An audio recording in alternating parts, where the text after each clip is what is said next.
Good morning, everyone. Welcome to the Otero County Commission meeting of Thursday, July 14th, 2022. I'd like to call this meeting to order and have a roll call, please. Commissioner Marford. Here. Commissioner Matherly. Here. Commissioner Griffin. Here. We have a stand for our invocation. Let us stand and pray. Let us pray. Most gracious Heavenly Father, we thank you, God, for this morning, Lord. We thank you, Father, for the opportunity, Lord, to be able to serve this community, Lord God, through the representation of county commissioners, Father, as we come before you broken, Father, and humble, Lord, and know, God, that we don't know the answers, Father God, and we don't have the strength, Lord God, to lead, Father, but we know, Lord, that you do, Father, and we know, Lord God, that you're faithful. And we just pray, God, that every action that's made today, Lord God, every word spoken, Father, brings you glory, Lord, through the name of your Son, Jesus, Father, as we thank you, God, for the sacrifice that Jesus made for us on the cross. And we thank you, Lord God, for the hope of eternal life, Father, as we trust in the name and the power of the resurrection of the Lord Jesus Christ. As we thank you, Father, in all these things, in Jesus' name. Amen. We'll go into pledge allegiance. I pledge allegiance to the flag of the United States of America and to the republic for which it stands, one nation, under God, indivisible, with liberty and justice for all. I salute the flag of the state of New Mexico and the symbol of perfect friendship among united cultures.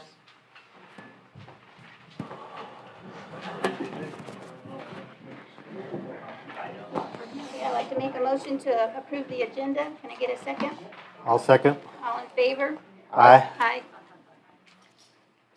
All right, we're going to move on to our Sheriff's Office report. Is there a sheriff here? Oh, sorry.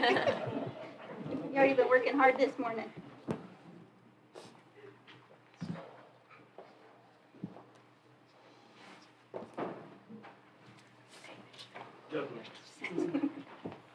Good morning, Commissioners. David Black, Otero County Sheriff. Good morning. Okay, for June 2022, Otero County Sheriff's Office patrol deputies responded to 2,508 calls for service, generated 210 investigative reports, issued 142 traffic citations, conducted 46 traffic crash investigations, and resulted in 63 arrests for the month. In narcotics, we had 3 search warrants that we served, resulted in 1 arrest, had 13 case reports. 1 vehicle was seized. We did have 1 possession case at the jail. We had 2 possession cases at the Border Patrol checkpoint. Seized 7.6 grams of meth. 607 grams of marijuana was seized. And we seized 103 fentanyl pills. Total of about $3,377 worth of illegal narcotics. I know that number doesn't sound very big, but 103 fentanyl pills off the street, that's a big number for me. In our special events, community relations, that kind of slowed down in June. We got hammered last month with the end of school and everything like that, hitting all those. But I would at this point kind of let you know that we have been having numerous meetings between myself, Matt, Trent, the whole group that's working on the PSAT, the Consolidated Dispatch. I believe the 21st we're going to have a meeting with the board and everything to kind of give them an update on some 90% plans and stuff. And I'll let Trent kind of go into a little more detail here in his report.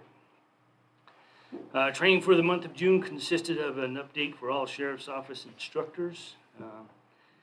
Everybody that is an instructor there has to have a update every 2 years to keep their certification for teaching.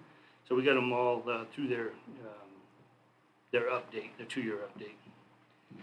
We also conducted a 2-day Taser training at the Sheriff's Office. All 4 of the Taser instructors were trained on the use of our new Taser 7s. When they completed their instruction, they instructed all the deputies within the agency, and they were all issued the new Taser 7.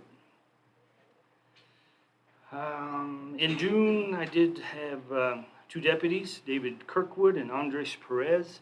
They graduated the New Mexico Law Enforcement Academy. Both deputies have started their field training, and I hope to have them on the street in about 12 weeks. We did have a candidate for courthouse security transport position in the background phase. Due to some unforeseen circumstances, that position is now open again. As it stands right now, I have 2 deputy positions open, 1 courthouse security transport position, full-time dispatch, part-time dispatch. And again, I'll throw it out there again. If anybody interested in any of those, we'll be taking applications, try to get those filled as soon as possible.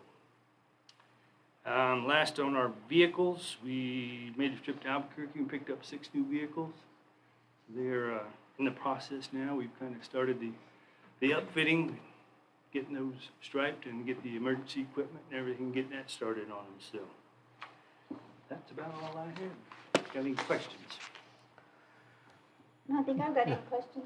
There'll be one later whenever Tom talks, and then as long as you're around, I want to ask a question while he's in here, so. Okay. Yeah, I'd like to ask you, David, have you gotten an update on the Three Rivers fire and the, Absolutely 0 response back. have you tried any more over the course of the last time that we've spoken? Have you asked them any more or sent any other requests? Twice. Twice. Twice I've sent. So, I'm twice. getting absolutely nothing from anybody over there Okay. right now. So.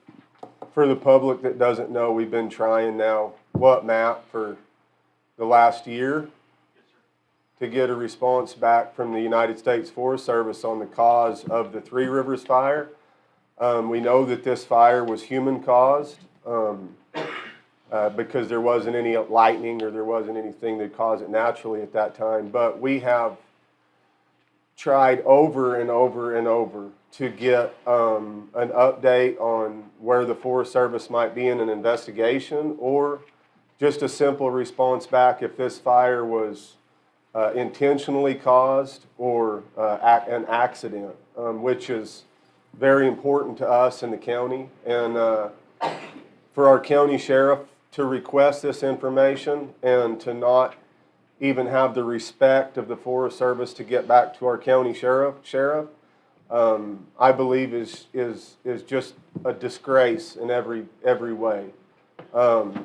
We know that the Forest Service recently caused the largest fire that the state of New Mexico has on record recently through their prescribed burns. It's just, again, it's a disgrace. And we're not going to forget about it. We're not going to forget for you people because it burned our forest up. And it's important to us. So I just encourage you, David, to please reach out again. Maybe, Roy, maybe we can do something on the legal end of it to possibly send more of a stronger request, because I believe that, again, it's a disgrace. One other question as well is on the cease and desist order that we had the public meeting on across the road. The commission voted unanimously to draft and that you delivered. What is your response back from the Forest Service in regards to the cease and desist order? 0. So they're denying. I've had 0 response, 0 communication on it since delivering it. So. The Forest Service shouldn't be above the law. And whenever we put this in place, this is an order from the county, issued by the county, enforced through the county sheriff, for the Forest Service to seize their actions on cutting these allotment owners back on the mountain that are going to eventually put them out of business. But, if I just like to put it before you, Sheriff, if my actions in my county were causing my neighbor it was infringing on them, causing them to lose their livelihood, causing them to lose their freedom to live the way they've always lived. And the commission board wanted me to stop and sign the cease and desist order, and you delivered it to me, and then I directly defied that. I just like to ask you what would happen to me? Well, and here's how I'm looking at it right now. We've been in contact with Spike and Kelly. Yeah, Letters back and forth Yeah. between them and the Forest Service. My understanding right now, they're looking at possibly going into the mediation process. Whether it happens or not, I don't know. I know, they've been in that process for a long time. But I think with the actions of the Forest Service here lately, that gives the Goss family the opportunity to enter into mediation where, again, I don't know if this is going to be resolved in that or not, but I think that process needs to happen. You know, if Travis Mosley, who the cease and desist order was directly delivered to, and if Travis Mosley directly defies the cease and desist order, I would encourage you to personally charge Travis Mosley himself. If we started doing that, because I mean, I'm not looking at arresting the whole Forest Service. I'm just looking at charging the individuals inside the Forest Service that is causing this. And if Travis Mosley was to be charged as Travis Mosley, then maybe Travis Mosley's actions would change. I just feel like that's going to have to be the efforts that we take on the county level if we're ever going to have any relief in this. I mean, Right.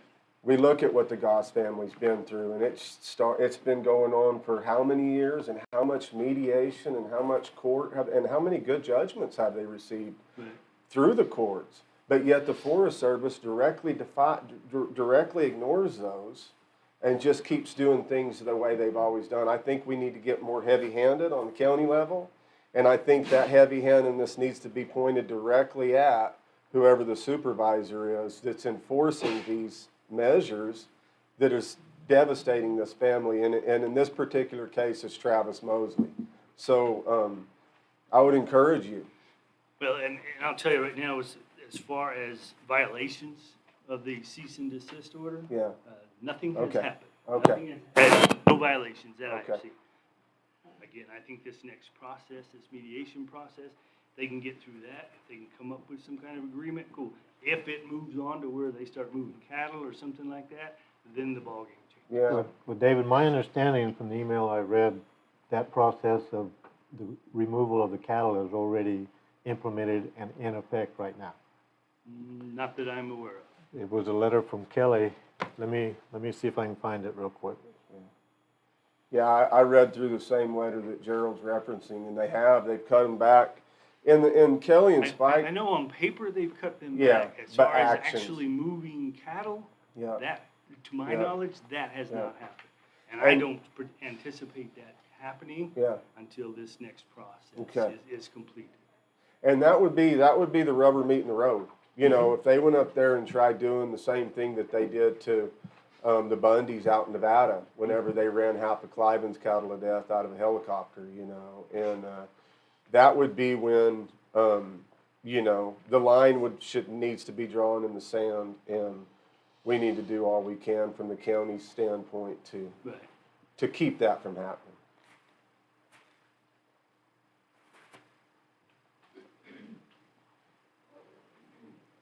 It's gonna take me a minute because it's way down there. Yeah, it's And I thought the cattle that had been moved by the Gosses. Yes. And the Forest Service hasn't gone in and done anything. I They've think the only removed, thing that I have seen as far as cattle being actually moved is the Gosses themselves moving some cattle that got into one of the enclosures. Right, yeah. That's the last only letter thing got I have from seen Kelly. as far as any cattle being moved. But Right. again, the Gosses did that, so. okay, well, that's probably, And the process, as I understand it, is moving towards mediation, and that's what the Gosses were requesting, was to be able to go to mediation, so. Yeah, I mean, if the Gosses, if they choose that route, they're going down the same road that they've been down for a long time. And, you know, my own personal experience through their situation, Jimmy Goss, Spike's dad, him and Francis fought him forever. And from what I understand, the only relief that Jimmy ever got was whenever Doug Moore went up there and cut the lock off of that gate and swung it open and said that this gate's going to stay open. And Jimmy said that he didn't see the Forest Service for 5 years.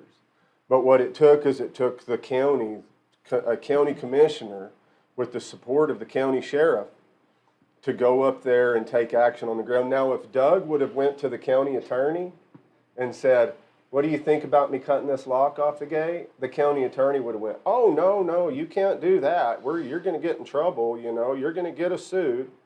But that's the problem with attorneys. That's a problem with mediation, It's going to have to finally get to a point where we as a county body stand up against this evil that comes down from the federal government through the United States Forest Service that's destroying their livelihood. I agree with you. Just don't think we're there yet. Yeah. There's a couple of processes need to happen. Well, first believe me, before it gets to that point. Believe me, I'll be the first one to cut the lock off the gate. I'd go up there and do it this afternoon if I knew that was the measures that needed to be taken, which I believe it is right now. But if I knew that I had the backing of my county sheriff, if I knew I had the backing of my county, I'd go cut a hole in the fence. I guarantee it. To this, and I'll take your lead. I know that you're engaged on it more than I am on the legal end of it. But when you say when, I just want you to know that I think that's the direction we're going to have to go. And I'll support the Gosses all I can in that respect. But I think that by them following this mediation outlet, I wouldn't do it. And only personally speaking, but whenever I see Blair Dunn's name out in front of it, forget about it. I wouldn't follow Blair Dunn into any kind of a fight myself. But that's my own personal opinion. I have a right to say that, protected to say that. And Spike and Kelly have the right to follow Blair and let Blair lead the fight. I don't know. I sure wouldn't myself. Thank you. All right. Thank you, David. You bet.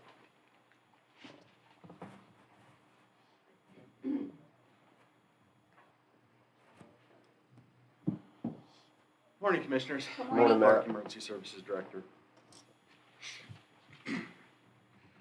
We opened up 10 new code complaints, 5 solid waste, 3 illegal burns, 1 illegal dumping.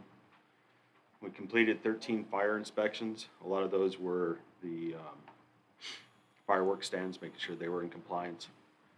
And we completed 4 fire investigations. And we closed 12 complaints were closed. The slash pit opened up the first weekend in July, once the forest opened up, and already 64 loads have come in 2 days. So people are back getting at it, which is good. We got about 10 tons out of the Dog Canyon cleanup from the fire state that we left the dumpsters there. We've moved them to Bulls Acres, and we're sitting at about 20 tons of stuff that have been cleaned up from there. So we're going to keep that up. And then we also assisted with cleanup end of June in Tularosa, where we had a fair turnout. Could have been better. The fire department responded to 236 calls. 20 of them were fires, 9 structure fires, 169 EMS calls. And that is my report. Matt, I've had several phone calls in the last few weeks on Bulls Acres. I've been working with Tom and David. Rose Street is one of the big high priorities with all the stuff parked on there. I'm asking for Tom he's got the legal easement, the width of the street, to get it staked out. And then I'm going to ask David whatever's in those easements that needs to be removed if it's not drivable by the law. So I'm going to need your help on the enforcement part of that, because this is getting totally out of hand. Because if it comes to an emergency where there's a fire, you're not even going to be able to get your vehicles down there. Right. So this whole deal is getting out of hand, so we're gonna have to put a stop to it somehow. And I hate to go about it this way, but it's gonna have to go this way. And I know the codes guys were down there yesterday and took some pictures. I just haven't had a chance to look at them yet to see where they're at. Okay, also on, and I'll visit with Tom too, but on requesting for the survey on the Becky Lane flooding issue on the ditch part, so we can get that clarified. Don't know if RB, did you get any more information on how much of that ditch is county responsibility and how much isn't? That's what they got a survey to get, but I believe it's only on that one property that is county responsibility and the rest are not. So, Okay. I don't, it's not gonna, we'll maintain the part that we have responsibility to maintain, but in the grand scheme of flooding, it's not gonna really cut it. Okay. Those are some of the issues that we gotta get started on. I know there's a bunch of them all over the county, but that one's a pretty crucial one right now, and let's get it. So, other than that, there was no incidents from Chaparral, went smoothly on the fireworks, nothing that you heard? I think there were 10 fires that were started from fireworks while we were down there. But then it rained, and once it rained, a lot of them packed up and left.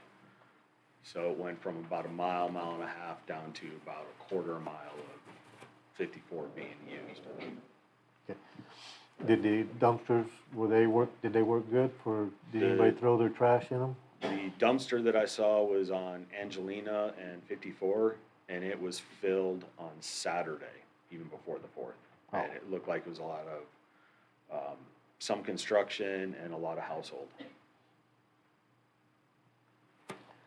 Well, And I know when I went down for the meeting on Monday, there's a lot of trash on 54 From the fireworks? from the fireworks, where people pulled off the right of way, barbecued, left their fireworks there.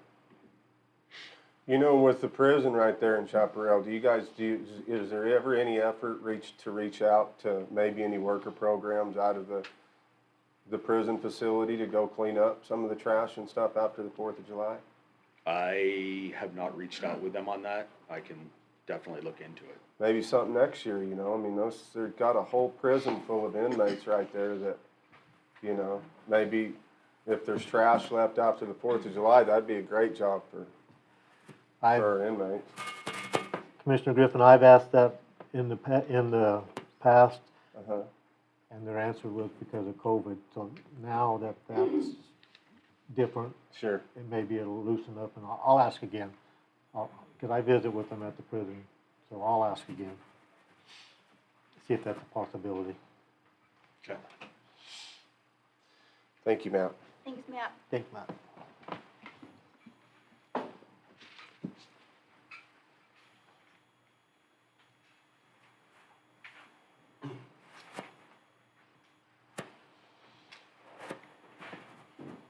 Morning, Tom. Morning, Commissioners. Tom Morning. Porter, Otero County Road Department. So for the month of June, we finished chip sealing down on the Camino subdivisions, the Bowles Acres roads that we were doing down there, and we've commenced with patching up in high rolls on the roads we're gonna be doing there, along with brush trimming. We responded to 2 major flooding events, both of them out towards the Weed, Sacramento area. Cleaned, repaired ditches, Waterfall, Haynes Canyon, Mirasol. Ended up hauling pit run over to Herschel White, Derbyshire 506, and I'll go a little bit more on that here in a second. Patched along Cottonwood and Chaparral area, Owen Prather over in the Pinion area, along with brush cleaning on a lot of the side of the roads. 506, we've got it so it is passable. We have not done a finished job on it yet. We got runoff out of a borrow pit down there. And since then, RB and I have been working on some other issues with that road, trying to get it so we've got an agreement with the military on getting it fixed the next time. Did you have anything productive come out of your meeting with the military? Not yet. Other than we do have access to a borrow pit that is a military borrow pit that they are allowing us to use now. just so the public knows, the issues on the 506 have been caused by Fort Bliss and driving these big tanks and trucks down that road, and they have it completely destroyed, where there's 16, 18 inches of nothing but flour, dust on the road. And I believe it's a disgrace that the military is doing that to a county maintained road, and commend you for your efforts in trying to get them to fix it, Tom. The information I brought you the other day is that gonna help you on who owns the road and That who actually doesn't? helped a bunch on it. Is that gonna help clarification down there with them some? Mhm. Okay. And on top of that, that also helped with an issue we had with FEMA on the other side of the 506 on who owned that section of road coming out of Pinion also. Good news or bad news? Good. Good. Roughly, I want to say 14 years ago, give or take, there was a major flooding event down there south of Pinion. It wiped out the road, and then the county had no proof that it was ours, and the state had no proof they had given it to us, so we missed out on about $200,000 of FEMA money on that. So now with this paperwork, the next time it happens, we'll be able to get reimbursed for it. One other thing, Tom, on Hamilton, where you did bar ditches on Hamilton, at Solana, and then at the end where San Pedro starts, at the very end. Mm-hmm. I mean, they did a great job cleaning them, but all the bar ditches, the bar ditch along the highway runs, and then there's another ditch right behind Ditch it. behind it.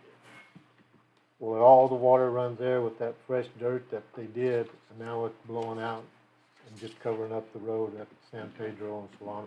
If they would take and just cut that ditch back into that drainage where it run through the culverts, we wouldn't have that problem. I've had 3 phone calls on I'll that. get with June on that once he's done with the highways. Okay.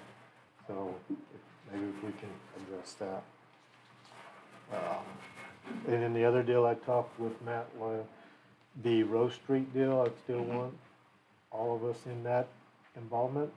So as soon as you can get that, I forwarded you the information yesterday afternoon. I've got it to David, and I've got a copy. We actually have a 40-foot easement through there. okay, 'cause I didn't see that, but I'll look again. Well, good. I'm gonna bet you if you go and measure between them fences they have, that's probably a It's probably 40-foot pretty easement. close. So, working with over in the other office, everything north of those 290s on Rose, which is pretty much the dividing line of the original Bowles Acres subdivision, everything north of that has a 40-foot easement. Okay, and that's where you ran out of chip seal, Well, where we you're ended talking up that stopping 190? because of how that Yeah, stuff was in there, yeah. okay. So from basically center line on that road, between the 290s, and if you draw a line on the map to Baca Lane, which is far west of there, they don't connect. But everything north of that in that subdivision is all 40-foot. But we've got to get that addressed. So. And then, of course, you heard me for getting the survey on Becky Lane issue, so. And you did a good job on that drainage down there on, Diablo too, that people called me and they were very thankful for it, so. And we had a big rain down there and I went down there right after it, and it was nothing standing, nothing jumped the ditch, so. Job security. Yeah. Yeah, I'd like to just to thank you and commend you, Tom, on our consent agenda item, we're gonna pass, and Tom, on three different items here, got funding from the state of New Mexico on the chip seal project. That's chip seal for next year, correct? Yeah, all right, cool. Matter of fact, that's approximately half of what we put in for. Okay. So, but it's still a good chunk. Well, we appreciate your effort, Tom. Thanks, Tom.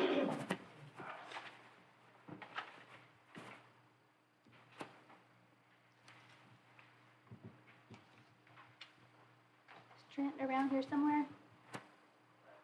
Trent? Dean is office.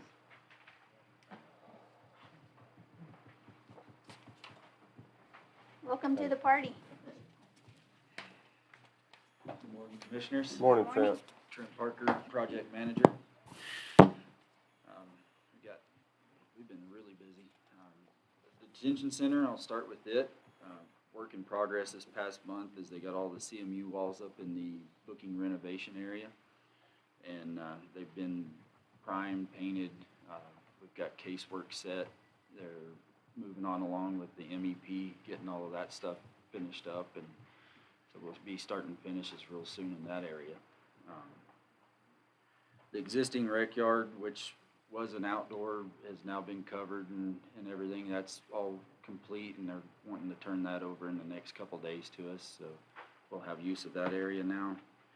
All the curb and gutter around the outside perimeter is all been installed, and final grading's in process right now for asphalt and to try to complete all the exterior of the facility all the way around. So they're working on getting the gate operators installed so that we have the sliding gates operable. Final sidewalk is all being installed. The medical addition, we're working on moving personnel in. IT will be out tomorrow to move some phones and computers for some of the medical staff. We're not going to be fully in there at this point, but they still have a few pending items, which the main issue is trying to get the detention keys from the manufacturer. They have previously sent us 2 sets, which we have to keep one set for a spare in case any keys get lost. But the other set's in our booking area, and so we're trying to get, as per contract, we're supposed to have 5 sets total. They're not wanting to send us the other 3 sets at this time. They want to wait till the job's complete before they send out the final 3 sets. But from a safety standpoint, we can't have inmates in the medical area and then people all the way over in booking and them sharing a set of keys. And so the contractor's working on trying to get us at least 1 more set so that we can safely operate without having any issues. But at that point, that's when we'll fully move into the medical area and temporarily use the medical cells for holding cells so that we can finish the work in the booking renovation. Those keys, Trent, are the non-duplicate type that only has to come from them? They have to come straight from Brinks themselves, the manufacturer. But, few issues there. We've gotten to the point where RB has stepped in and reached out to them, and they voiced some things that the contractor's saying is irrelevant to the situation. So, so they're trying to get that worked out. That's about it for the detention. Any questions on that? Sounds like it's moving along pretty good. It's getting there. How far out do you think?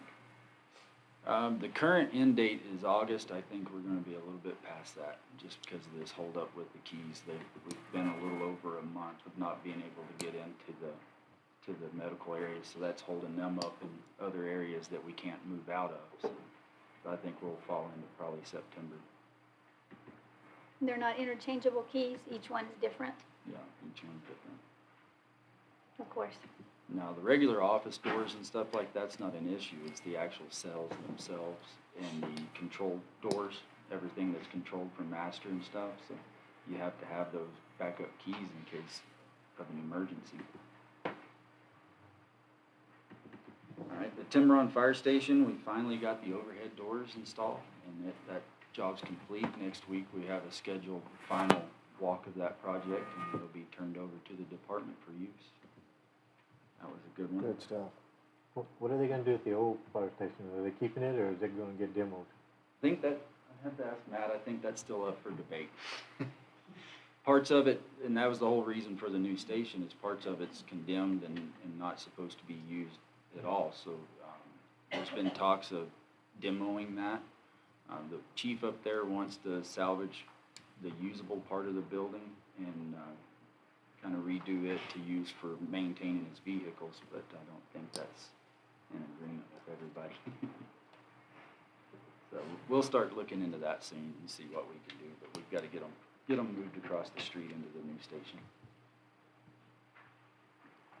Chin's Phase 3, we've got the 50% MEP drawings back. We're trying to get that bumped up so that we can go out for bid in August and start working on getting the final phase of that project complete. It's taken a little bit of time. The MEP engineers kind of drug their feet. And of course, we're kind of bound by their schedule in a lot of ways, but we've been pressing on them to keep moving forward.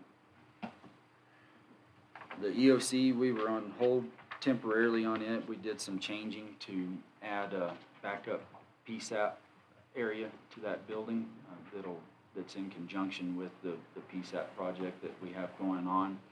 As soon as the PSAP building's complete, the existing equipment's going to move over to the EOC, and that'll be kind of a backup if ever anything ever happens to the actual dispatch. So we had to execute a change order for that extra work to be done.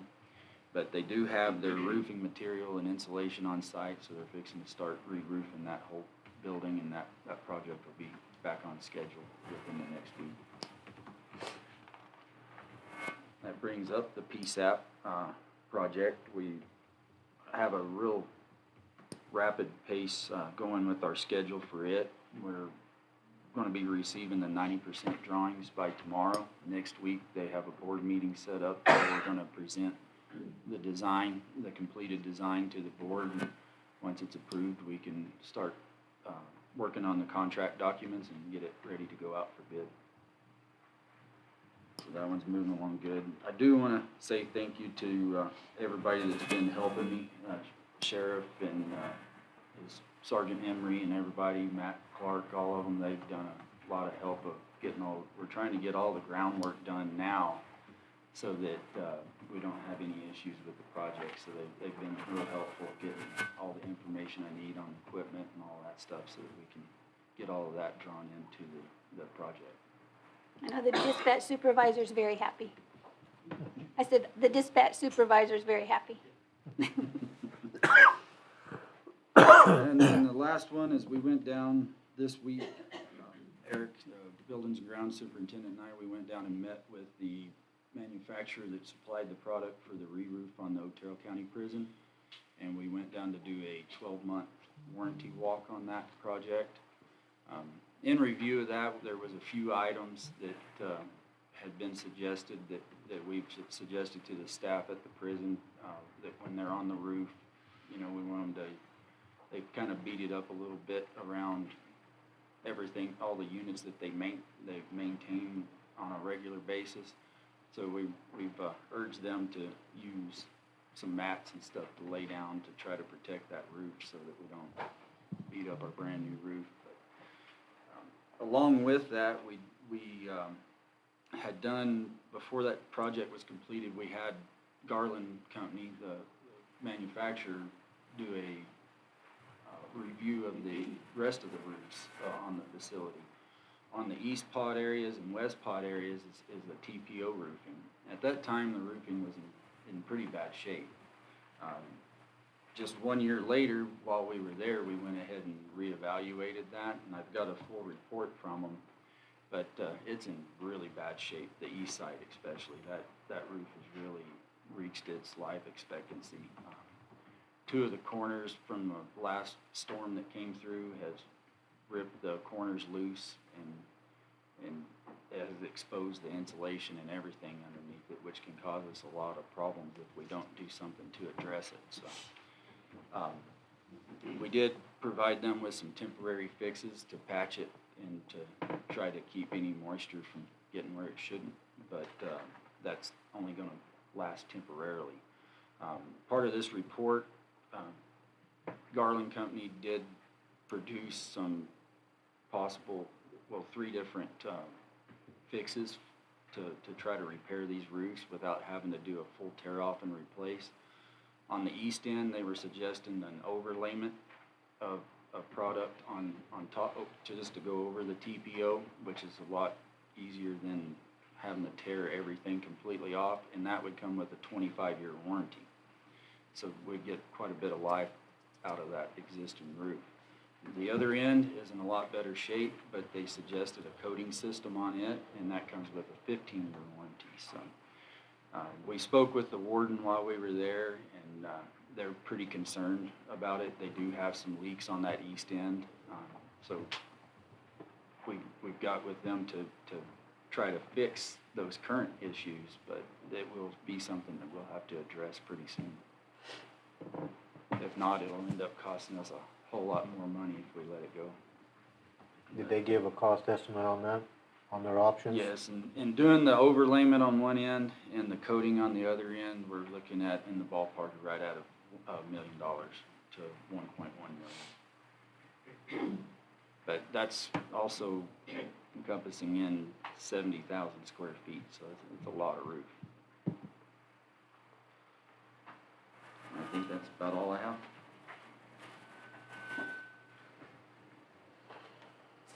Well, appreciate everything you're doing, Trent. Thanks, Trent. Thank you.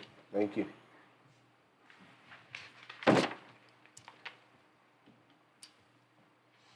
Carolyn here? Good morning. Good morning, morning. Carolyn.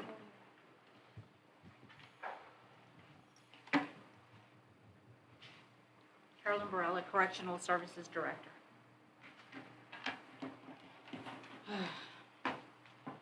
So today's adult population in-house, the total population is 211. Remember, we only are supposed to house 208. In-house, we have 179 adults, 137 in males and 42 in females. We have 4 housed at the Otero Prison Facility, 26 at Hudspeth County, 2 at the Department of Corrections. We have 10 out on furloughs or treatment facilities, and 0 out at other facilities pending work. Our average population for June was 238. We had 1 male juvenile in the month of June, and he was housed at Doñana County, but he has since been released. Total amount of individuals that were booked into the facility was 173 for June. Transports, we had 5 females that were transported to the Women's Correctional Facility in Grant. We had 8 males that were transported to the Central New Mexico Correctional Facility in Los Lunas, New Mexico. We had 5. We have 5 that are awaiting JNSs to be transported to the Department of Corrections. We had 1 that was transported to Dr. Kaplan's office for an evaluation. We had 12 courts that were 12 that were actually individuals that were actually transported to district or magistrate court during that month. We conducted 216 video courts for the month of June. We did have new officers that came in, 3.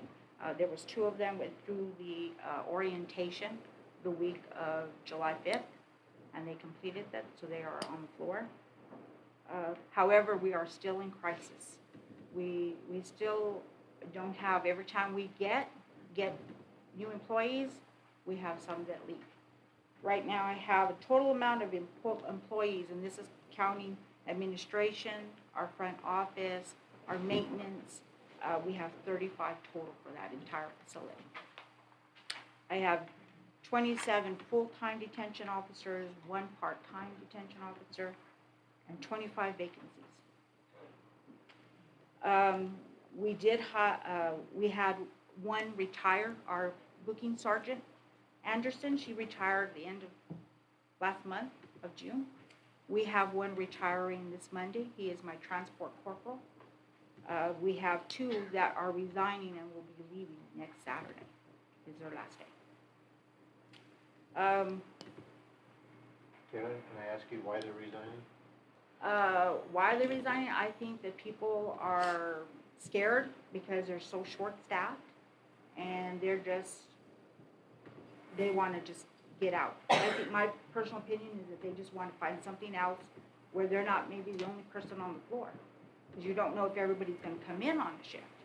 If you have somebody that calls in, then now you have a situation. You have 1 person on the floor if you want all the boxes manned. And you have to have somebody in booking for the 10-15s that are walking in the door. You have to have somebody in master control because that's the heart of the facility that runs everything if you have to. At night, pod control, you could pull that officer down after lockdown and have them go up regularly to check on everything, and run everything through master control. But however, that's if you have somebody that calls out or doesn't come in, then you only have one person on the floor to do all the duties at night. And there's a lot of duties, because you're going in, you have to do your checks, you're supposed to do, put in buckets, you're supposed to pull out buckets, you're supposed to do uniforms, all of the clothing that has to be pulled and put back in for the inmates. You have to walk around with medical. Medical is doing medications at night too.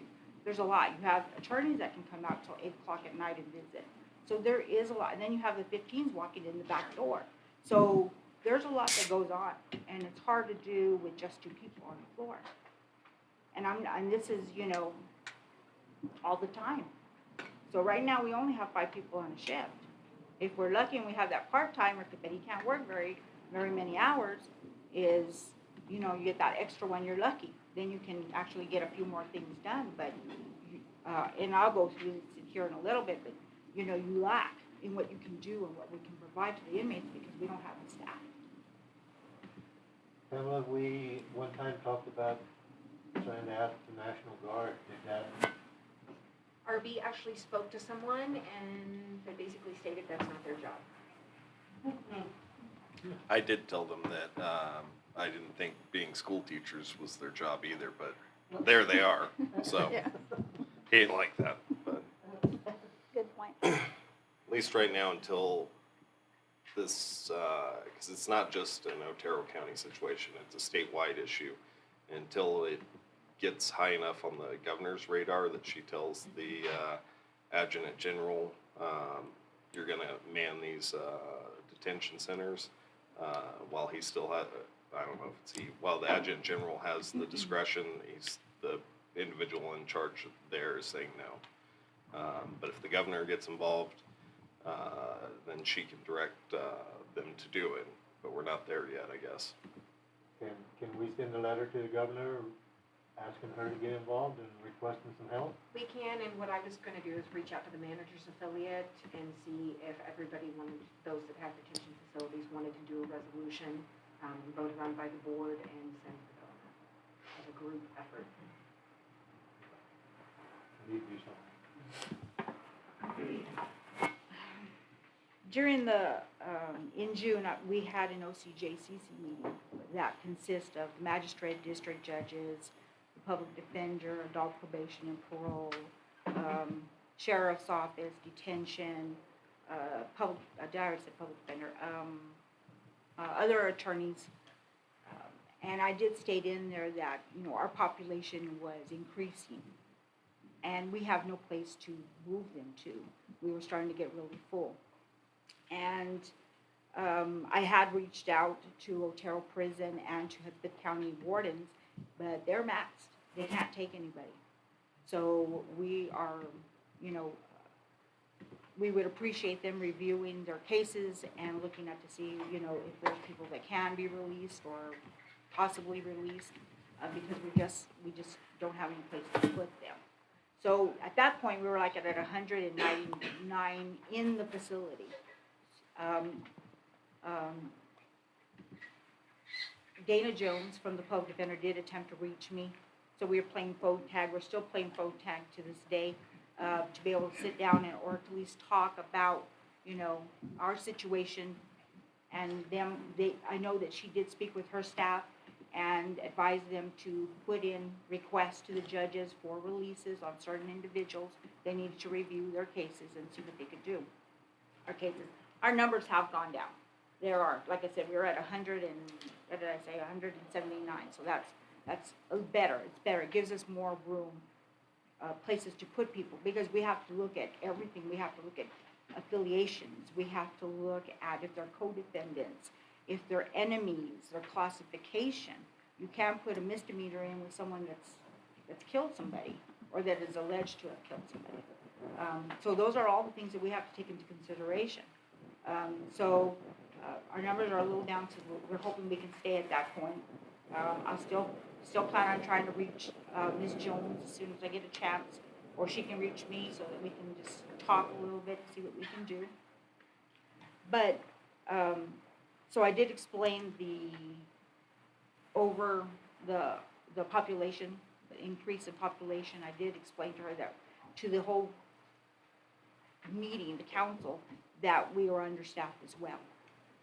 And so I will continue to say it in the OCJCC meetings that, we need their assistance, because we cannot continue to just bring them in and keep them there when some of them can be released or should be released. I just hope that they can assist us with that, so that we don't get, because if not, we're gonna get too full, and we're gonna have a lot of people on boats, on the floors, and then the problems start to occur. More problems will start to occur with that many people in there. Well, in my opinion, I think that every side of the aisle and everybody would agree that we need reform, I believe, inside of our whole penal system, but that's a much larger problem. But I believe that if our inmate worker programs, I beat the drum since I've sat here, if our inmate worker programs were back in place and the right technology was integrated into those programs where we could keep an eye on these guys. We have a forest up here on the mountain that's fixing to burn down, we all know. And if we could have some kind of programs where we had these inmates, instead of locked in cells, they were up on the mountain working every day, 8 hours a day, I believe that we wouldn't need the oversight, we wouldn't need as much staff if we had the right technology in place. And it would be better for the inmates. The inmates, instead of sitting in a cell looking at four walls, they could be actually doing something productive through the day and working and paying their debt back to society.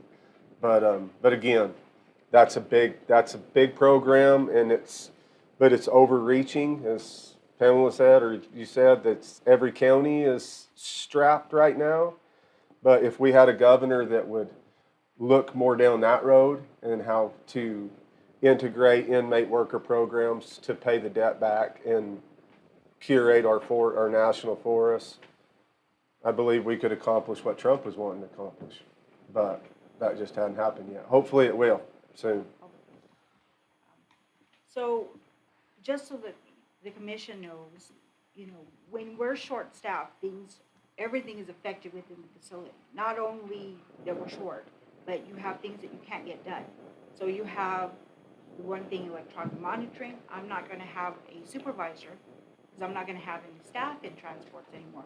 I went from 10 people to 5 to 3, because one is retiring Monday, the supervisor, and I have one in transport that's going over and working and booking to cover for the booking sergeant that we just retired.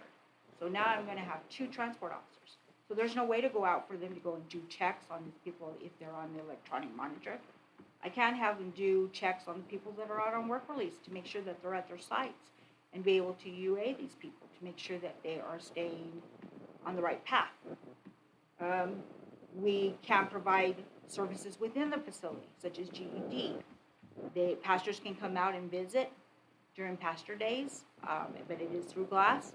But they can't come in the facility. We can't do AA or NA because we can't let people in the facility. I don't have enough people to watch. If something happens, we'll have a big problem. So we can't allow anybody in because you don't know what could happen. You don't have enough staff to do it. It's hard to do shakedowns, to go in there and see what they've accumulated or what they've created or what they have, whether it be contraband, hooch, weapons that they may have made. We can't enforce rules, because if you only have one officer and you're trying to tell 25 people to get their uniforms on, you think they're going to listen? They're not. Officers are not going to go in there and tell them anything. So it makes it very hard for us to do our job because we don't have enough staff. Visitation. We can't do visitation. We do it once. We used to do it twice a week. We can only do it once. And we're doing visitation. We're out there all day. One of us is out there. Either my deputy director or I am out there, and we're out there all day long. So nothing else gets done. And that just causes more mental trauma for the inmates whenever they can't. They're getting the 1 week, 1 day, but, that's better than nothing. Sure. And I commend you for the effort that you're making, but I'm just saying, it's that's crucial I believe, for them to be able to see. That's where the tablets would come in, but that's another another issue Yes, we'll talk ma'am. about later. But, you know, that's just something, another thing where we can give them the visits that way. They can visit more regularly if they want to. And it doesn't put a burden on the staff and what they're trying to accomplish every day that they have to get done. Transports, that's a big one that's coming up now. I have a meeting or a tentative meeting with the sheriff on Monday. We haven't finalized it so that we can sit down and talk about this. An agreement between the detention and the sheriff's office for these transports. Carolyn, on that note right there, when you're talking with David, will you go out and pay your visits on the inmates that are out or whatever, like you were talking about, that you couldn't send anybody out? Can a deputy do that? I mean, how many of them do you have? I mean, is it like one day you could make your rounds, if we could get one deputy and go and assist you on that until you get more officers? Well, we used to have a lot of people on the electronic monitor. We used to have a lot of people on work release. Those have depleted them. The judges don't use them either. They don't utilize both of those. And right now with the short staff, I wouldn't be able to approve some of those. We did have 2 people on work release, and one was pulled because I received a call from the sheriff stating that there was some things that he was doing that were not within the rules of work release. And so his work release was revoked. The employer provided me a letter and says I do not want him, and so he's pulled. He's no longer in work release. Right now, I think we only have 1. And, I mean, that would be something we'd have to discuss with Black. But again, it depends on what we have going on. If we have court going on, I can't release my 2 officers or one of them just to go and, because somebody's got to run all those courts. And remember, we have 5 courts. So you have 5 courts going on throughout the day. Sometimes you may have one court at 9 o'clock, you might have one at 10 o'clock, and maybe they're different courts. So here you're running to go take the inmate, grab the other inmate, get them ready, put them online. Then you have another one in another court, you gotta go grab that one. Somebody's gotta watch these inmates while they're in front of those laptops too. You have to have officers, because they're listening to what's going on in the courts to be able to advise our booking. This person's gonna get released, this person's going to treatment, they're waiting on this paper because they're gonna reduce their bond. So those officers keep track of all that information and give it to our booking officer so that they're aware of the documentation that should be coming through, and that would be what we should be expecting from the courts. So that's how we're trying to figure out what are we gonna do and how we're gonna do this. With the transports, if they decide to open these courts up, we're gonna be in big trouble, because we're not gonna be able to. They maybe have 2 or 3 people that be able to do transports to the actual courts. But if you have court all day long, we're gonna have constant, I don't know how we're gonna do this. We won't be able to transport people to the prisons as frequently as we have been, so that means the jail stays fuller longer. And then, of course, doing transport out for appointments, your dentist, your doctor, hospital. And I'm not talking emergency, I'm talking just if you have to go to the hospital for some reason, x-rays have to be done, and we can't wait till the day that they come in during the week to do the x-rays, the lab tests. So we would have to transport them. But how do you do that when you don't have staff on the floor to do it? Or transport it, because they're busy with courts all day long. So those are the things that you need to be aware of. Again, I urge you to come out, come and look, come and see when you can, so you know that we are short. RB is gonna try and make an attempt to come out and see the facility, so he can kind of see the layout, see what, when I'm telling him things, he'll understand, because he'll be able to see it. He'll be understand, okay, this is how we're spread out. This is what goes on here. This is what goes on here. And eventually we'll be done, hopefully, with construction. It's really hard. We have a lot of banging going on in certain areas. It's really frustrating for the employees too, because you're working around them too. And some areas we don't have. RB, when you go, let me know and I'll go with you. Okay. That's all I have. It's a lot. That's all? I could keep going. Oh, I'm sure. Thank you for the work you do. It's a Yeah, tough we job. appreciate, yeah, and I mean, it's not like it's just started. It seems like it's, we've had these problems for a while now. And, we hope to be able to troubleshoot with you. But again, my opinion rests on reform. I think the whole thing needs to be reformed, the process and everything, but that's a much larger task. Well, if we can get the employees in, that'll make it a lot easier for us. We'll be able to start doing more things and being able to accomplish the things that we're required to do the other things that we'd like to do, and we won't have any of these issues. I mean, we've done it for years and years and years, and all of a sudden when COVID hit, lots of things started to change. And then you take into consideration the newer generation and how they think. Again, they're looking at the almighty dollar. They don't care about retirement because they don't see 25 years in that facility or even maybe 10. They're looking to see what's going to give them that money right now. Sure. And if we can't show them that money, then they're going to find some place to go. The two that are resigning next weekend, one of them is going to the schools because he can go and get security and he can work Monday through Friday and not have to work weekends and shifts, nights, holidays. Well, So that's, we're competing with everyone that has those type of hours and days. I think it takes somebody with a special gift, Yes. I mean, not everybody wants to go to work in a prison, I mean, but my hat goes off to them the same way those that work in full assisted nursing homes, I mean, it takes a special person to do those difficult jobs. And, we need to recognize that from our position as much as we can. We appreciate you guys. Yeah. And not that it's gonna help you any, but MTC is having the same problem with, in the prisons down south, their employees leaving, so. They got a bigger pool to pull from than we do. But they're they're Paso. having the same problem. Yes, I know. When I've spoken with the affiliate, all the administrators, they are going through some hard times, and it's scary because you can't close the door and walk out and say, well, be here tomorrow. There's things that have to be done, and there's requirements that we have to do, and we can't do a lot of those things. So, we need help. So. Thank you, Right. Carolyn. Thank you, Carolyn. Okay, we're going to move on to the consent agenda items now, and we're going to pull number 3. Number 3. Let me tell you real quick, the reason why I wanted to pull number 3 is because it's meeting the financial reports for the year ending, for the final quarter. We don't have that report. I'm not gonna sign off on something when I don't have a report to look at.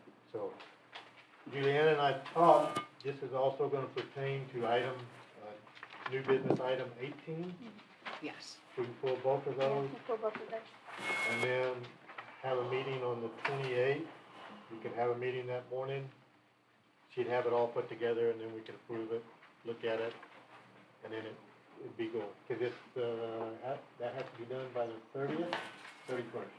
The 31st is when it's due.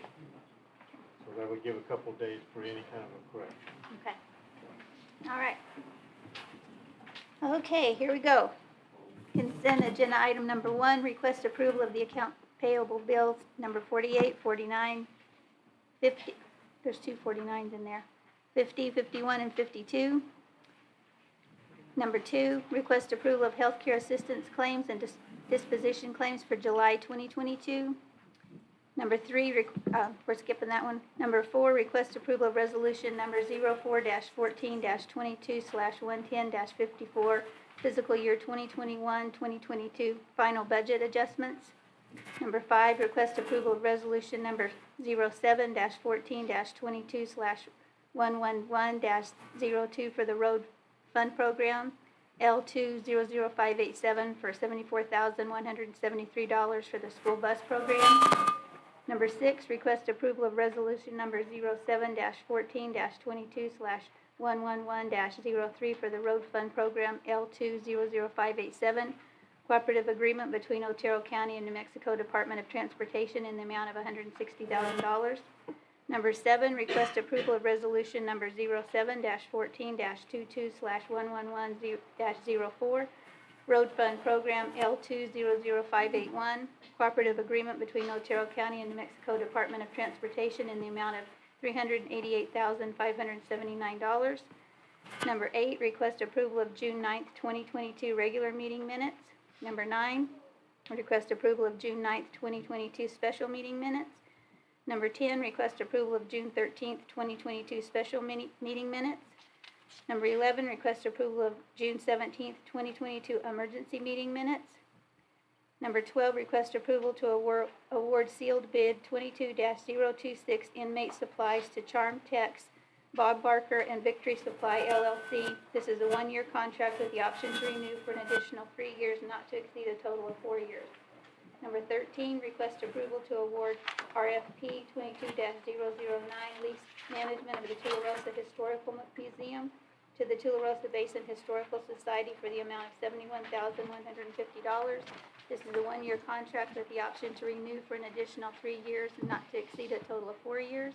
Number 14, request approval of a grant agreement in the amount of $65,000 to purchase and equip law enforcement vehicles. Number 15, request approval of the proposed changes to the DWI Council bylaws. Number 16, request approval of final plat approval for Chaparral Desert Hills Number 2 subdivision in Chaparral, Otero County, New Mexico. Make a motion to approve the consent agenda items. Anybody second it? I'll second.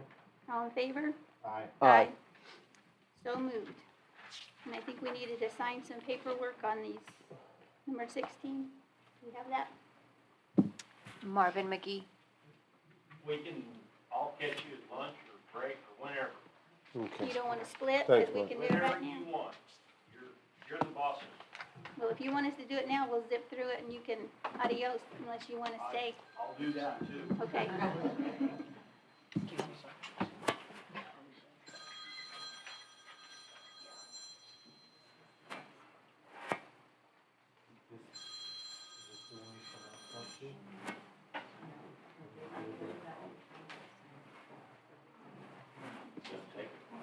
Is it? So this is it? Well, if it's gonna take a while, then we can, You're gonna, yeah, are you gonna stay that long? yeah. Okay. We could just do it then. If that's, Okay, well, we'll if do it. I that's, thought- yeah, and there's a lot of people out there Yeah. that just don't. I thought it was gonna be zipped. Appreciate it, Mark. Okay. Thank Okay, you. well, I'll wait as long as you want. Okay. Thank You're the boss. okay, all right.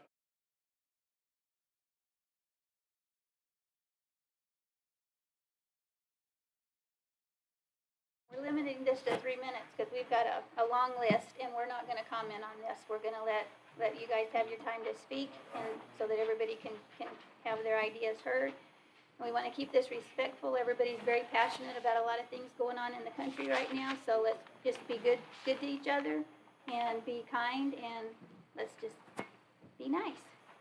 All right, Ben Luna, you're up first.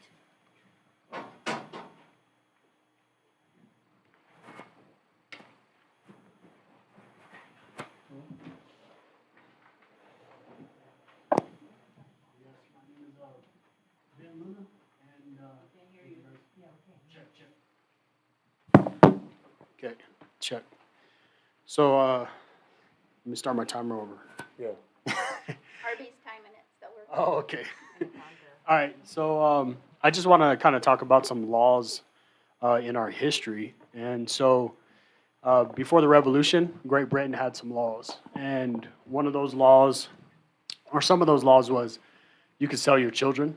That was one of the laws. It was lawful to sell your children if you wanted to.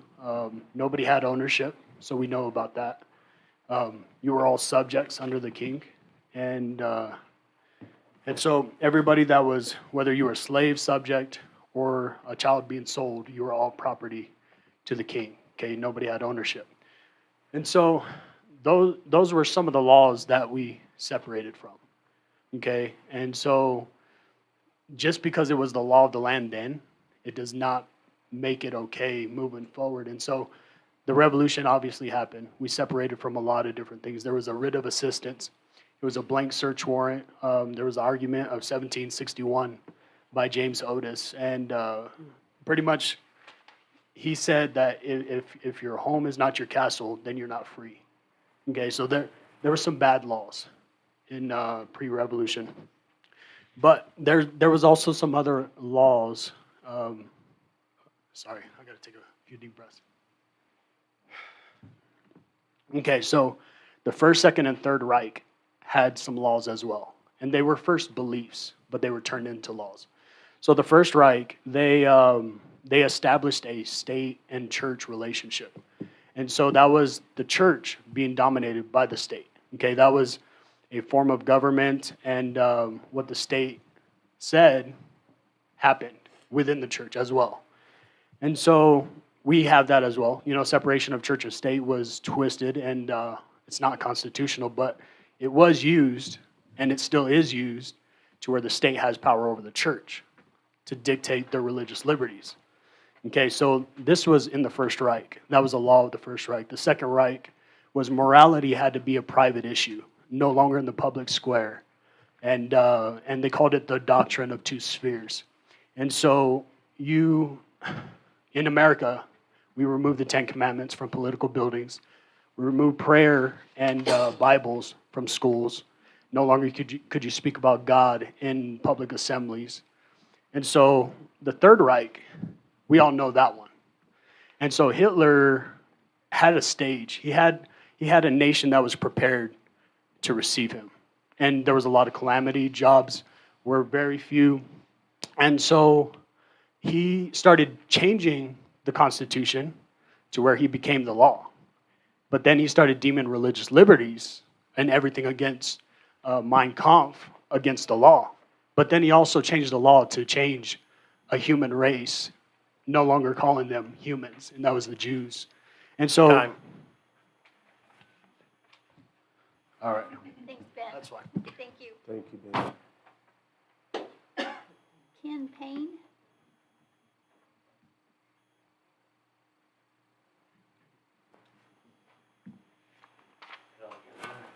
Campaign. I was back a year ago here, seeing about getting if you could change the policies on being a firefighter for the county, because I'm on felony probation for 5 years.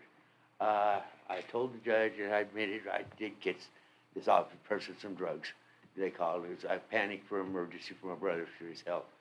I waited a year since what they was told it happened at the fire department. The fire department had nothing to do with it. I did it at a gas station, but. I went to it and all that. I went to court. I got put on probation. The judge told me continue serving the community. To me, continuing it would be staying in the fire department. I know now that we are very short on firefighters because I stay in contact with all the fire departments that I know of, you know, and friends in. And the Toolies have to take over Jackrabbits, a lot of them, and take their calls. I know one day that Jackrabbit had 4 calls in 3 hours, and only one person could respond to it. I'm available 24/7. I'm retired. I do my own business. I do yards. I carried my bunker gear and everything with me to all the fires. There's many fires I was the only one at that we could fight the fire because the driver can't leave the vehicle. I just think it'd be better for the county if they would think about it. I've talked to citizens and everything. I've got my referral letters in my court case in here that says, you know, it didn't have anything to do with the fire department. You know, it was a mistake. I made a mistake. I don't do drugs. I went to rehab for it and everything. And like I said, it's been over a year, or 2 years now. But I've years since I talked to y'all about this.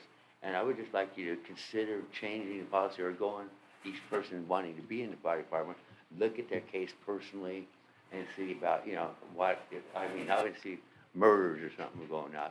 But I mean, wildfires, they bring firefighters out of the prisons to fight them, you know. There's not a whole lot of incentive for people to want to risk their lives going to fires and risk their life in the fire for free, being volunteer firefighters. And, you know, I love it.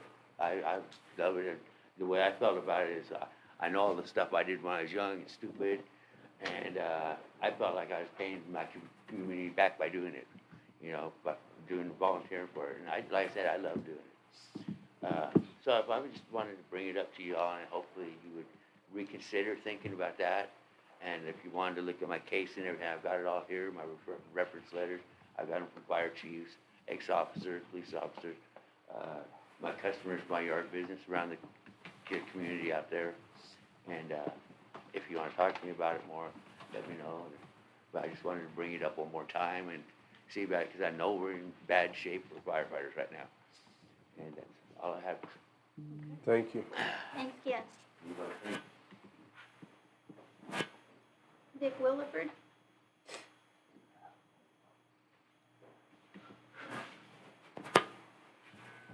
Oh, so I'm not gonna say that whole page. Thank you for what you're doing. I agree with what you're doing.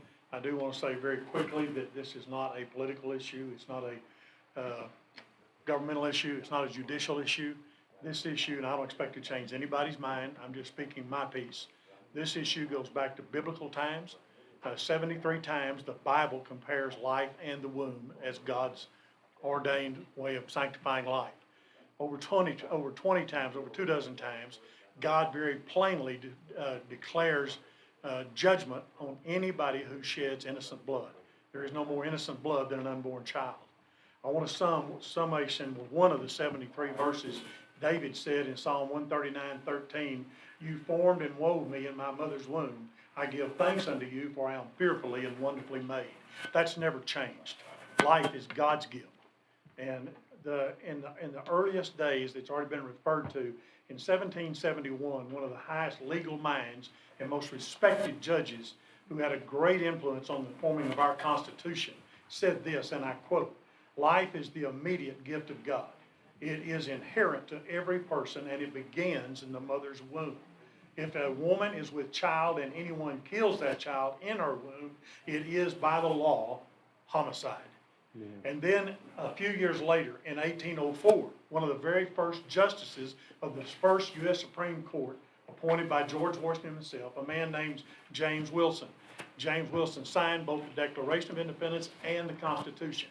He knows what's in the Constitution. This is his quote: "With consistency, beautiful and undeviating, human life, from its commencement to its close, is protected by law. It is the understanding of the law. Life begins when the infant is in the mother's womb. By the law, that life is protected." One more quote. This is from 1810. This is from also a Supreme Court Justice, William Waller Henning, which went on to help write the Constitution of the state of Virginia. And this is from a direct quote from the Constitution of Virginia, which is echoed in many of the original states' constitution. "If a woman be with child and any person destroys or kills that child in her womb, it is murder. It is unlawful to destroy a child in the womb." State of Virginia Constitution. I just want us to understand and realize this is bigger than a woman's choice. This is life. And it began with the Bible. It's going to end with the Bible. There have been 20 civilizations that have risen and fallen. Have you ever wondered where they went, what happened to them? I'll tell you in part what happened to them is they came under the judgment of God when he said, "Those who spill innocent blood, I will destroy." And that's exactly what's happened. There have been 7 common characteristics of all those fallen civilizations. America now meets 5 of them. Time. Thank you, Pastor. John Block? Hi, Commissioners. Thank you all for having this meeting today.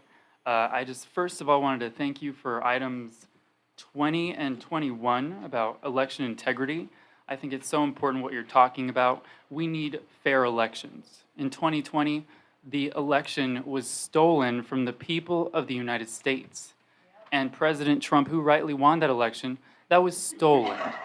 And unfortunately, some people are still peddling this lie that it is a true election. It is not. So I appreciate the Commission for doing what it's doing. It's taking the heat, and I'm happy to stand in the heat with you. I just won the primary for the 51st House District, and I will put this bill forward, as you've requested in this resolution, to make sure that our elections are secure and that people do have faith and confidence in the very framework of our republic. So I want to just thank you for that.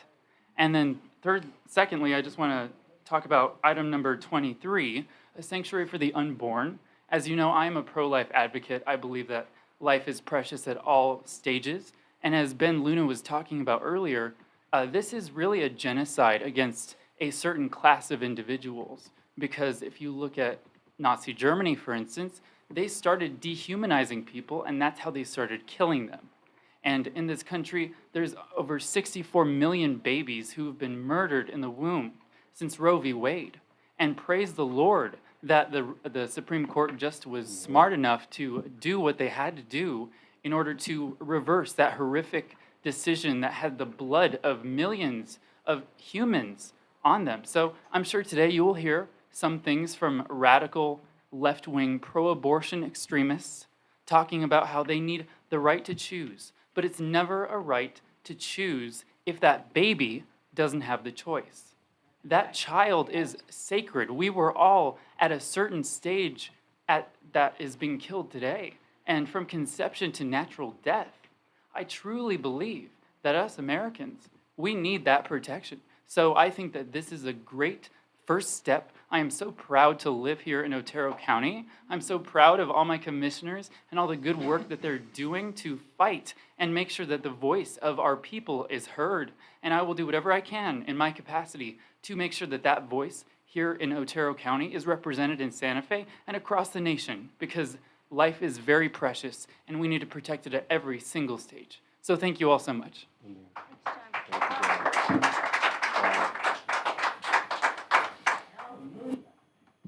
Marguerite Hernandez?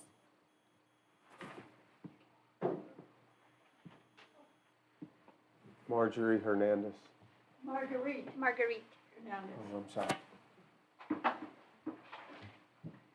So I'm Marguerite Hernandez and recently come to this area, but I have over 40 years' experience in adult education, including workforce development, in services for adults with disabilities, and in corrections. And this has given me, over 3 states, this has given me a lot of experience in working with mothers with small children, unwed mothers usually, and their needs. In our country, those needs have rarely been met, in spite of all of the efforts. And my daughter-in-law works in social services in another state, and I know something about how the social services agencies work. Those mothers and their children need help. And they are the ones who exist now. The pregnant mothers and their unborn children are going to need a lot of help over the years, not just to have the babies born, but to have them cared for, educated, taking care of their health, their shelter, all kinds of needs. And I recognize that Otero County is not the most prosperous county in the United States. And I know it has its challenges, but I hope you will consider the responsibility that you will take on if you go for this proposal, because it is a lifelong responsibility for the whole community to accept. Please consider that. Thank you.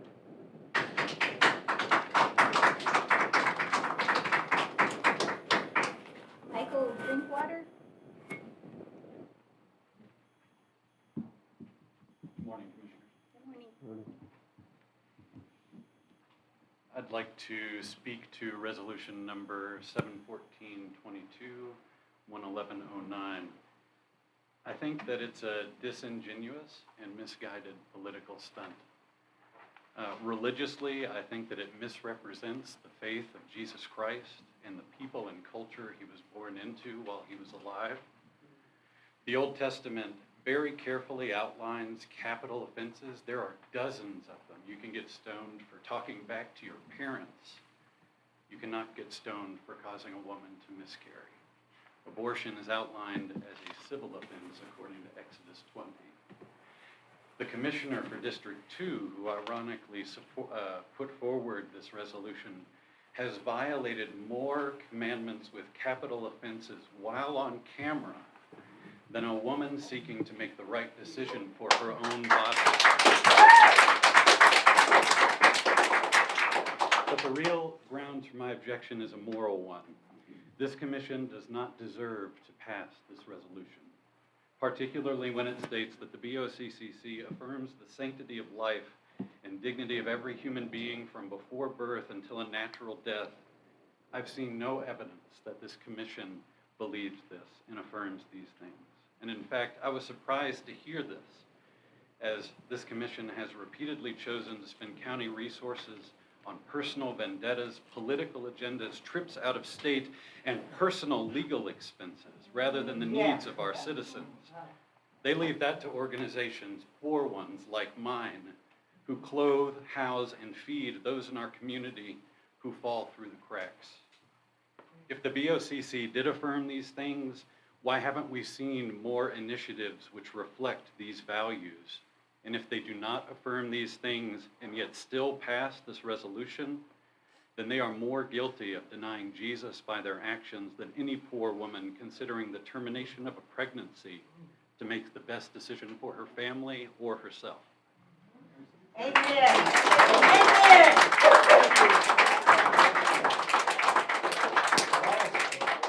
Nancy Gregory. I don't know. Drink water. Drink water. Dink water? No, drink. Oh. Good morning, Commissioners. Morning. Thank you for this opportunity to speak before you this morning. My name is Nancy Gregory, and I'm a resident of Otero County, and I'm here to speak about the resolution that you're considering today entitled Declaring Otero County as a Sanctuary for Life. I'm a supporter for the legal right of individuals to choose if, when, and how they want to start and raise a family. An essential part of this right is the ability to access high-quality health care, education, and training opportunities, family support programs, and living wage jobs. My position is to do everything I can to advance public policies centered on the removal of barriers to essential reproductive health care and to remove limitations on full agency over an individual's decisions impacting their reproductive health and ability to parent. I find that this resolution that you have before you does not advance the public policies I just outlined. Therefore, I urge you in the strongest possible terms to vote against its passage. Thank you. Thank you. John Davis. John Davis? John Davis. That's me? Okay. Good morning, Commissioner. Good morning. It is my understanding, I wrote it down, it keeps me on track and on the straight and narrow. It is my understanding that the three of you are anti-abortion, so we have something in common, so am I. But among the many and vast differences between us is that I'm also pro-choice. The reason for that is because the call of whether or not to have an abortion is not my call to make. It is not your call to make. If you're anti-abortion and pro-choice, you're okay with forcing a woman to bear children. That's simply horrific and tyrannical even, okay? Governor Mike DeWine in Ohio was okay with forcing a 10-year-old rape victim to bear a child, okay? Now, if that is not tyranny, I don't know what is. Fortunately, that young lady was able to go across the border into Indiana where her abortion was terminated. She will not be victimized by sanctimonious Republicans, and she was able to get it terminated. This measure is more to own the libs. Not in New Mexico, you don't, okay? I'm very grateful for our governor. I'm very grateful that this is a pro-choice progressive state. And I'm also tremendously grateful that you've been reduced to declaring meaningless and misguided proclamations. Thank you. Thank you.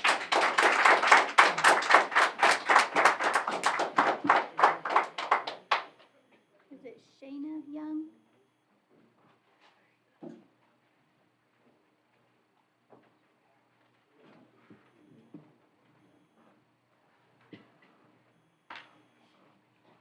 Good morning. Good morning.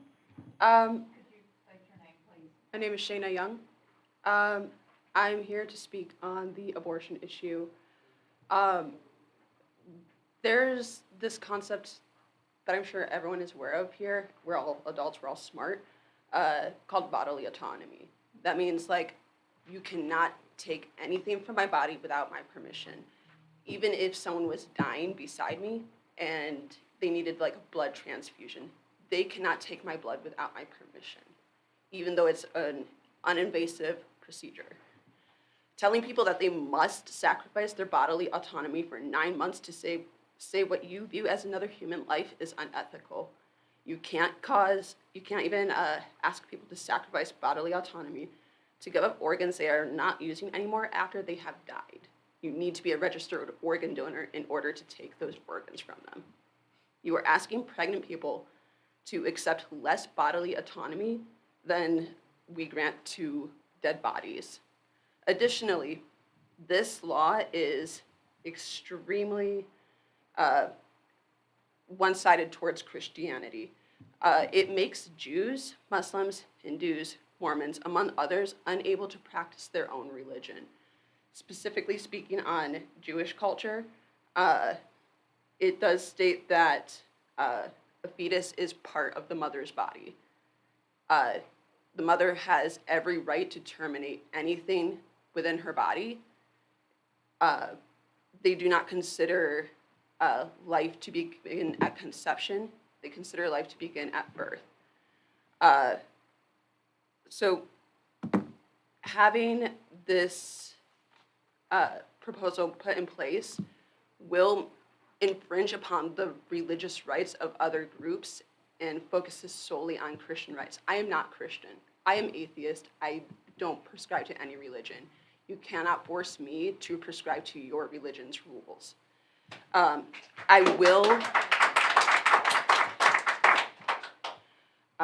will go ahead and end with a quote from one of our founding fathers, Thomas Jefferson.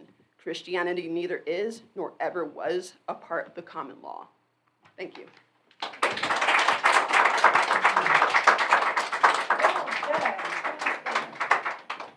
Sherry Atkinson. Good morning, Good morning. Commissioners. Good morning. I have 3 issues. I'm going to go through them quickly because I only have 3 minutes. Oh, I'm Shara sorry. Atkinson. I'm not afraid to state my name. All right. Agenda item 23 is unnecessary and proves nothing. It's unneeded. I hope that the majority of the council persons will prevail and vote this down. That's my personal opinion. Last meeting, the Gym Association presented made a presentation about our schools. Some very unfounded claims were made, and so I went to the next school board meeting. And I attended it, and Superintendent Edwards went point by point by point, refuting everything they said, and CRT is not taught in Alamogordo schools. I have the floor, please. I have the floor. That's right. You're right. Thank you. I sincerely hope that the commission will take the recount from Monday as proof that there is no fraud or criminality in Otero County elections. 3 ballots, all due to human error, were the only problems they found in the whole recount. Thank you.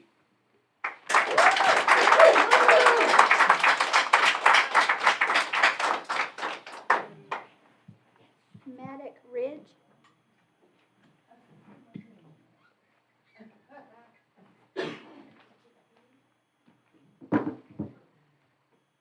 And what about the unborn when they are born? What do you plan to do for them when they are here? Will the mother receive child support for the unborn fetus since it is alive from the time that it's conceived? Will that child receive support from Otero County after it's born? What about a 10-year-old child that is a victim of incest and cannot bear a full-grown baby to term? What will you do for that 10-year-old child? Will you let them die? I've been hearing a lot of commentary made about the matters of abortion by people who do not have the ability to give birth here. This is not your concern unless you have the ability to give birth. And I'd like to read you something here. It's from the United States Holocaust Memorial Museum. It was written by Lawrence W. Britt, and it's the 14 Common Signs of Fascism. Early warning signs of fascism include powerful and continuing nationalism, disdain for human rights, identification of enemies as a unifying cause, supremacy of the military, rampant sexism, controlled mass media, obsession with national security, religion and government entwined, corporate power protected, labor power suppressed, disdain for intellectuals and the arts, obsession with crime and punishment, and rampant cronyism and corruption. I've seen several of these items present within the past meetings that I have attended here, and I'm very disappointed to see that. I am neither a Christian, and I do not follow Christianity, and I will not follow Christian law that's being forced upon me. And I don't think anyone else should have to do that, because the freedom of religion means the freedom to practice your own religion, not to force it upon other people. Thank you. Real quick, could you state your name, Madam? Could you state your name for the clerk? My name is Maddox Ridge. Natalie Wilkins. Good morning. Good morning. Can everybody please state your name that's coming up front, please? My name is Natalie Wilkins. I am a local activist and pro-choice organizer here in Otero County. I'm here to address agenda item 23, as is the majority of people here, to make Otero County a sanctuary for the unborn. This resolution poses no benefit to the community or its constituents. While Otero County currently does not have an abortion clinic in place, New Mexico has 4,000 abortions approximately performed yearly. 1 in 4 people with uteruses will have an abortion in their lifetime. We are already seeing an extreme forced birth narrative pushed across the United States. As a result, New Mexico is seeing an influx of patients at their clinics, and it's making individuals have a harder time getting appointments to get those services.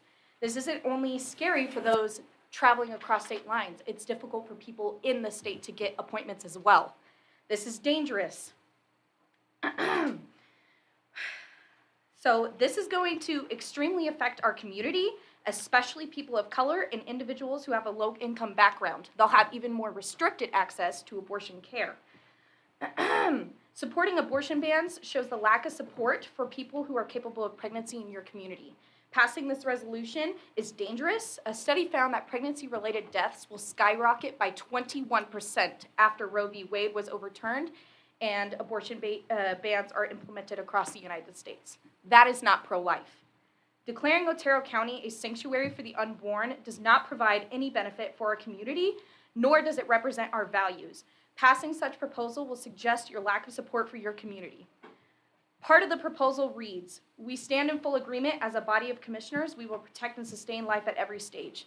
If this were the case, focus your attention on those 32% of children who live in poverty in Otero County, the 25% of children who don't have adequate access to food, 5.4% of the children who don't have health insurance in Otero County, the 3% of teenagers who will become parents, including myself. This proposal is more of a performance than it is beneficial for us. It does not include any benefits to our county or make any substantial changes. Using administration of Otero County to declare our community as a sanctuary for the unborn, based on the idea that we believe that life is God ordained and God is the author and finisher of every life, no matter if at the beginning or end, is simply pushing a Christian religious rhetoric that does not represent the community as a whole. We have a diverse community here, diverse religion, diverse cultural background, and it does not represent everybody. So again, I strongly urge the county commissioners not to pass this proposal, as it severely threatens the integrity and reliability of this administration. Your God does not influence my rights, my wife's rights, my children's rights, or anybody in this room with a uterus or outside of it. Our determination beats your religious anti-choice agenda, and we are here to fight for it. Thank you.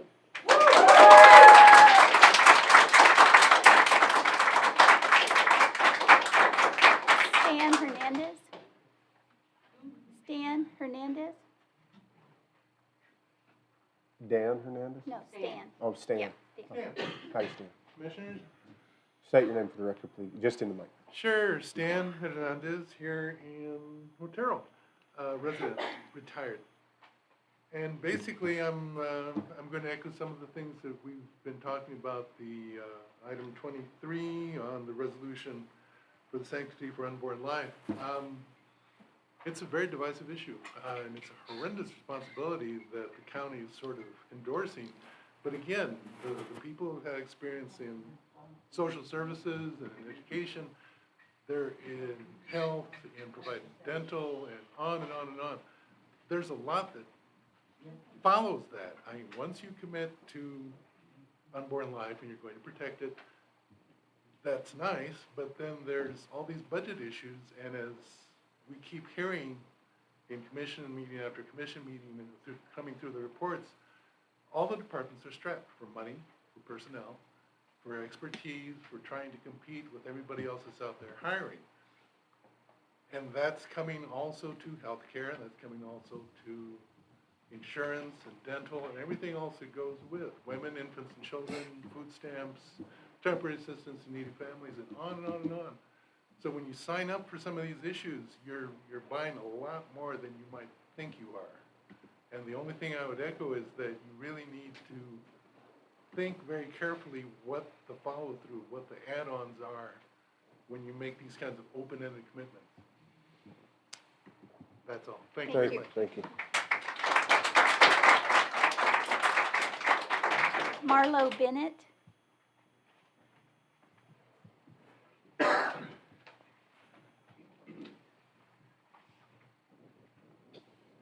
My name is Marlo Bennett, and I'm really here on more of a personal side of this. I want to give you a life experience that I had. I believe that I paid somebody to murder my child. It was many years ago, back in the late 70s, early 80s, and I live with that every day. Okay, every single day. Years later, I ended up working at an abortion clinic. And I did testing for the girls to see if they were pregnant or not. I saw a lot of things there. I saw people bringing in kids who were pregnant. I'm talking about kids, teenagers, and the parents saying they had to have an abortion because it was a shame to their family. These girls would go upstairs. Not every single one of them would fight, but you don't strap them down. When they fight, they perforate their uterus. They were taken down a back stair, put into a vehicle, and from there they were taken to the hospital and told to tell them they fell off a horse. Okay? I wasn't told the truth when I went and had an abortion. I didn't know the facts. I wish they would put a jar of every stage of this baby, every abortion, every stage of life. The ones that have saline abortions, put that baby up there in a jar as well. Show people what they're doing. Show them that they're killing. I had a friend of mine that showed up at the clinic. Her dad was a preacher. She didn't know I worked there. I didn't know she was coming. She asked me to go upstairs with her. That's where the abortions were performed. You have to look through every little piece to make sure you got it all, okay? And what I saw will haunt me for the rest of my life. It was a little bitty foot. All the toes were there. They told her it was a blob. All the toes were there and the ankle bone you could see. I just think that our county, what I've seen since I've moved here, is the people come together. They help each other. There's food everywhere here. We would stand together, I believe, as a community and help these women and be a force for them and be a force to be reckoned with, to let them know it's okay. Yes, you made a mistake. You're pregnant. Everybody's going to see it, but it's okay. Life goes on. It's okay. Amen. I wished I would have had that support. And I thank you so much for giving me the time to speak and to let you know just how I feel on a personal note. Thank you so much. Amen. Thank you.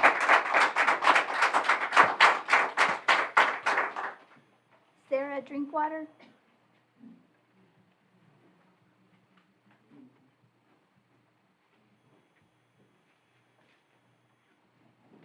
Good morning. Yes, my name is Sarah Drinkwater. I would first like to say thank you for your bravery in sharing your story. I'm very sorry that that happened to you. And with all the kindness in my heart, I'm sorry that you experienced trauma, but I don't think that other people should be forced to as well. Okay, I am here today to speak against the passing of Agenda Item 23. I personally feel, I personally feel it's a political stunt designed to pander to conservative Christians in the area. But aside from my personal feelings about abortion, I have a number of concerns regarding the content and implications of this resolution. I'll choose to leave the religious arguments to those who are more qualified, like my husband.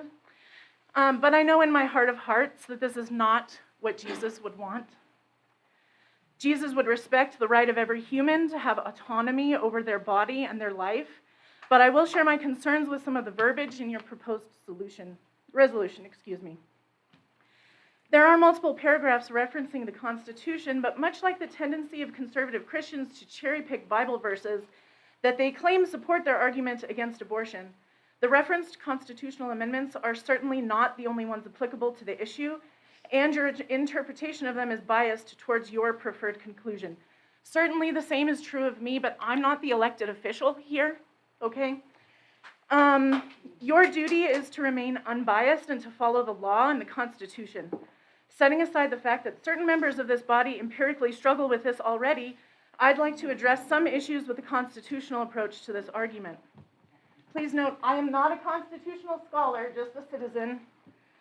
The 5th and 14th Amendments certainly could be applied to this issue, the right to life, freedom from bodily harm, etc., all true, though you apply them to what you consider to be a person, which the Founding Fathers clearly did not. The 14th Amendment applies, according to its own verbiage, to, quote, all persons born or naturalized in the United States. Additionally, the 4th Amendment secures the right of all citizens to be secure in their persons, that's a direct quote, and protects us from unreasonable searches and seizures. I think it's an equally important constitutional amendment to consider in this discussion, as restricting healthcare procedures for approximately half the population opens doors to violations of medical and personal privacy that are alarming to me. I also find it interesting that some people support government restrictions on healthcare when it involves essential issues of bodily autonomy around sexual reproduction, but not when it comes to matters of general public safety during a pandemic. Your scientific argument about the beginning of life leaves much to be desired. Were any actual biologists included in your drafting process? Doubtful. You claim that the multiplication of cells is proven evidence that life is forming. What about cancer cells or liver cells grown in a petri dish? Time. Finally, not everyone here is Christian. It is. Thank you. Thank you.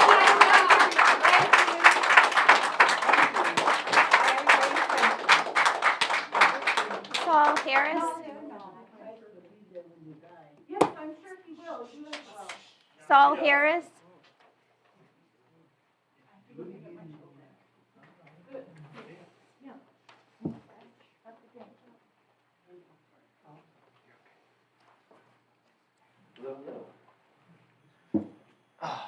My name is Sylvie Harris. I'm from Tularosa, and I'm here to speak today on Agenda Item 23.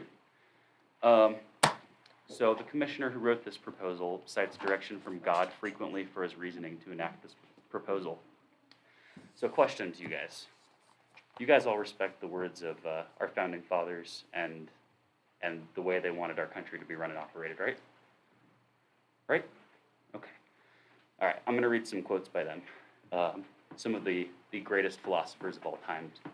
So John Adams stated while speaking to the Muslim government in Tripoli, as the government of the United States of America is not, in any sense, founded on the Christian religion, it is declared by the parties that no pretext arising from religious opinions shall ever produce an interruption of the harmony between these two existing countries.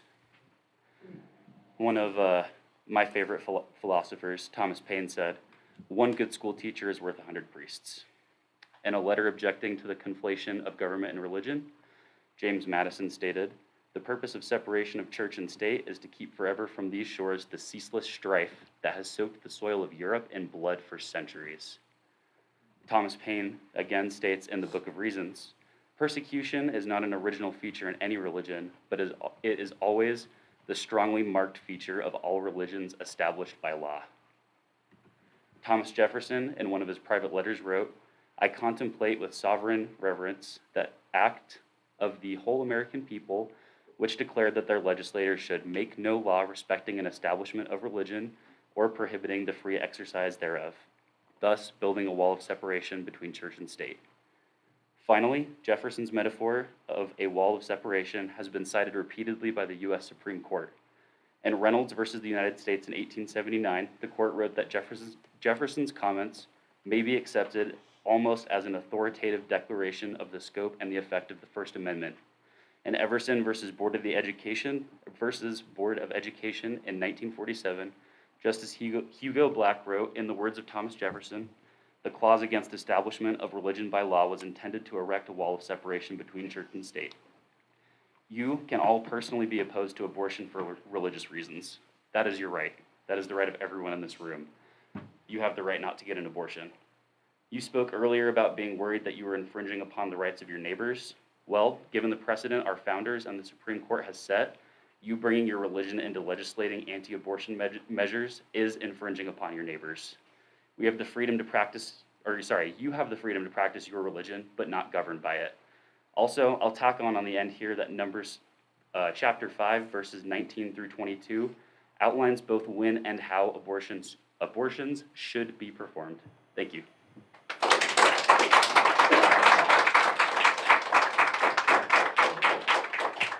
Donna Turnbull?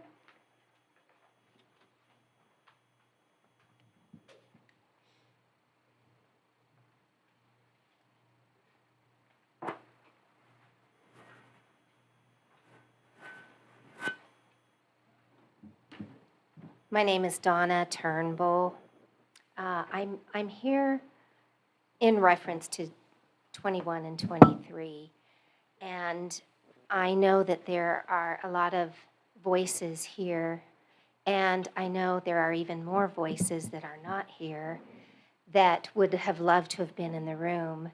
And I just ask that going forward on such big issues, that you find a venue that is suitable in Otero County, and there are many. So I think that when the space is limited, only certain people are able to speak. And that's mostly what I came to talk about. So choose a bigger venue, and if not possible for every meeting, can you at least reserve 3 or 4 seats to be rotated in and out for someone that doesn't necessarily need or want to stay at the meeting, but they would like to speak on the issues at hand.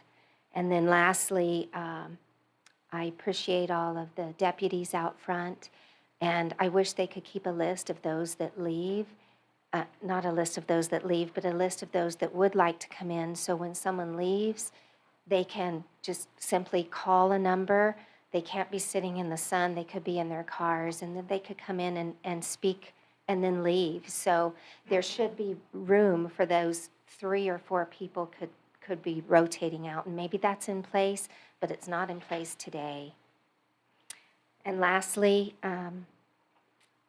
I just want to say that I want you to do whatever you can to be sure that every vote, and only one vote, of all the legal votes are counted and protected in Otero County, and anything you can do for that. And one last comment, I was greatly moved by the woman that had the abortion. And I think if more people realized that life should go on. Everyone in this room didn't choose to be born. Someone chose to allow them to be born. Amen. Thank you. Amen. Point of order, some people were brought in from outside. decide who signed up to talk. Right. So it's not like they're being ignored. Yes, ma'am. 35 of them left because there was not a list kept. They There were was a turned list? away. No, There was there a was list? not a list out there. They were not allowed. I was told I was not allowed to be on the list. There was a list. There was a list. Evan Ross.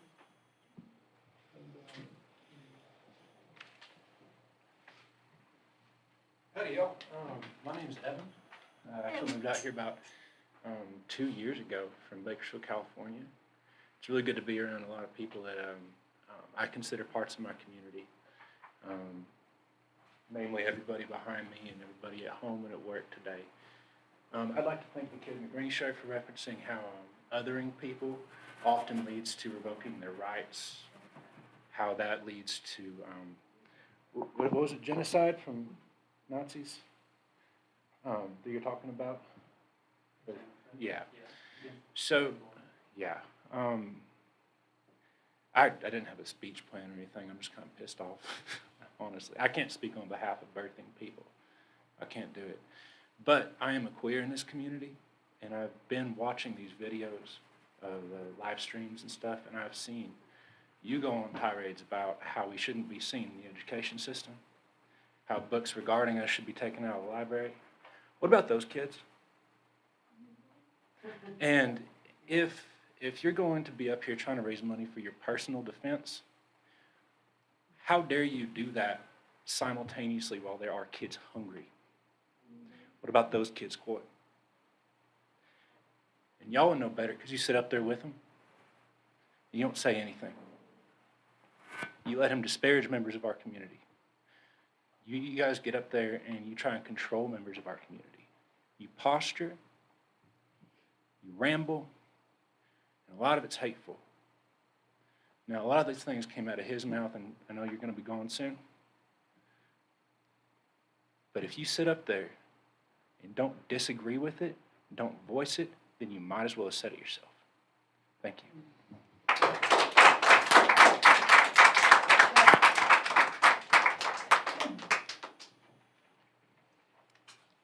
Ricardo, I can't, is it Cardiel? Cardiel. Okay.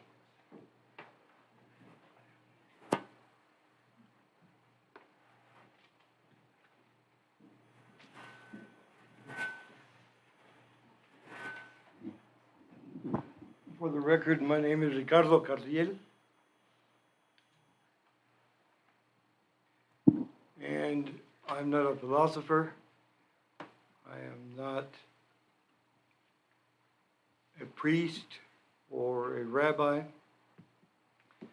But I do share in common one thing with the unborn, and that's life. Because someone chose to give me life.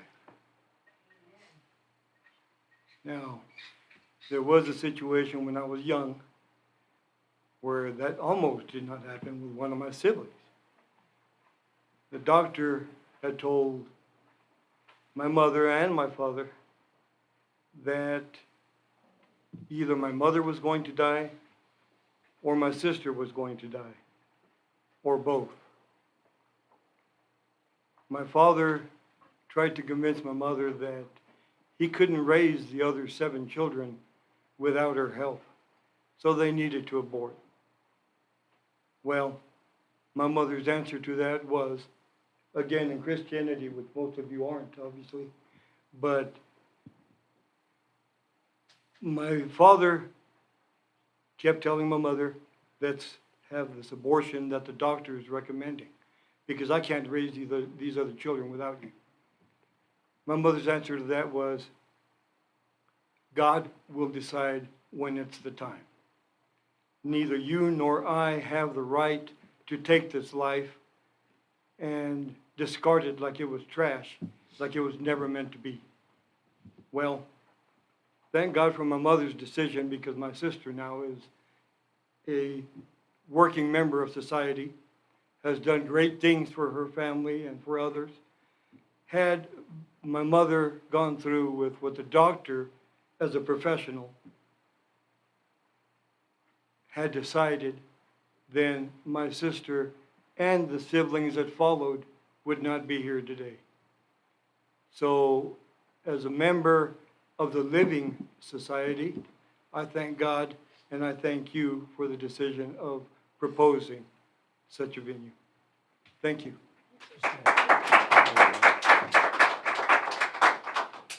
Donna Swanson?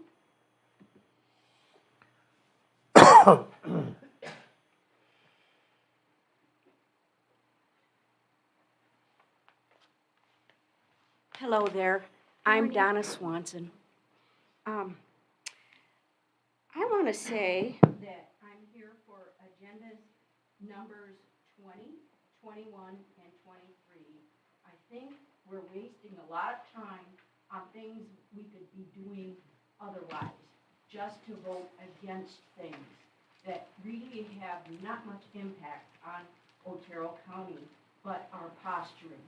I agree that they're posturing things. And I think that actually they're illegal votes too. They don't go with the laws of our state.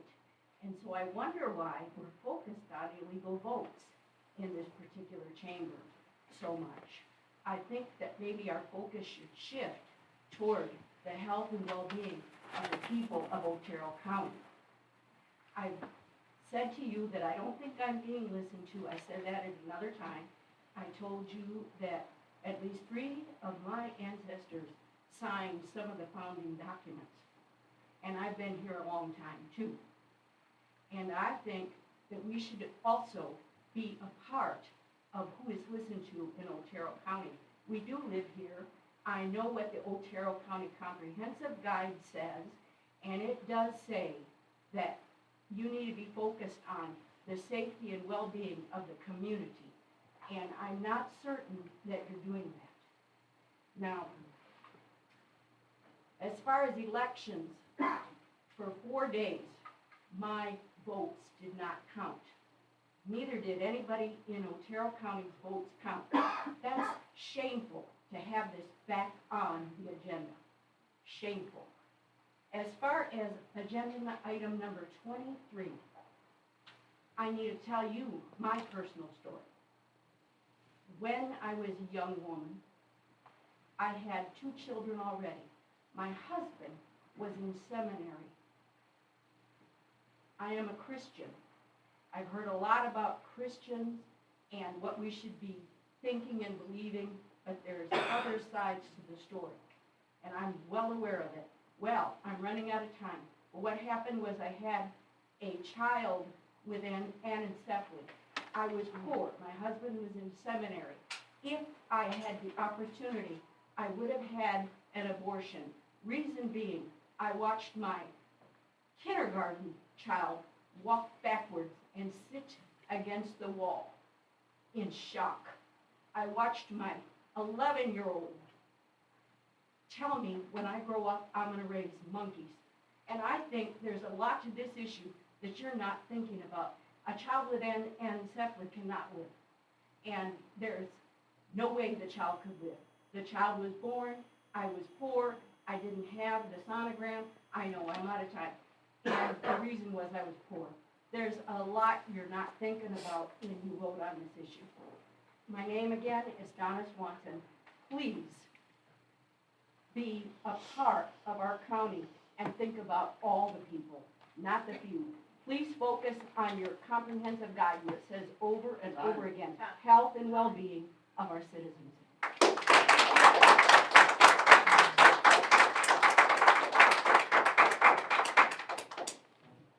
Okay, that was the last person signed up for the public comments. What time is it? Was that the ones from out there? Is that everybody from outside? Wait, just, That's everyone that was outside that wanted to come in. I don't, Okay. she came later, so I don't know if she Should- got a chance to put come- her name on the list for public speaking, so if you want to give her that opportunity. yeah.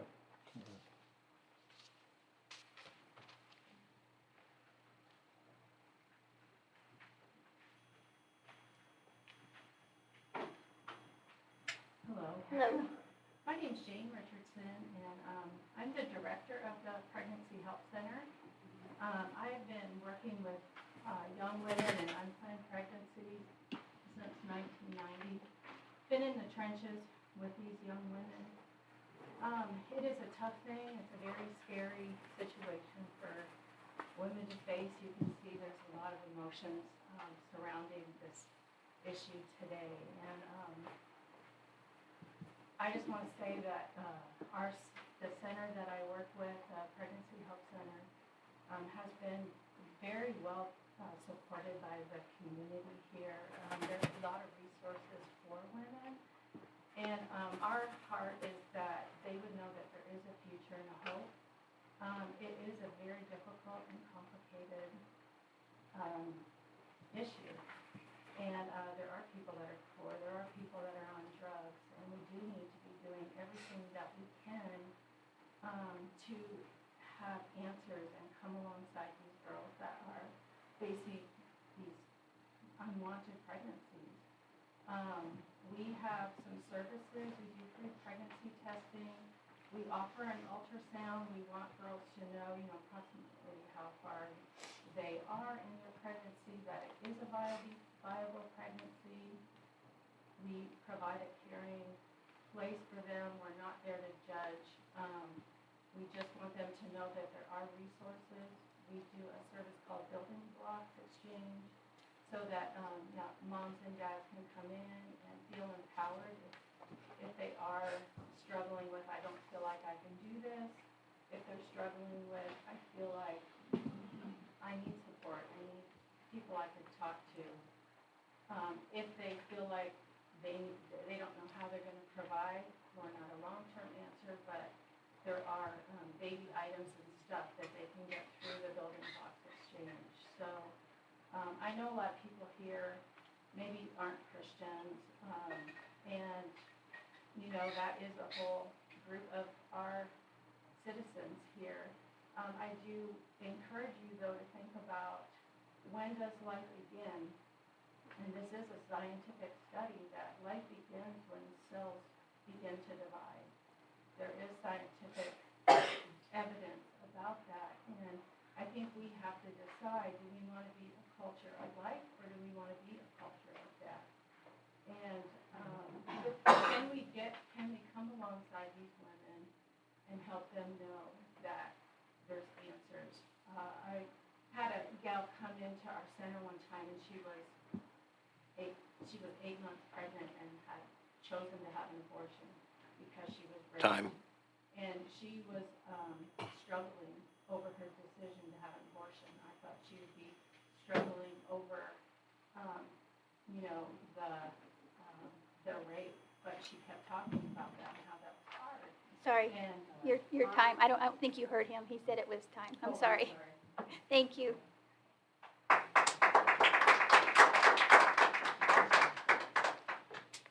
Okay, so that should be the end of the citizen communication. I have that email to read. Oh, okay.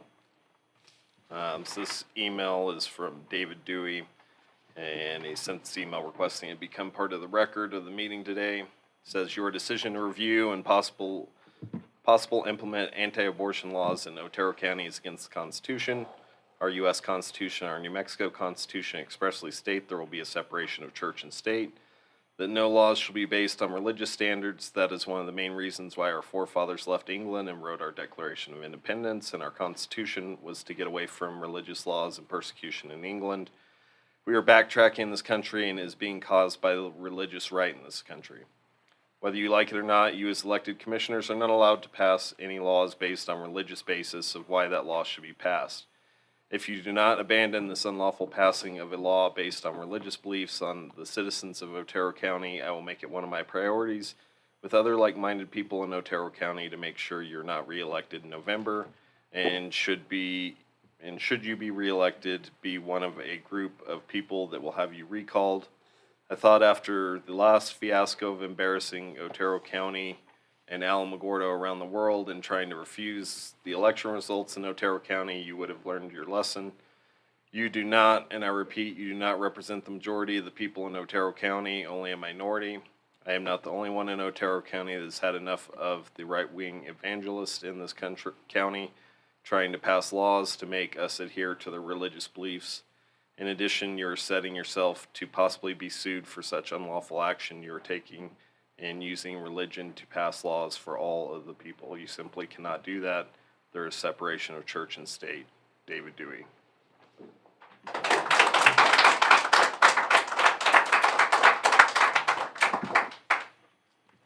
All right, so we're gonna move on to new business. We pulled item number 18, waiting for financials. If I can ask you, let's go ahead and move 23 to the front, and since we've already had all the commentary on it. Okay. Is that all right with you?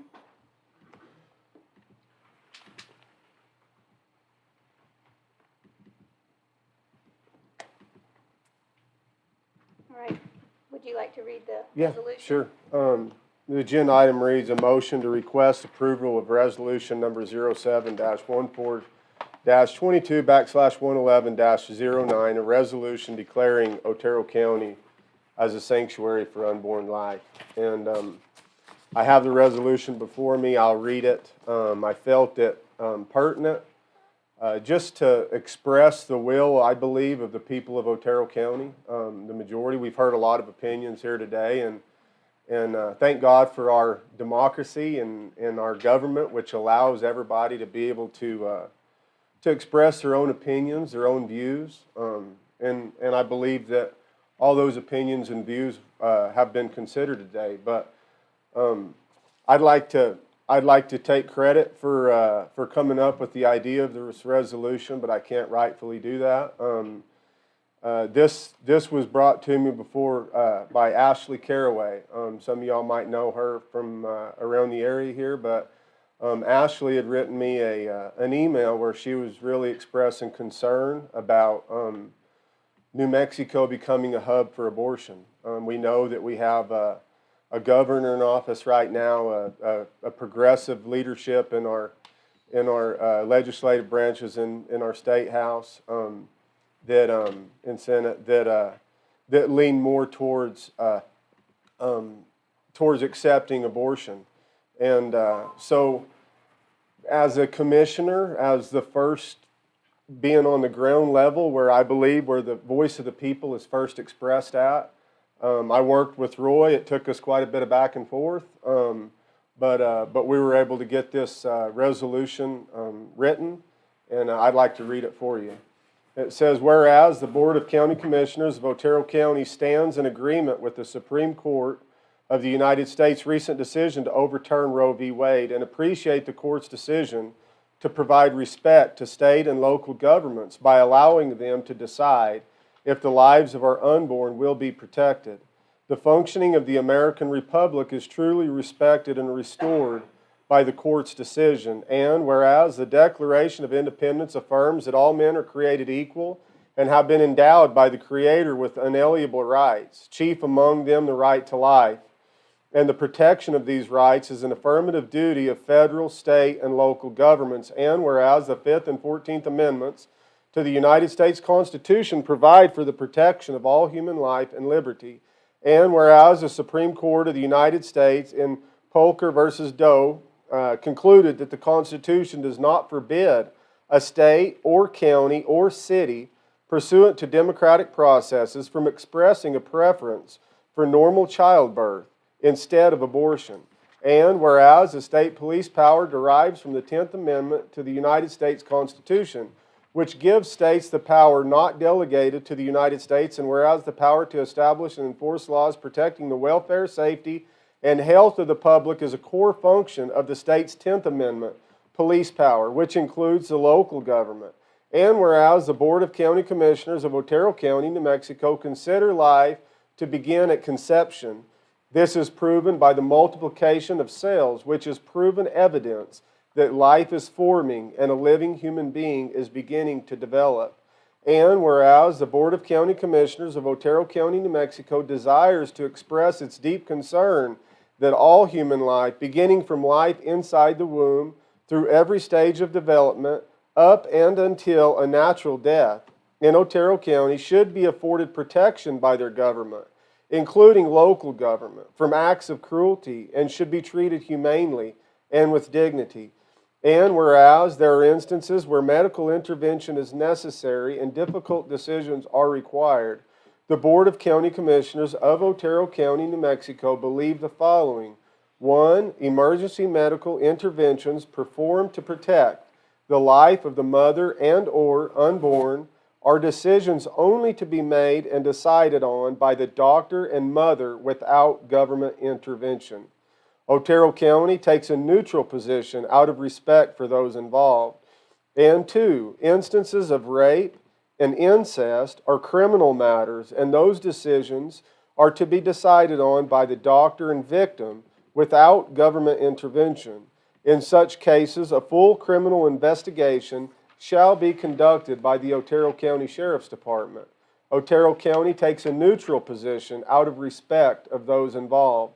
And whereas the Board of County Commissioners of Otero County, New Mexico stands firmly against the presence in the county of Planned Parenthood clinics or any other clinics where abortion is practiced at will and on demand.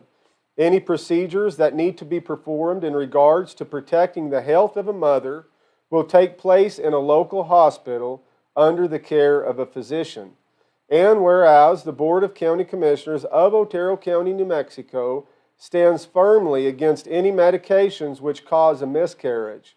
We do so not only to protect the developing child, but also to protect the mother of any adverse reactions that these drugs may cause.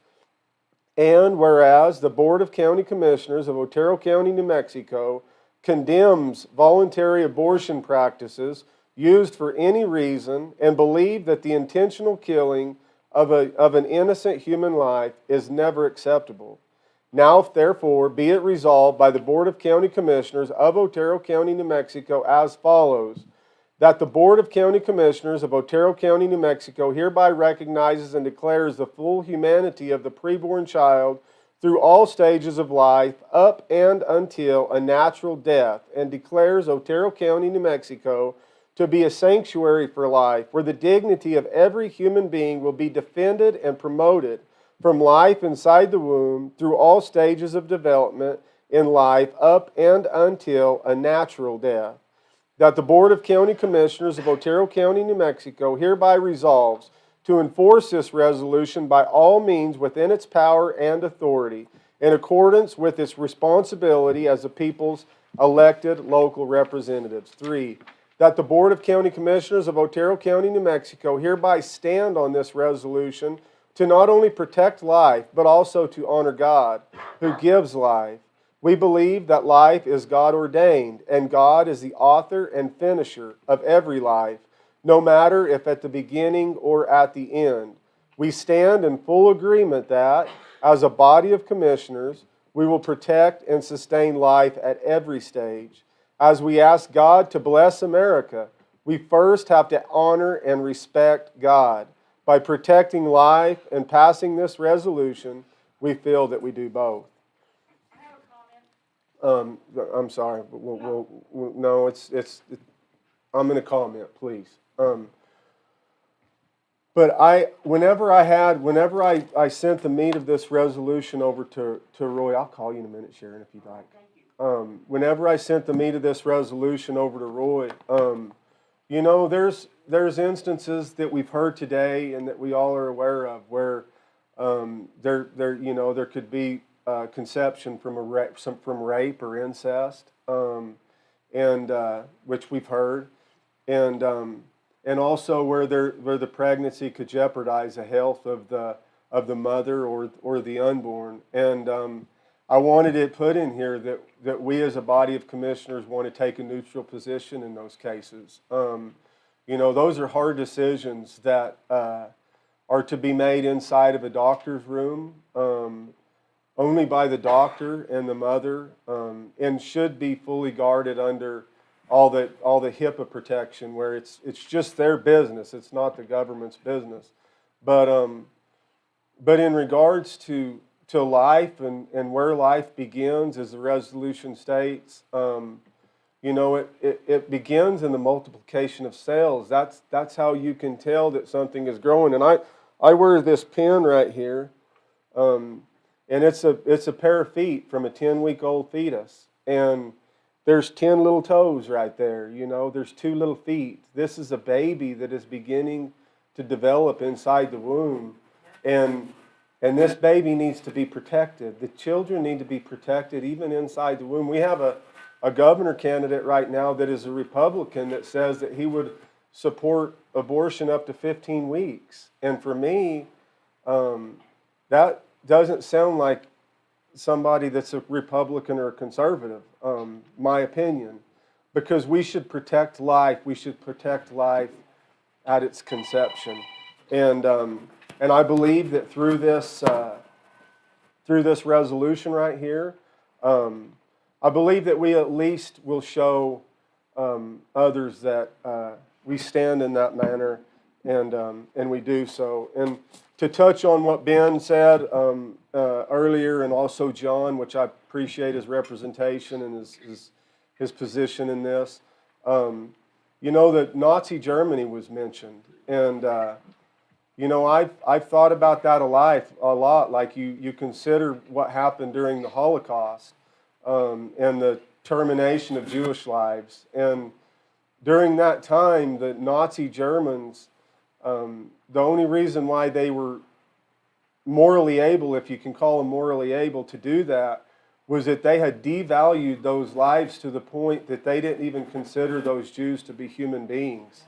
And that allowed them to just kill them at will and on demand, however they want. And we hear that argument much from those that are in favor of abortion, where they've devalued the lives of the preborn to the point where they'll just call them a lump of cells or even a parasite in some instances.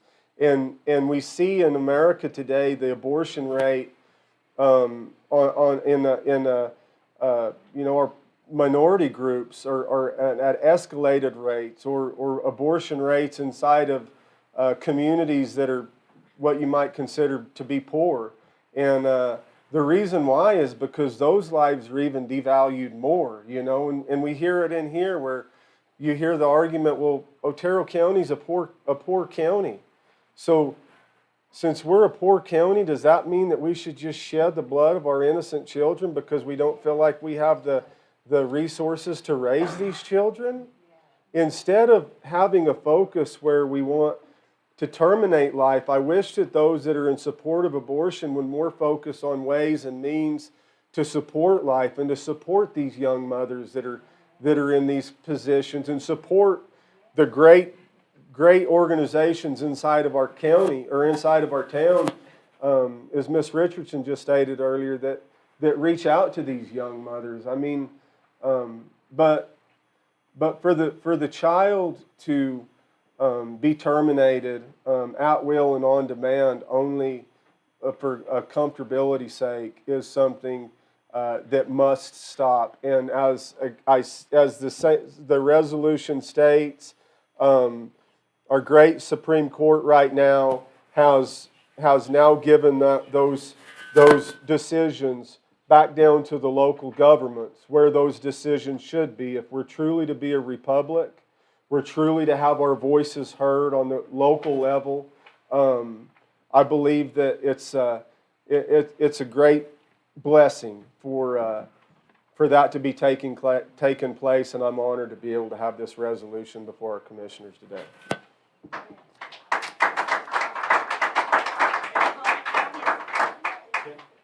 Can I say something on this? Sure. Yeah, Sharon, hang on just a second till we're, yeah.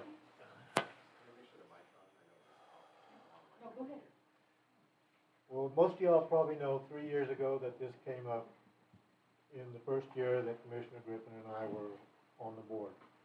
I was against it, okay? I was against it for two reasons. One was medical issues. If a baby or the mother had issues, that it would just be able to take care of it. Two was the second deal of the rape or incest. This now has this incorporated in it. Many of you that talked earlier talked about medical issues and stuff, so I'm wondering to myself, did you read this before you came and had a conversation on talking? So what my deal is right now, the state helps in the birth control pills. They're helping the mothers after the babies are born. So there is funding out there. There is help. we have offices for the unplanned, what, the lady that was here earlier that talked about the facility. So this, again, has incorporated my deals that I was against. I don't believe that a person can just go out and have a wild Friday night, she gets pregnant and like go off and get an abortion. Some people should have responsibilities. Life is life, period. That's just my feeling on this, so. That's my point. When you published the resolution on the website, it was nothing like what you just read. Was that because of the furor that you stirred up by releasing that? No, ma'am, I don't know, I'm There not. was like 3 paragraphs. It was very cut and dry, and it was not what you just read. You have gone through, that's good, I'm Sure. glad you did. Yes, ma'am. But that's not what you published. I didn't post anything. It's posted on the website, on the agenda. I'm gonna check that right now, Yes. but I'm pretty sure we had the entire. Not the last time I checked. Okay. But what you published initially Yes, is ma'am. not what was read today. That's my point. Sure. Thank you. Thank you, Sarah Sharon. Atkinson. Thank you, Sharon. Yes, ma'am.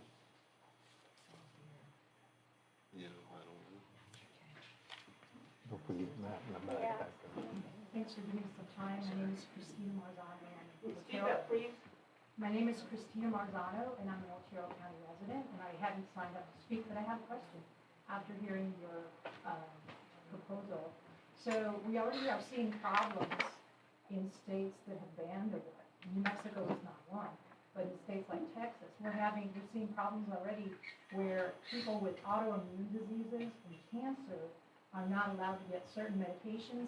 I'm not a medical professional, but one in particular is called, I believe it's pronounced methotrexate, widely used for the treatment of autoimmune disorders and also cancer. But it can also cause miscarriages, and incidentally, it's also used to terminate ectopic pregnancies, which you know are not viable. So my question is this, if this passes, is this going to affect people in our community that have autoimmune disorders, ectopic pregnancies, and cancers from receiving necessary medications that might induce abortions in people who are pregnant? My opinion on that would be something that would need, a conversation that would need to be taking place between a patient and a physician in a hospital room. It's not our place. That's why we have doctors and professionals. And that's also in the, right here where it says in medical interventions, to where if that's a situation, then that is part of it. It would be, again, like you said, between the doctor and the mother, or the family, I'm not whoever. talking about a mother, For- I'm talking about people who need these medications who are being denied them in other states because pharmacists in the states are afraid to prescribe them, and doctors as well. Well, that I'll would take be, care of that that now. Go For ahead. clarification, this is not going to outlaw anything. This is more a matter of an opinion being expressed. that would be a decision. Were you even That- aware of this before I brought it up today? We could sit here and we could brainstorm all different kinds of situations and what ifs and what ifs and what ifs. But our position is that would be, if that was the case and that patient could go to their doctor and they could get it sorted out. Doctors have great leverage. That's why they go to school for so long, and that's why they're so focused in medicine. And So, that's why this decision should not thank be you. left up to all you right. guys. Well, thank you for your comment. Matt?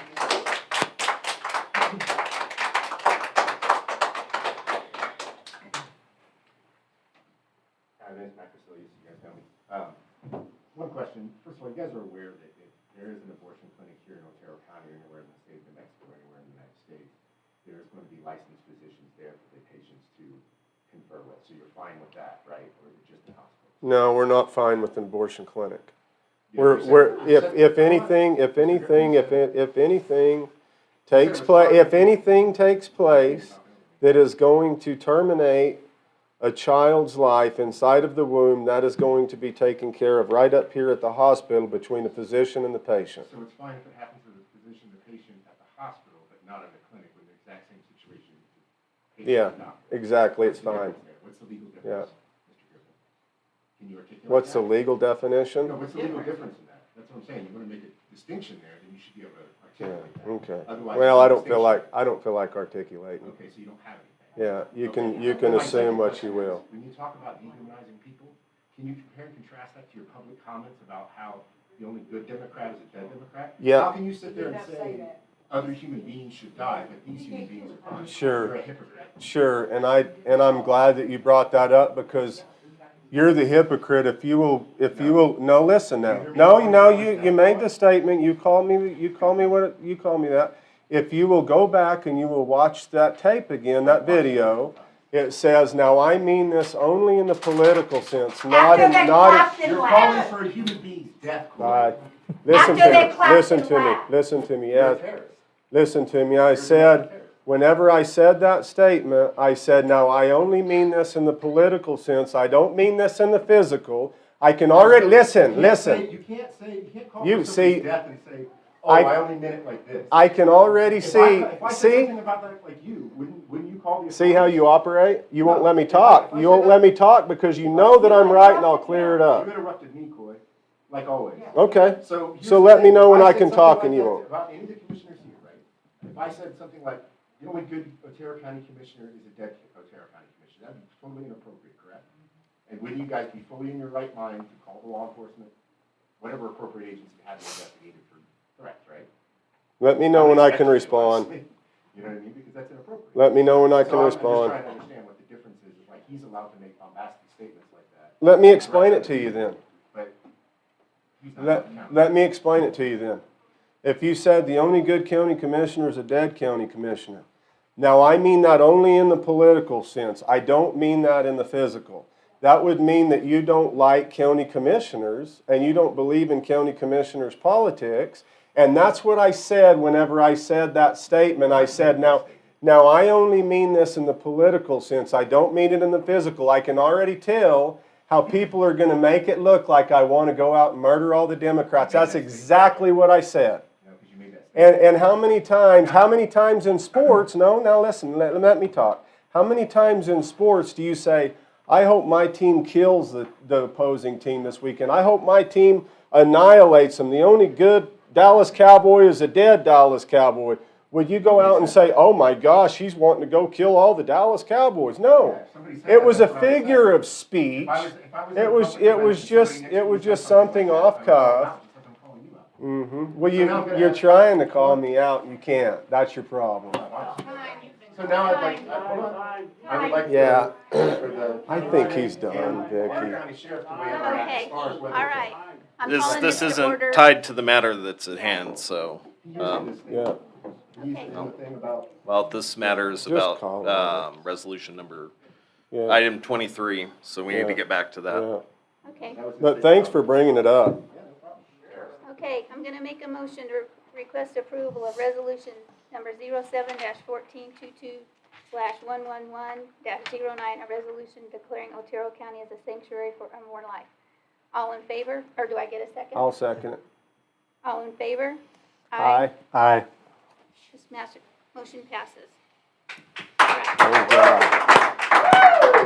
And I'd just like to put one more call out to any other county commission boards across the state of New Mexico to get the same type of a resolution passed inside of their counties, where if the governor wants to embrace it in Santa Fe, if they want to have abortion clinics in Las Cruces, if they want to do it in Albuquerque, then they're well within their rights to do so.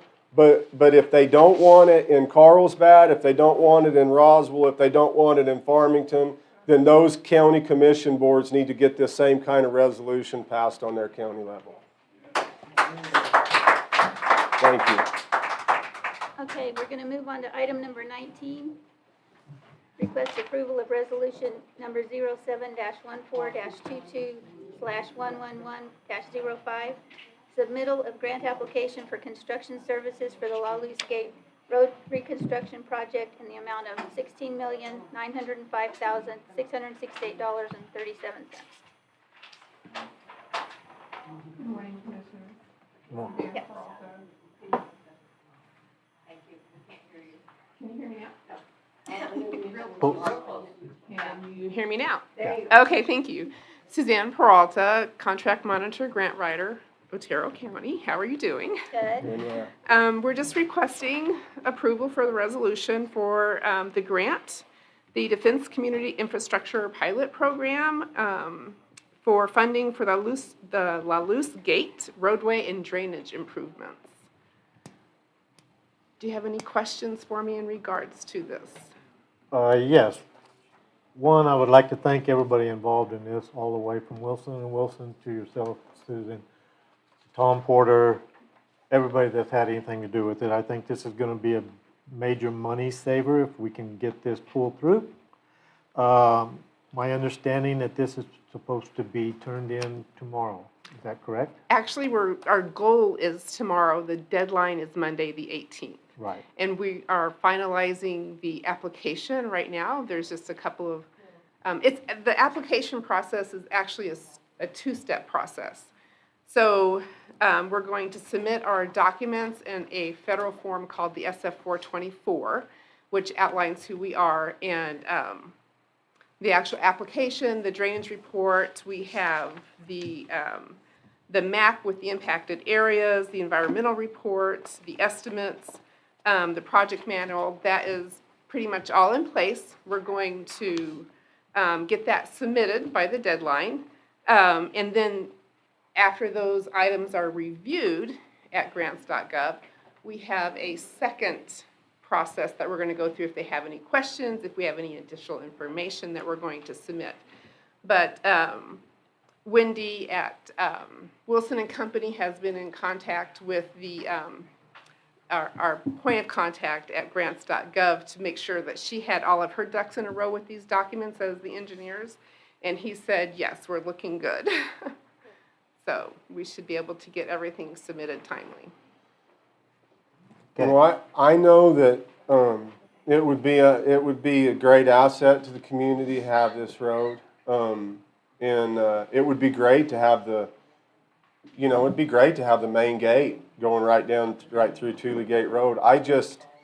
I reserve my vote on it just because I don't want to dedicate money to something that we don't have the funding locked in on.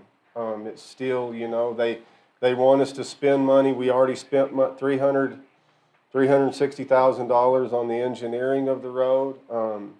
Now here's another $90,000. And if we had more assurity that this funding was going to be secure, then I would be more willing and apt to vote on it. But with the funding still being up in the air, and they're just saying, well, if you do this and you do this and you do this, without giving us a for sure commitment that the funding is going to be there, I made the argument before, and I won't rehash it all back out. Again, it would be fantastic to have the road, but until we have the security of knowing that we have the funding, I'm not going to be in favor of spending any county money on it. We have letters of support from Washington, D.C., from the Congress, from the military level. We have letters of support from Holloman Air Force Base, support letters from DOD. So this is an item that is very hot on their list. They even put out a letter about a month ago that this is one of their hot items that they're wanting done. So, and that's great. That's great to hear. I'm glad that there's letters of support, but letters of support still aren't letters of security. If we had letters of security saying you will get this money if you do this, and they put their stamp and their signature on it, then I'd be for it. But I don't want to spend over $440,000 to date if we pass this on something that could be planned sitting on the shelf. I think enough money was wasted on courthouse drawings and courthouse stuff over here from previous commission boards, paying architects and stuff to design courthouses that we didn't have the funding for and we didn't have the funding secure for. And I reserve. I don't want to roll the dice. It's too much money to spend on something that we don't have a letter of security. If we had a letter of security saying, if you do this, you're guaranteed the funding, then I would vote for it. But until we have something like that in place, I'm not gonna vote for something that we can't put our hands on. What we're voting for is to submit the grant application. I mean, we I can't know, move but forward if we don't do I that. know, but if the grant application gets accepted, then we're on the hook for $90,000, right? We're also saving $16 million. No. Suzanne, and I'm trying to look in your agenda report, are we committing another $90,000? I'm not sure, I was gonna ask, I'm not sure not that seeing that. the additional 90 came. It says the total program funding that's available Okay. is 90 million. Right, right. Okay, Right. We're not committing to spending any more money today, And- just submitting the application. okay. Yeah, if we're not, I'm sorry. That's okay. I was wrong. I thought it was, our commitment to the grant was 90,000. No, we've already committed the $360,000, no more will be committed. Okay, okay. And I, if I could just say, anytime we apply for any type of funding for a grant, right? Some of the problems that we've had in the past is we really don't have a shovel-ready project. We have to have a shovel-ready project to submit for funding. Okay. This is a shovel-ready project, so this is the only way we're going to be able to ever request for funding for a federal grant, is to have a shovel-ready project. It is going to take some due diligence, some effort, some costs on our part, right, before we can ever make these requests. And I think it's going to be a huge benefit to our community if we can get this done. And I think Holloman is going to support us 110%. It's not going to just be, it is a Department of Defense grant. They're going to see the benefit, we're going to see the benefit. It's a very good thing. But again, they need to know that we're committed and we're ready for this project, because the funding is released, I believe it was September 3rd is when they'll notify us. They can't say, we're going to give you the funding, go out and see if you can get this project done. They need to know that we're ready for this project, and we are. And that's why we have Wilson and Company, the engineers. They have the plan set, they have the estimates, they have the project manual, they have the drainage report, they have the environmental report. Wendy Schlossberg has done an amazing job putting all of the narrative together for the background to present this application. So I feel very confident. I mean, there's no guarantees, of course, but I feel very confident that we're pulling it all together and it will be successfully submitted. Anything else? Oh, Nope. No? All right, make a motion to request approval of resolution number 07-14-22/111-05, submittal of grant application for construction services for the La Luz Gate Road reconstruction project in the amount of $16,905,668.37. I get a second? I'll second. All in favor? Aye. Aye. Motion passes. And don't interpret my pushback on not want, I hope we get, it'd be great to have a road. It'd be great to have a better road going out there and access through the Tule Gate side. Okay, so now we're going to move on to item number 20. Hang on, Vicki. Oh, I'm sorry. I have a question on CA6, on the road program. What does that entail? Because our roads in the city are horrible and all over the county. And I went to the transportation company department, and they said that we have to take it up with the county. And the county doesn't give us any answer. And what I'm questioning is, when are we gonna fix our city roads? They're horrible. Yeah, I agree. And you see, every time I turn around, they make a nice road nicer, and the ones that are crappy in the city and all around are horrible. Have you ever driven on the side streets of the cities? They're horrible. Are we ever gonna fix that? That's my question. Well, that'll have to go through the city, Joe, but The reason why this came about was the DOD had like $1 billion that they were giving out for grant monies that would be funding. So they can Or- spend it anywhere. Well, it would have to support a base or a military reservation. So that was one of the reasons the Lawless Gate Road was fixing to be coming up for renovation, because it is one of these roads that you're talking about that's in They bad have a shape. division of this money goes here and this money goes there. We don't care about the little people or the little cities or the main roads. We only care about certain roads. This is just coming from the DOD, ma'am. This is all that this is coming from. We're just trying to, What I'm saying is I don't understand why we keep getting nicer roads on the same roads, and the ones that are hideous are not getting any attention. well, if you remember for the county reference, for the last 2 years, we've done $2 million worth of road repair on Alamo Street in Lawless. So we are addressing the roads around the county. So the city, you need to be into the other commission meeting at the city of Alamogordo. All right, I'll be there. But we are trying to do as much as we can with the money we have to repair all of our roads. So there's no city streets are decent in this Alamogordo. Yes, ma'am, and I'll agree with you on that 100%. But it's the city. I have a county road question, Yes, ma'am. and I meant to bring it up in earlier comments, but didn't. We live off Hamilton Road, south of Alamogordo. And there is a little road called Martin Luther King Drive. It goes from Hamilton Road to 54. It is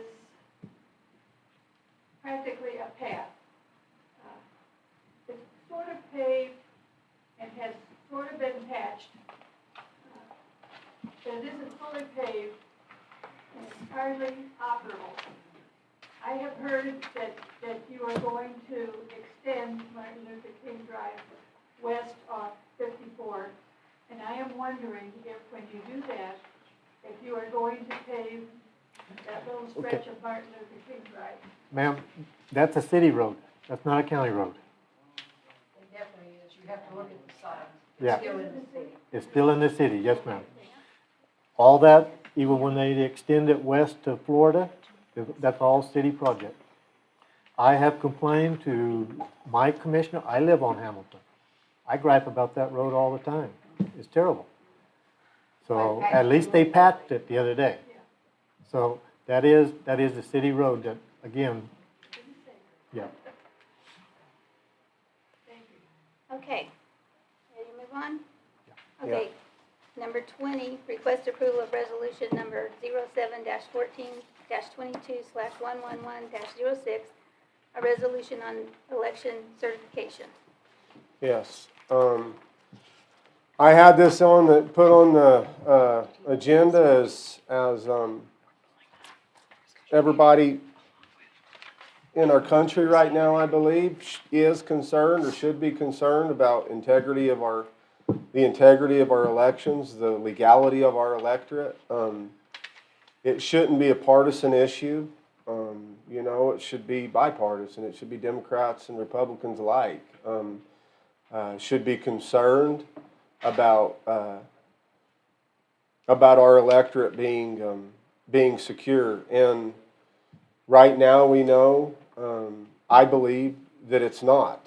I believe there's areas of unsecurity that have been engaged through our Secretary of State by illegally changing the election laws under the guise of a pandemic. The mail-in ballots, the ballot drop boxes, those are all avenues in which cheating can occur. And not to say one side's cheating or the other side's cheating. I'm just saying cheating can occur. And I just like to see it as secure as it can be to protect every legal voter. And so I sent this stuff over to Roy, and Roy wrote this put the meat of what I sent him into this resolution, and I'd like to read it for you. It says, whereas faith in our election process is essential to the functioning of our republic, and whereas doubts about election integrity threaten to tear our nation apart and dissuade participation in our electoral process, and whereas a January 2022 poll by ABC News found only 20% of the public felt very confident in our election process.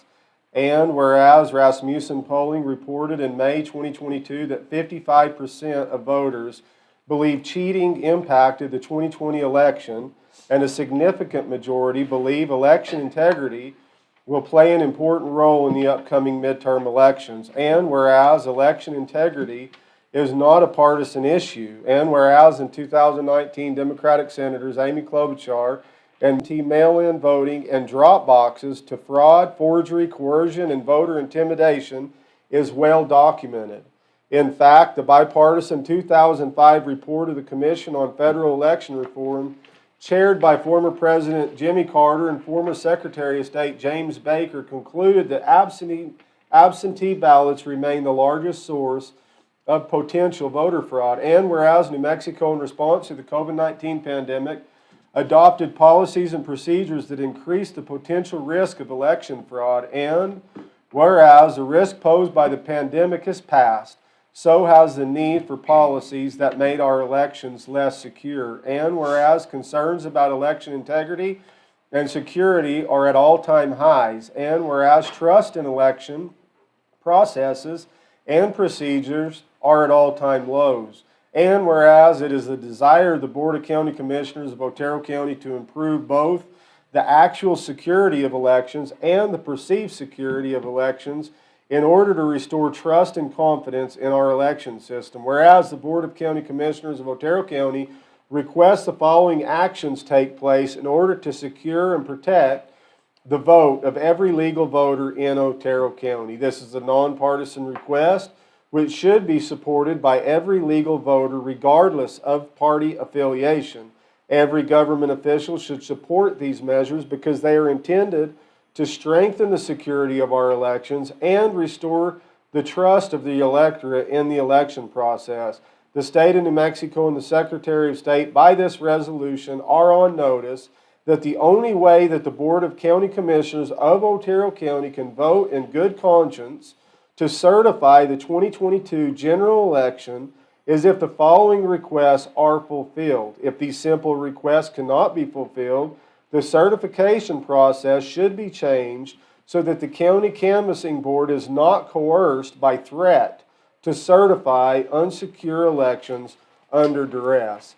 Now therefore be it resolved by the Board of County Commissioners of the County of Otero that it requests the New Mexico Legislature adopt the following changes to the New Mexico Election Code, and until measures are adopted, the Board is in agreement that it will not certify the 2022 general election. 1. Prohibit the use of ballot drop boxes. Ballot drop boxes, even those that are electronically surveilled, pose an unacceptable risk to the election process by making illegal ballot harvesting easier and should be prohibited. 2. Transparency and access to Dominion voting machines. It is indisputable that machines and electronic systems can be remotely accessed and hacked through a number of means and methods. This is proven by ransoms paid to hackers accessing our energy and food sectors. The SOS can restore trust and confidence in voting machines through transparency by allowing them to be examined to determine if they contain network-capable hardware, including modems. Examination of machines should be open to independent forensic experts and elected officials. 3. Allow counties the option of hand count ballots. Establishing procedures for counties to conduct hand recounts will help assuage those segments of the electorate that are distrustful of machine tabulators. Further, this action acts as check against potential bad actors seeking to manipulate election results through nefarious means. 4. Provide county canvassing boards the authority to use discretion when certifying elections. Currently, the duties of the County Canvassing Board are ministerial, forcing members to certify election results despite concerns or questions. The County Canvassing Board and the County Commissioners are the most direct representatives of their constituents. Considering the significant portion of the electorate with doubts about the electoral process, providing for discretionary certification at the local level is a measure that can be taken to restore confidence.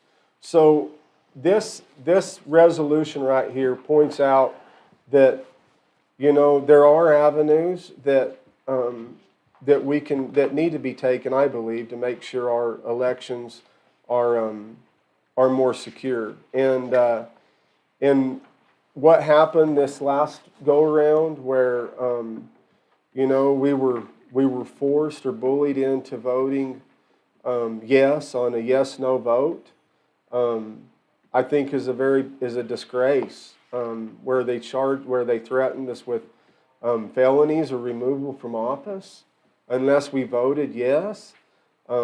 First off, I don't think the county should have allowed us to be put in that situation. I wish that the county would have come more to our defense, but that didn't take place. We were told the law is the law and you're going to get thrown in jail unless you vote yes. But I believe by passing this resolution right here, it puts the ball back in the state of New Mexico's court. They can adhere to meager requests as these that we have on the agenda right now. I mean, hand counting the ballots that the machines count, that shouldn't be too big of a request. To remove the ballot drop boxes that were put in place during the pandemic, it didn't go through the correct processes to be a legal voting measure anyways. So that should be rolled back. But by us passing this resolution, we can allow the state of New Mexico and the Secretary of State to know where we stand as a county before the vote comes. And then that way they can either take emergency measures like they did the last time going through the New Mexico Supreme Court where she issued this order. They can take extreme measures and they can just remove us from the process. I mean, if we don't have a right to vote in it anyways, then why are we even included in the process to begin with? So they can change the laws, or they can adhere to our meager requests. And I mean, we had John Block, that won his primary, that's going to be in this general coming up, and he's in full support of this resolution right here. Gerald, you're fixing to have a general as well, you know, and that election's going to need to be certified. But if we have questions and we have concerns, then we shouldn't be bullied by the state of New Mexico and the New Mexico Supreme Court the way we were bullied the last time this took place by threatening to charge us with felonies and remove us from office. I think by doing this right here, by passing this resolution, they can't say, oh, well, you're just mad about the way the election turned out, or you're just trying to overturn a certain election. They won't be able to have that argument against us right here, because that's not our heart. We're not doing this to try to overturn any election or change the outcome of an election. We just want to safeguard every voter in Otero County and make sure their votes are counted legally. I agree with most everything that's in here, but I still feel like we'd still be in the same boat. We can't say we're not going to certify an election until the legislature changes the law. Am I correct? They would just file another motion for writ of mandamus, and the court would issue it. So it would be, we'd be in the same exact boat we were just in. That's But my we could concern say with it right now. We could take a stand right now. But it won't change anything. It's going to take a special session of the legislature to pass laws, which isn't going to happen I between know, now and we're the talking general. about a legislate. No, we could have took a stand. We could have stood on the last certification vote, and by you saying, you know, I don't think our elections were, you had concern about the legality of our elections, but whenever you said, I'm going to go ahead and vote yes to certify it because I don't want to be removed from office, that's not where I don't agree with that position. You know, if you don't think that the elections were legal, then you should have held your ground and you should have stood on that ground and let them come down here and try to physically remove us out of office. Let them come down here and try to charge us with. After what I saw, I think that the elections in Otero County, I think were legal.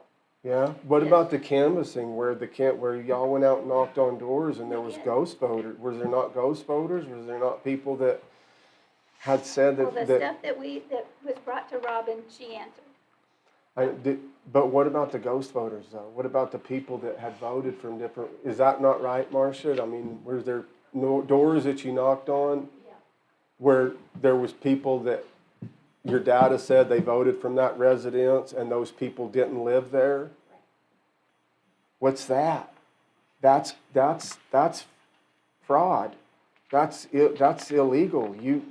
Those votes should not have been counted. If those weren't those voters' residences, but those votes were counted. That's fraud. That's evidence. Did you get any answers to any of your concerns, Marcia? Did you get any answers to any of your concerns? Did I get any answers to my concerns about the Come sit up if you don't voting that you mind. found irregular? And please state your name for the record. Marcia Sturman. Now, what am I answering? What's the question? Well, Coy was just saying that you had found some voters that you didn't think were legit. Did I you knocked, get any I knocked answers? on several doors. One I can think of on the corner of 18th and Corte del Ranchero. The woman answered the door, and we had 6 people listed at her address that no longer lived there since about 10 or 12 years prior. And they voted. And the woman said, I don't even know these people. And this was not common, but the final analysis was 42% were wonky in the whole Otero County vote. 42% was either fraudulent one way or another, with ghost voters, with dead voters, with people registering. I mean, there were 28 people registered at one address on the base, and nobody lived there. 28 people at one address. Yes. And nobody lived there. No, it was a vacant lot.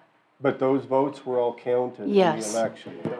So when you roll all of that information over, what you come up with is there were tapes that lined up with each other, but that doesn't mean that they were accurate to start with. So the systemic problem is there are dead people voting. There are people coming across state lines. There are people registered to vote here that have tried to get taken off the voter rolls because they live somewhere else. They live in another place. And so what happens is this whole process has been jimmied from within.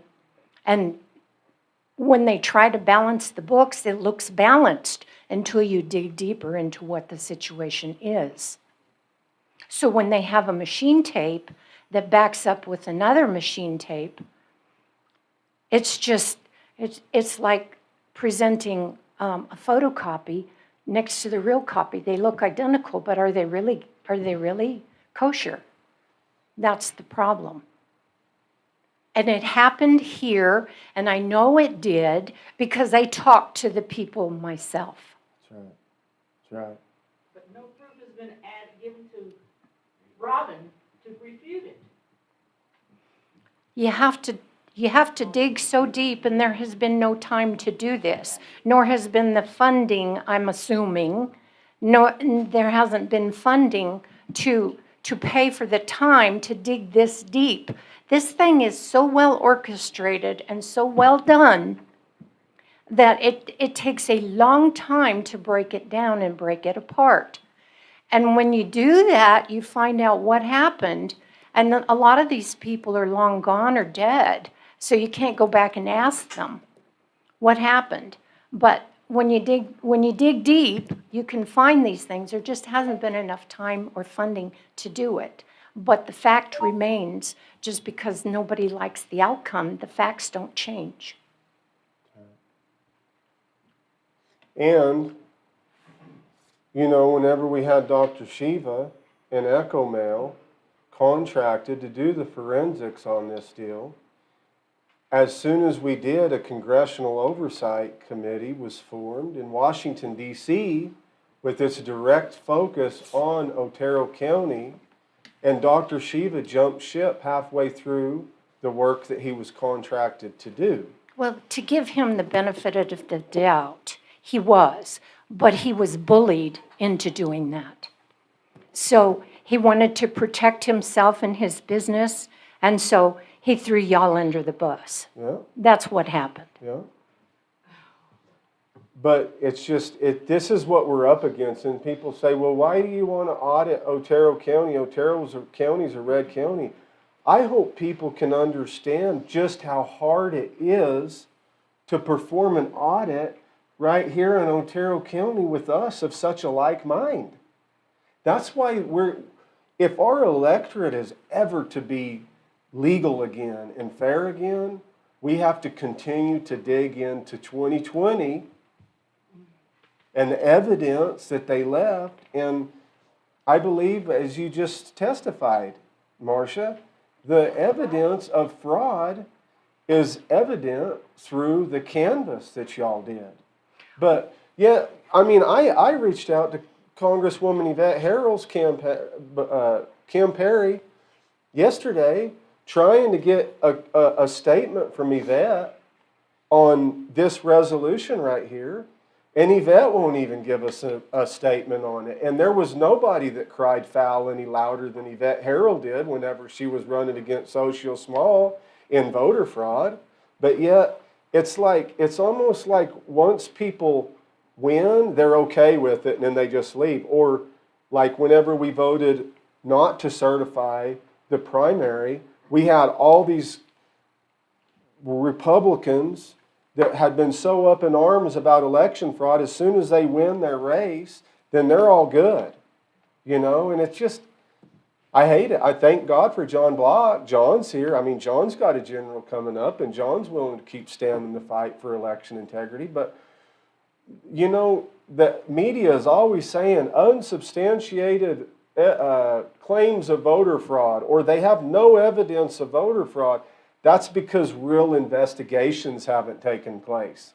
And criminals never want their crimes to be investigated. They would rather just sit back and go, oh, well, you don't have any evidence of me committing the crime. And they do all they can to keep any kind of an investigations. And why Donald Trump and Mike Lindell and all these big wheels at the top aren't more supportive of county governments auditing our county elections is beyond me. They'd rather just paint this broad brush, the elections got stolen, without digging into the facts of where it happened and how it happened and the evidence. And I believe that we did it here in Otero County. I believe that we came up with evidence in Otero County. Well, 42% is not small change. 42% is pretty big. Yeah, and where is Nathan O'Neill? Where is the other Barker guy and all these investigative reporters from Albuquerque that always do the investigations?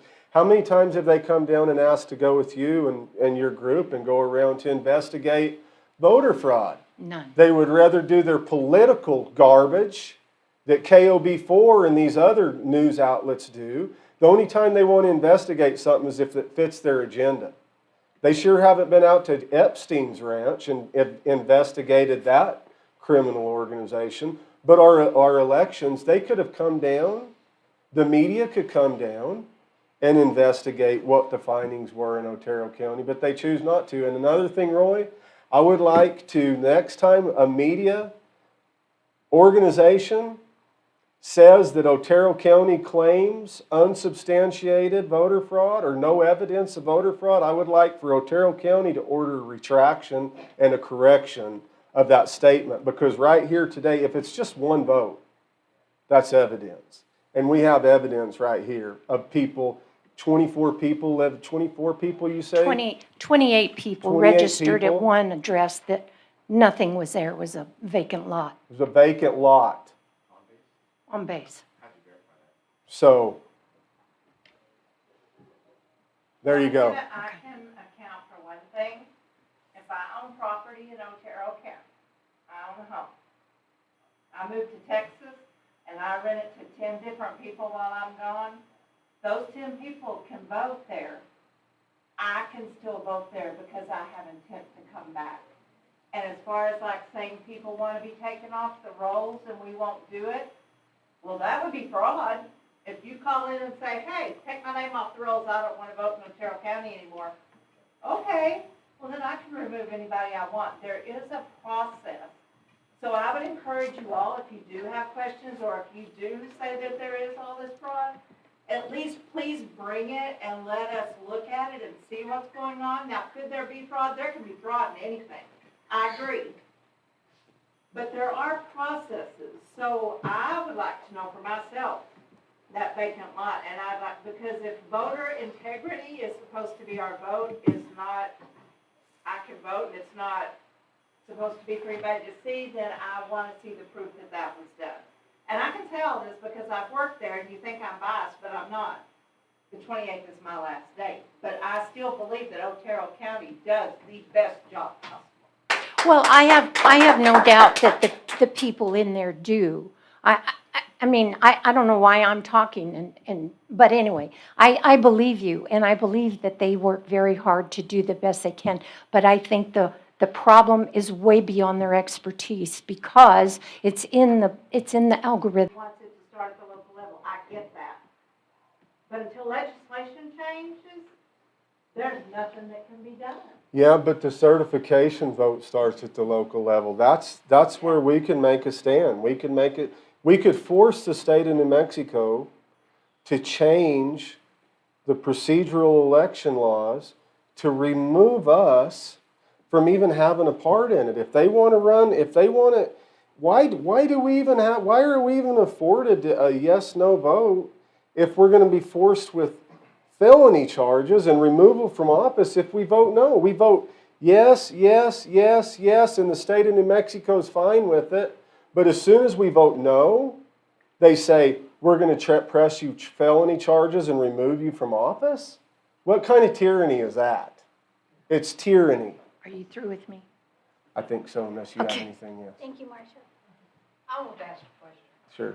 You need to go up there and state your name.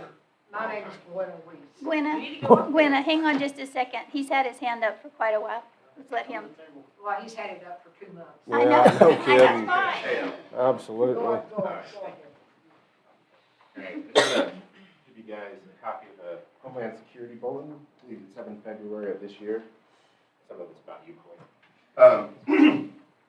First of all, I had a question since you spoke on We don't need to sit here and get us education from this guy either, so. Coy, I'm talking now, thanks. No. Hey, I had a Oh, really? question. You mentioned that place on base. Did somebody go on base and I have think people this access is base to not the way the verify that meeting address? is supposed to be conducted. I think that, You and whoever did that. Well, who did that? I'm not in the picture. really, Wait, no, you- don't since let you him testified, do I'm this gonna to pass your Mar- don't information let to him do this OSI. to Marcia, Vicky. That's fine, I'm gonna pass your, that's fine. I'll pass your information to OSI and have them investigate it. Okay, anyways. What does this have to do with what we're talking about? Yeah. Okay, I'll get into The it. election. It's about the election, so if you go down, hold on. It talks about this information. Mr. Griffin is leaving, I guess he doesn't want to play. He always runs away when I talk, that's funny. The reason I bring it up is if you heard me use the term domestic terrorism quite a bit. The reason being is, Coy's right, he's not trying to overturn a specific election, right? He's not trying to overturn the 2020 election, this primary, or anything. What he's doing is working actively with an organized group of national people that are trying to destroy democracy. That's why you guys have gotten the pushback you have from the Secretary of State and other governmental agencies. It's not because they're trying to pressure you into do something you don't want to do. They're trying to guide you and keep you from going to jail for doing things that are illegal that Mr. Griffin and others, like the Clements, are trying to convince you to do. I don't know if you guys have got a chance, if you want to talk offline, I can get you access to a lot more information about this. It's a concerted effort to overthrow democracy and remove the trust in the system and suppress voters by removing the drop boxes and stuff like that that are convenient for people that can't necessarily get into other traditional voting methods. He talks about forcing people into stuff. As you recall, I asked RB when he was in one of the meetings when he was on Zoom when he was out for being sick. The only person that made bombastic threats during that time that threatened you guys with legal action, if you remember, Mr. Clement sat up here and said, if you vote To certify this election, you will be criminally liable and yada, yada, yada, right? Sounded very important coming from somebody like Mr. Clements with his background. He was lying. RB even yes, he was. RB even verified that when I asked him, and you can go back and look at the thing, were those threats valid or were they hollow threats to try to coerce you into voting a certain way? And that's exactly what they were. And as you found out, and I'm sure Mr. Nichols and others have probably given you counsel about what's really going on versus the propaganda Mr. Griffin produces on a regular basis. What he's traditionally been using with shutting people down, not letting them speak, is he uses these meetings and the people he brings up here, he coordinates this ahead of time, he coordinates it afterwards, and he brings people up here and gives them a platform to push these narratives that are covered in this very bulletin as far as disinformation and stuff. And what they do is they turn around and they take snippets of these meetings and they take you guys in your official capacity nodding and listening like you're supposed to do, but they take that information and they use it for grifting and propaganda, for money raising through QAnon sources and other domestic terrorism groups, and also to rile people up to get them upset because they think it looks official. You know, they see you guys discussing it and everything else, and they bring people like David and Aaron that sound like they know what they're talking about, but to the average person, they can't navigate through the legalese and gibberish, right? So it sounds right. When then they take the snippets from these meetings and they put them out on these websites and these podcasts and everything else and ask for further donations or rile people up to do other violent acts like January 6th. We're going through the January 6th Commission hearings right now. I ask that everyone please just watch and listen and look at the further DOJ investigations that are ongoing, because that is where this community is headed if we keep going down, allowing certain people to control the narrative and try to destroy our democracy and cause infighting. We should be focused as a community, especially this board here, we should be focused on roads, our community, how to make it better. You know, the things that directly affect our community, not national propaganda, because once again, that's the question everyone had. Why are we auditing, you know, a red county? Everyone that wanted to win, won for the most part. Trump won overwhelmingly. We've been traditionally Republican. All the Republican candidates have pretty much won hands down. Kind of makes you wonder why we go back and question it. Why are they so adamant to question it here? It's because they can control the narrative. That's why I wasn't able to speak until relatively recently. Because Coy, if you notice, he always likes to talk over me. It's because he wants to control the narrative. He wants to be able to use this for fundraising. He wants to be able to use this to, you know, raise his status outside of Otero County and further this dangerous propaganda. So I know I spoke over, but thank you. Okay.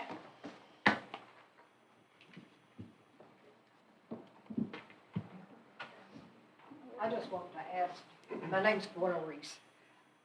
Nobody knows that. I want to ask a question, and when Robin was here in one of the last meeting or whatever, she said that if you registered to vote at an address, that you did not have to change that address. Now, everything else that you do in life, if you move, you have to change your address. Why wouldn't you have to do that with your voting? It goes back to, it's mainly for military and college students. So as a service member, if I have intent to return to New Mexico, I can remain a registered voter, and that's one of the things that is evidence of my intent to, it's called domicile. I would be domiciled in New Mexico, and one of the things that is evidence of that is where's my vehicle registered, where am I registered to vote, so I can remain registered to vote in New Mexico. And in my case, I lived in San Diego for 10 years and voted in every election here by absentee because I was a service member. And If you were in the service, that makes sense. yeah, and when I was in college and I was out of state, I did it too. But you wouldn't have to tell them that you were military and you were in another state? They don't verify why you're doing that. Well, I think that should be verified, because what is coming up is that people that, all these addresses that people have, and it's not just military. It can But if certainly you- be cleaned up. But if you register to vote and you live in one side and then you buy a home somewhere else and you move, then you are still registered where, it doesn't make sense. Makes no sense. It makes no sense. I have to show my ID if I go down to the store and buy a pack of cigarettes and I'm 48 years old. I have to show my ID and I'll be 85 next month. There you go. You know, but you I mean, don't have to it's- show your ID when you go vote. But the reason why you don't is because they leave as many avenues to cheat open as they possibly can for possible fraud. Because the Biden presidency is evidence of fraud in itself. Everybody knows it. Everybody, I think anyways, I know all but- that, but this, I mean, this is a question that needs to be corrected. If you move from one place to another, then you need to change your address. Sure. And everything that you have, you get it in the mail if you have moved, and it shows how you can change your address. If you have a credit card, if you've moved. That is, and that really surprised me when Robin said that you didn't have to change that. No. Now, I'm going to tell you something else about machines. Yeah, but how do you how do you create change without taking a stand? Well, you have to take the stand. You have to take a You stand, know? and by voting no to certify the election, in my opinion, is actually taking a stand, because we say either you hear our requests and give us the respect of removing the ballot drop boxes and the stuff, or remove us from the process and y'all own the fraud, because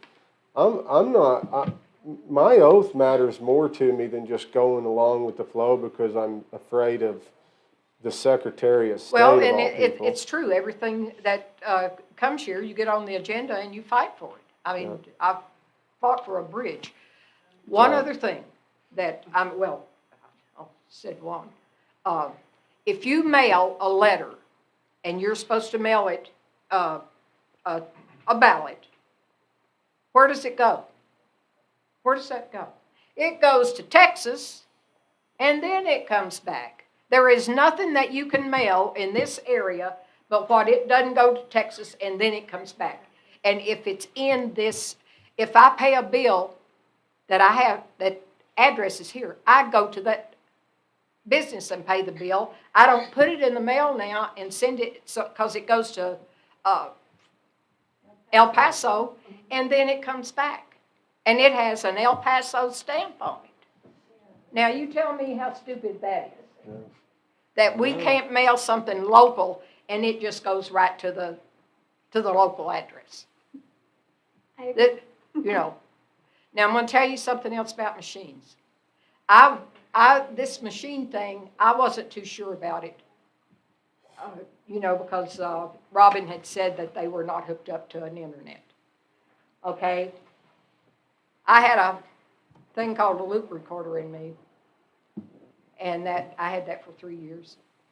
And then, but it was plugged into the wall, and I had to put this thing on me, and then it would transfer. Okay, that 3 years was up. I've got another one now, and I take my blood pressure every day. Every day. I weigh myself every day. I step on that scale.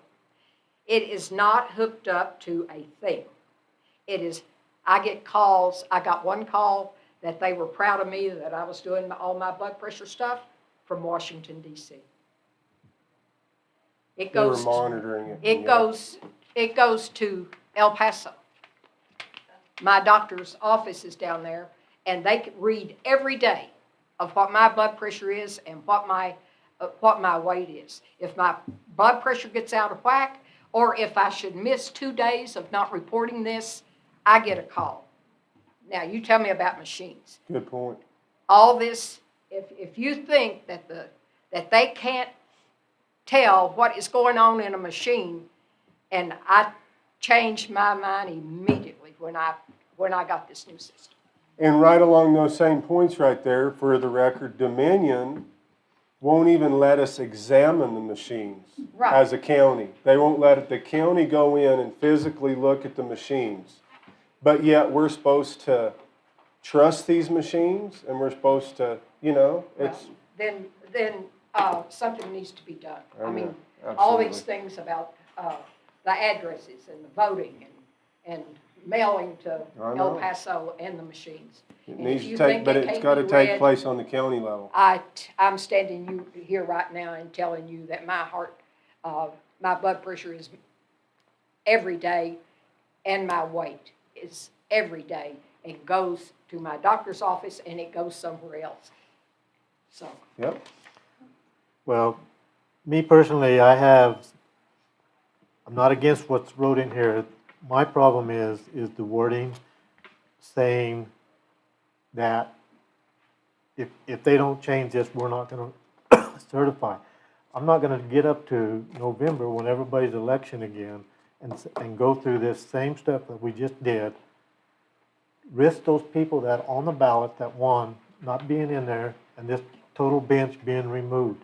I think we can reword this. You got on page 4 and to top of page 3, it needs to be reworded to where it's not.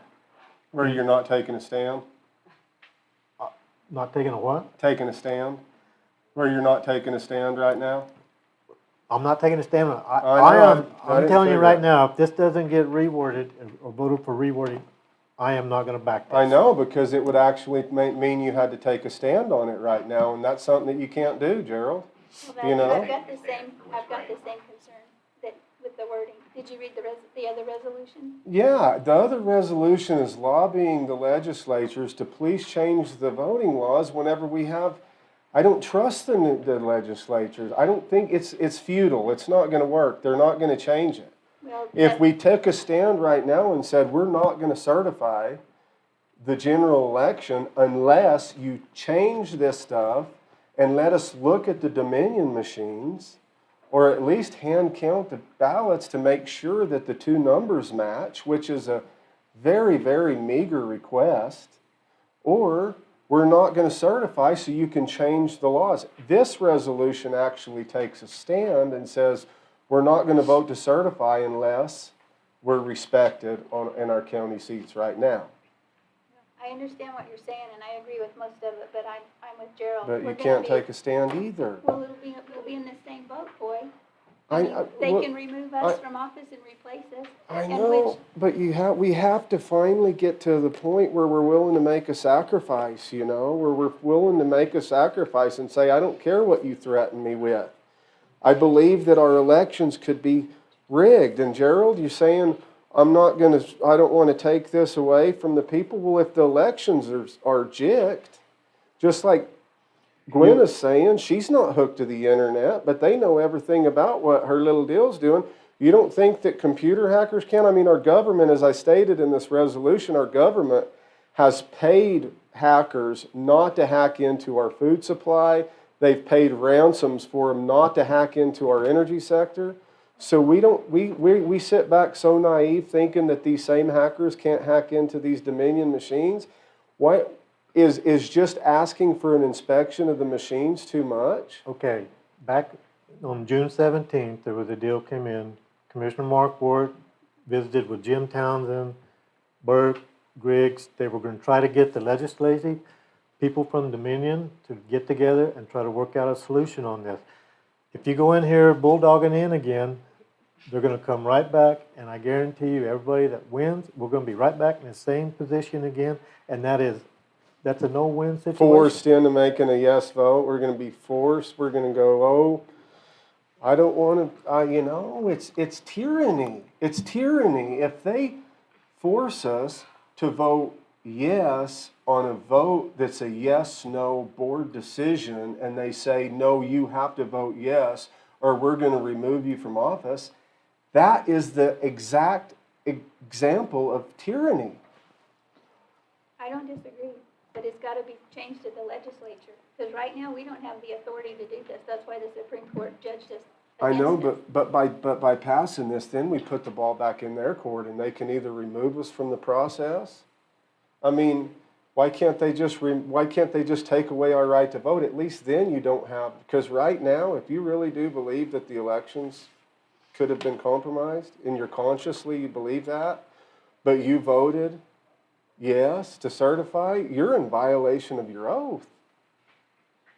I mean, I hate to say that, but I believe that just because you voted yes because you don't want to be removed from office, or you don't want to have a felony charge, or a felony charged against I don't you. want to let the people of Otero County down when they replace all three of us. Well, there's no greater way to let them. Because there's other things I'd like to get done for the county. I know, while I'm but in there's here. no greater way to let them down than to let our elections be rigged, because all of our other problems, our forest problems, our access, all those problems stem from the wrong people being in office. And I don't think that those are really the will of the people. I think that we have a deep state that is very powerful, that is manipulating our electorate right now. I think that evidence of that is Joe Biden in office. You know, I think that the evidence of that is Michelle Grisham in office. I don't think Michelle's the people of New Mexico's choice for governor. You know, but if you're the big powerful influencer, then you can manipulate things, and the easiest way to do that is through our electorate. That's why we have to stand our ground. We have to, at any cost, we have to make sure that our elections are transparent and legal. Well, Corey, and right now they're not transparent because they won't even let us hand count the ballots in the machines. When you feed it just boggles me, when you fill the paper ballot out and you stick it in the machine, that's the last time that ballot is seen by human eyes. We put all the rest of our confidence in a machine that stores data digitally, just like Gwenna's heart thing does, that can be manipulated by hackers. Okay, we have, last month, we passed these deals requesting these options right here, and we're still not off the hook on them charges yet. On what, getting felony charges pressed against us? That's exactly right. You can ask our attorney on that. So you're gonna throw this back out there again, the exact same thing. I don't think you can word it. Like I say, if we don't change the wording, I'm not supporting it. Well, that's fine, you know, I mean, it would take it would take actually having taking the sacrifice and standing your ground and saying, okay, you want to remove me from office? Try it. Try to remove me from office. We'll see what the people of Otero County do. If we took a stand like that, the people of Otero County would not let us be removed from office. I don't think. I think I have more confidence in the people of the county. But, you know, the left, they operate off bullying and intimidation, and that's why we get all the emails and stuff that we do, you know, and all the hateful stuff that comes in. That's the way these scumbags operate. They get on their computers and they write little threats and call you every vulgar name in the book because they want to hurt your feelings and they want to intimidate you where you do what they want to do. They're scumbags. But we have to stand on ground where we will not be moved. And the only way we can stand on ground where we will not be moved is if we really understand what's at stake. You know, I mean, this 30-30 plan and all this stuff where they're trying to take over all of our national forests and kick all the ranchers off. And I'm telling you, it's going to continue until we finally knuckle down and say, we're not doing it, you know. And we could do it through this resolution right here. We could tell them we're not going to certify the general election unless you let us look at the machines. Period. Just that one little request. Would that be too much? To physically, I mean, we could take everything else out of this resolution, all the other requests, because Roy wanted to put the voter ID and some other stuff that really needs chain of command. He wanted to put some other stuff in this resolution. I've got that in my resolution. I know, but I told Roy, no, let's not have a bunch of big requests. Let's keep our requests very small. I mean, we could just take examining the Dominion machine. If we just kept that in our resolution and said if we can't physically examine the machine, then we won't certify the general election. I'd be good with that. I mean, at least that would be something that they would have to they would have to give us the respect of at least letting us look at the machines that they send down here for us to use. I mean, the tyranny where they give us machines that count our votes inside the county, and then they won't even let us look at the machine? They physically examine the machine to make sure it doesn't have technology in it that it could be manipulating the votes. They say, oh no, you can't look at the machines, you just have to use them. You know, if we just did that alone in this resolution and say, we're not going to certify the general election unless you let us look at the machine. That's the wording right there that needs to be changed. I know, because it actually takes taking a stand and you can't do it. I'm not going to do it. I know you're not. I didn't expect you to be honest with you, with your record. I do have a comment.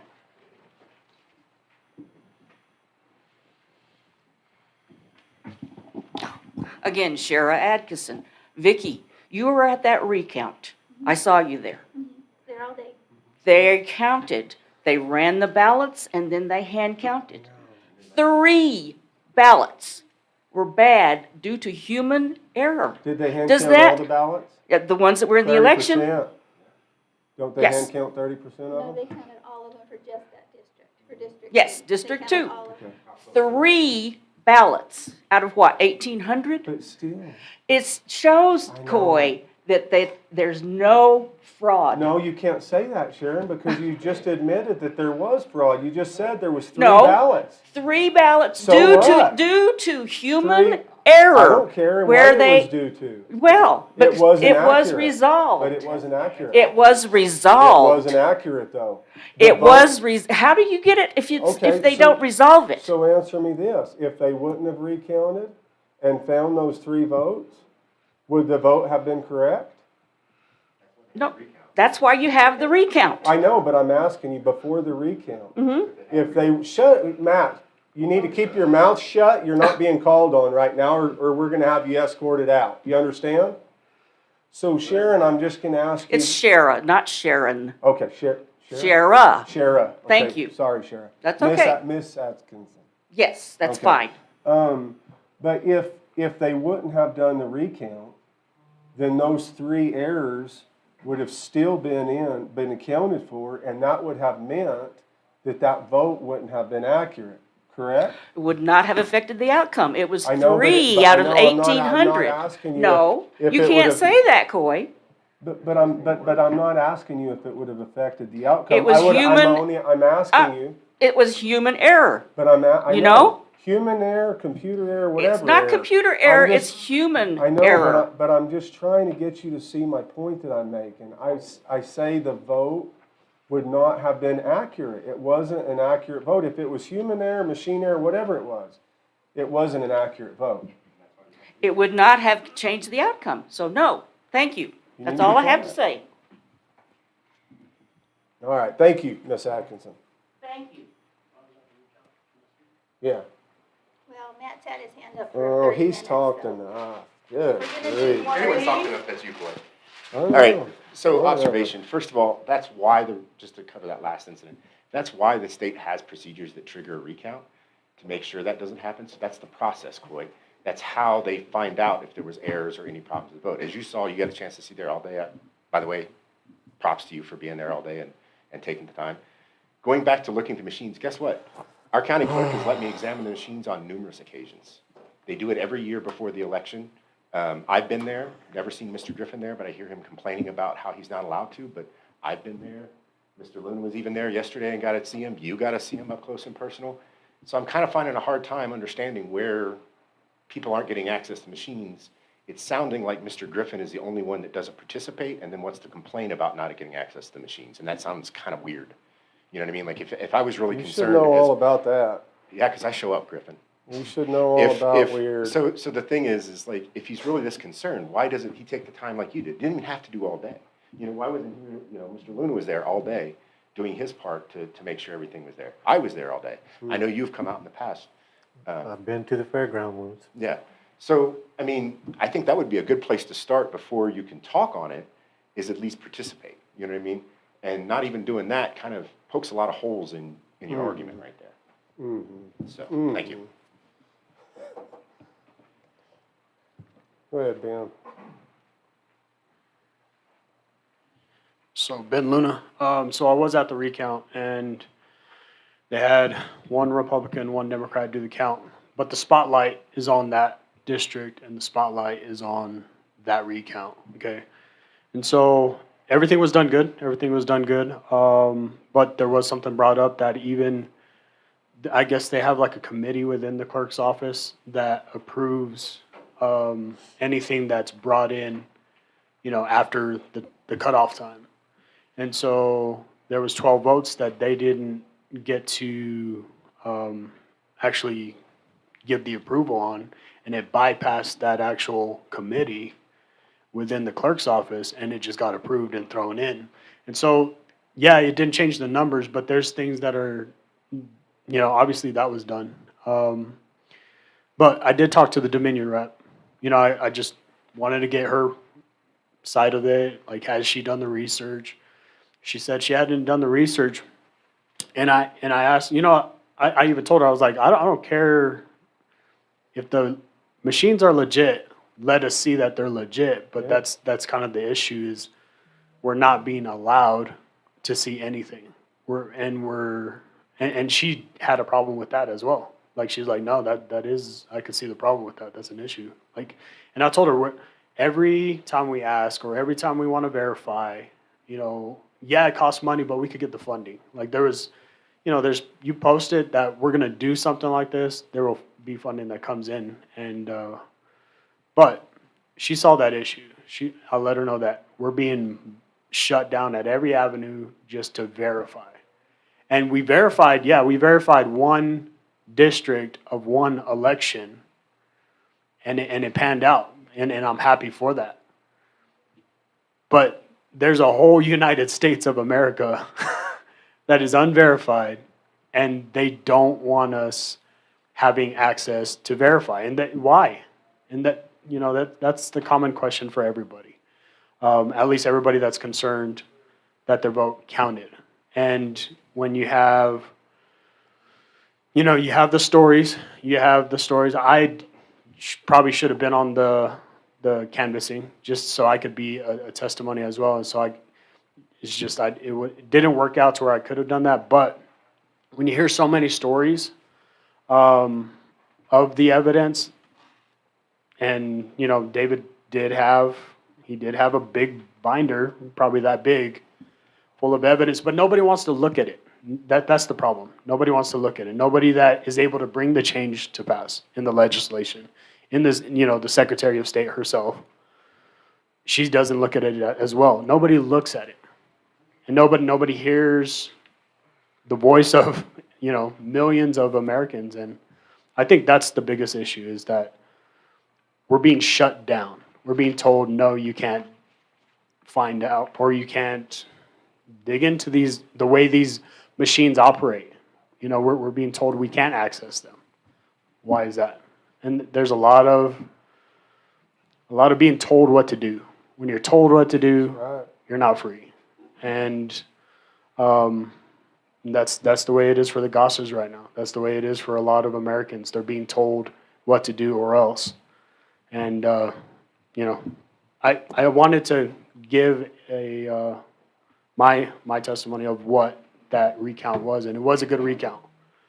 But that's a very, very, very, very small fraction. It's not even a 1%, I would say, of the United States of America that needs to be verified. Appreciate that, Ben. And it's along those points. I mean, it's just about transparency, I mean, it's just like we can't even ask questions. We have to just do what we're told. And again, I don't trust the machines. Even if they're recertified and re-verified and all the procedures that they do, who's to say that can't be manipulated inside of the machines? I don't know. I don't trust it. I don't trust the vote right now. But you can call the resolution, the question, vote on it. Vicki, you got an attitude. No. First of all, The stuff that David and Aaron Clement have sent forward, that we've either gotten from you guys or they've sent forward to the Secretary of State's office, I can verify that the Secretary of State's office has read all that information in detail. I have read through it all, and so have many other people and outside agencies, to include Congress. There is nothing to validate any of that information. When you dig beneath the surface of the graphs and stuff that the Clements have produced, there's no data to back it up. I have personally requested through the county and through David and Aaron Clements, as well as other agencies have, for their supporting raw data for all those graphs and the fancy things they flash in front of people, and they won't provide it. Why won't they provide it? If their graphs and everything are valid, any other scientist, any other engineer, anybody like that that is producing a product like that, yes, they make it easy to read in graph form or whatever for presentation, but when asked, hey, can I have the raw data that supports that so I can go back and validate that, any normal, rational person that's trying to present a legitimate case would provide that to you guys, you know what I mean, or provide it to the other people asking. It's very suspect when somebody doesn't do that. That means they probably have something to hide. Just like, you know, all these testimonials, when they come up here and talk, it's all personal things. When you ask somebody, hey, when did that happen? Who verified that? Just like that base issue. I'm not going to talk about it. Very suspect. Like if you have any questions about anything I ever brief up here or talk or ask questions, if I can't get you the answer right away, I will get you that answer because I believe in providing factual information and stating my case articulately and not just blowing smoke up a proverbial orifice. So, you know, take all that into account when you look at all this. I understand some of it's very persuasive. I understand people are very slick talkers. But if you dig even a hair beneath the surface, you'll find that there's nothing to validate it. You know, I'm all for it. Like I said months ago when I was up here, if somebody can provide me facts, I will look into anything. But everything I've looked at, everything the Secretary of State's looked at, all these other things, there's no proof to it. And you guys saw what Robin was able to explain. All the questions that were brought to her and that you guys brought to her, she was able to articulate and show you how it was not what was articulated by the Clements or other people. That should show a trend by now how many times that's happened. And I know you guys are already going in one direction, but I just want to keep pointing out that there's a lot that doesn't line up other than the propaganda piece. If you look beneath the surface, you can find out that there's nothing of substance to back this up. It's just fear and propaganda to try to undermine our Like looking process. under the surface of the Dominion vote. Do you think that we should have the right? Did you ever go to look at the machines, Coy? Listen to me, if you can keep your mouth shut for a minute and be halfway respectful. I understand you want to be controlling.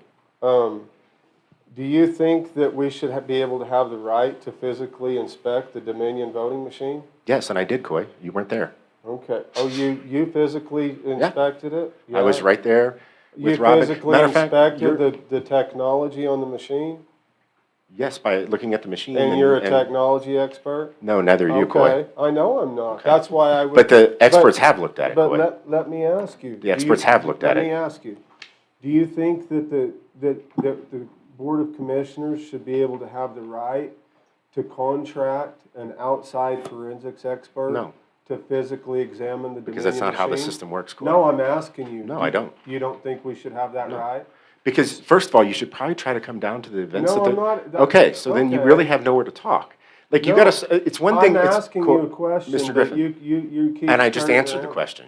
So So you what don't I'm think saying we is, should have Mr. the Griffin, if you want opportunity- to ask for the next level of inspection, you should try to do the first level that's offered to you. If that doesn't answer your questions, then you go through the proper legal channels to attempt to gain access through the legal ways, not through threats and bombastic arguments and stuff that have no basis in reality. Okay, so let me ask you this question. Do you think do you not think that we should be able to have an outside forensic expert inspect the machine that is given to us by the state of New Mexico to count the ballots? No, not You unless don't you have think we any should evidence. have that? We have If you to can have prevent, evidence. well, hold on, but you haven't been able to produce, and I just explained that. If you are able to produce any factual evidence that would develop probable cause in a court system to gain you access, then you go through that process.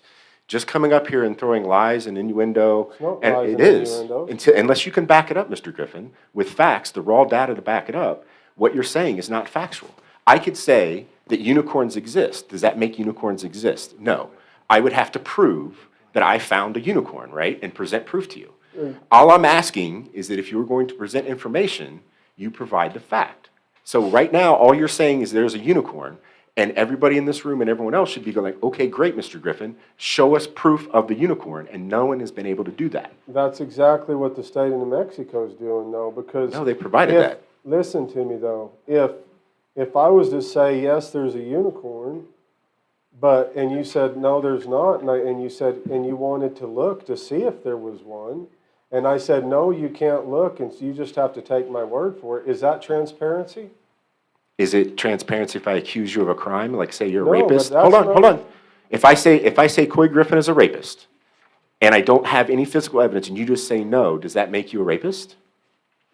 Your logic is very flawed. No. Your logic is that you can make an accusation with no evidence, and because you refuse to accept the answer to that accusation you're given, that somehow validates your accusation.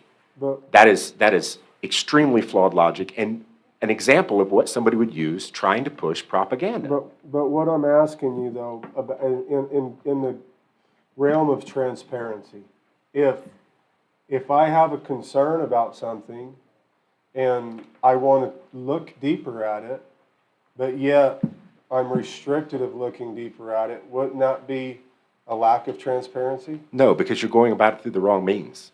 And you're demanding things you don't have any legal right to demand, stuff like that. There's a proper way to handle stuff through the system instead of doing what you're doing. You've consistently used these meetings as a platform to push a propaganda narrative that not only is not beneficial to the community and something that has nothing to do with the community, it's also counter to your job as a county commissioner. This county commission is supposed to be focused on the issues that affect our community, roads, infrastructure, well-being of our community, not some national thing But coming from you're Mike saying Lindell. that you're saying that it's not an infringement on transparency when you're restricted from looking at something. If I demand to enter your house without a warrant and you refuse to let me, are you refusing to be transparent just because I demand? No, because there's a legal process that I would have to have as a law enforcement officer to go in your house, right? I would have to get a warrant. So, by your argument, you're saying that anybody can demand. You're saying anyone can demand something without legal justification for it. If I said... So I can come to your house immediately following this meeting and search your house with no warrant or anything as a citizen. If you suspect... But you're not being transparent, Mr. Griffin. Can I search your house, Mr. Griffin? See how you... No, I'm asking you a pointed question. No, you're not. You have no respect at all, and then you sit back... No, it's because you refuse to answer the question because you know it. It's because you're obnoxious. Let's move on. Whatever. Move on. This could go on forever. You can go sit back I just want to make, no, I'll sit down when I want, but No, you Coy, won't. the point is, I just want to, you refuse to answer the question because you realize it. I'm gonna call this to a vote, so if you wanna take your seat, that'd be great. See ya. Go sit down. All right. Go sit down. Request approval of resolution number Go sit down. 07-14-22/111-06, a resolution on election certification. Can I get a second? I'll second it. All in favor, say aye. Aye. All opposed, nay. Nay. Okay. Number 21. Do you guys want to take a lunch break, or do you want to? No, let's just keep going. We've still got executive session, so you want to wait and break in between those? Executive session won't be very long. Okay, so we'll just push ahead through this. I don't think the rest will take, hopefully, as long. Okay, number 21, request approval of resolution number 7-14-22/111-07, a resolution calling on the New Mexico legislature to enhance the faith of the voting public in election outcomes through improved election process. And I'll just read this real quick. Okay. Whereas faith in our election process is the foundation upon which our democracy rests, and whereas the process around elections should be designed to encourage voter participation while discouraging election fraud, and whereas when irregularities are identified in the course of an election, they can undermine the legitimacy of our elected leaders, and whereas there have been many changes in election laws over the past decade to increase voter participation, and whereas some of these changes have increased the risk of election fraud, and whereas other measures such as photo voter identification have been left out of current policy despite being overwhelmingly supported by the public, and whereas New Mexico has long struggled to effectively and efficiently remove inactive voter rolls from the voters from the voter rolls, and whereas allowing those who have either moved or passed away remained on the voter rolls creates an unacceptable risk that other votes can be nullified through the theft of a previous voter's identity, and whereas the distribution of absentee ballots to voters, while necessary to include those who are unable to go to the polls in person due to illness, disability, or military deployment, creates a higher level of risk for voter fraud, and whereas some jurisdictions, such as the city of Rio Rancho, require a copy of a valid identification when submitting an absentee ballot, and whereas requiring photo identification for both in-person and absentee voting has not decreased voter participation in Rio Rancho, and whereas the lack of clear chain of custody that shows who has handed absentee ballots may enable fraud, and whereas it is the desire of the Board of County Commissioners of Otero County to improve both the actual security of elections and the perceived security of elections in order to restore and maintain the faith in our election system. Now, therefore, be it resolved by the Board of County Commissioners of the County of Otero that it requests that the New Mexico Legislature adopt the following changes to the New Mexico Election Code. Number 1, photo ID. Voters shall provide a photo identification that may include any identification issued by a government agency, passport, driver's license, student identification card, commercial transaction card, insurance card, union card, a professional association card, or a voter identification card issued by the county clerk. The law should allow those who cannot provide one of these previous forms of identification to submit an affidavit that the voter is the person on the registration rolls with the voter's date of birth and the last 4 digits of the voter's social security number. Number 2, efficient removal of inactive voters. New Mexico law provides for the removal of inactive voters from the voter rolls after the failure to vote in 2 consecutive general elections. Inactive voters should be removed from the registered voter rolls prior to the next municipal, primary, or general election. The legislature should require the Secretary of State to use, on an ongoing basis, data matching software to find voters who have moved or died and to flag those registrations for review. Number 3, prohibit the use of unsupervised ballot drop boxes. Unattended ballot drop boxes, even those who are electronically surveilled, pose an unacceptable risk to the election process by making illegal ballot harvesting easier and should be prohibited. Number 4, absentee ballot, chain of custody, and photo ID. Voters casting absentee ballots should be subject to the same voter identification requirements as proposed above for in-person voting. There should be an enhanced chain of custody process for returning absentee ballots that includes identifying those who return absentee ballots on behalf of others. Number 5, post-election audit. An automatic post-election audit involving at least 10% of all the precincts involved in a given municipal, primary, or general election prior to the canvass certification. Precincts shall be chosen at random, and any deviation greater than 2% shall trigger an automatic recount.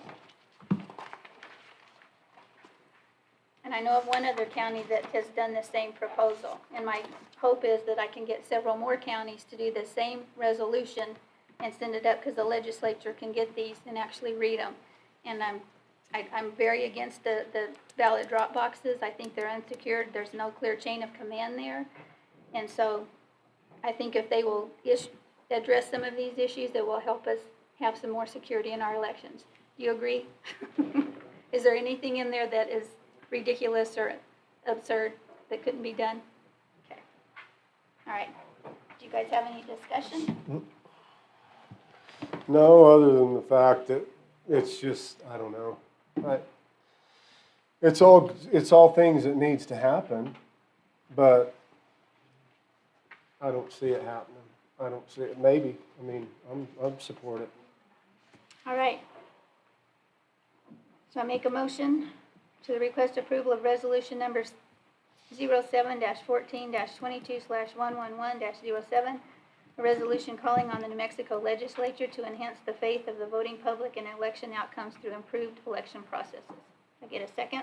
I'll second. All in favor? Aye. Aye. You know, it's Motion the passes. resolution's full of a bunch of stuff, but if we can't even get one just to look at the machines, good luck on getting all the other stuff through. Yeah, I'm still working on that. I haven't Yeah. given up on that. All right, number 22, request approval of resolution number 07-14-22/111-08, authorizing hazard pay and bonus pay for the Otero County Detention Center employees. So Commissioners, as you know, since the onset of COVID-19, the Otero County Detention Center has had a very difficult time and experienced severe manpower shortages and difficult time recruiting and retaining employees. As you heard the Correctional Services Director speak this morning, Carolyn Barella, they're in a crisis situation, and we're essentially losing employees faster than we can recruit them and train them. So what this resolution does, it allows for the payment of hazard pay for the detention officers that are back there dealing with the inmates, as well as a sign-on bonus that could help mitigate some of this crisis situation and allow for the county to be able to recruit and retain additional employees for the Otero County Detention Center.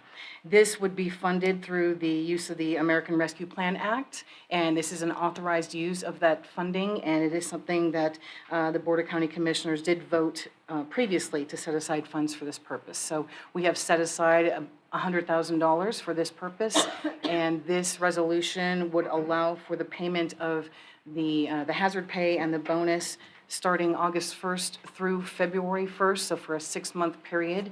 And if it's something that is working well and the board wishes to continue it, we could continue it past that point, and we can find some additional funding at that point if you determine to do that.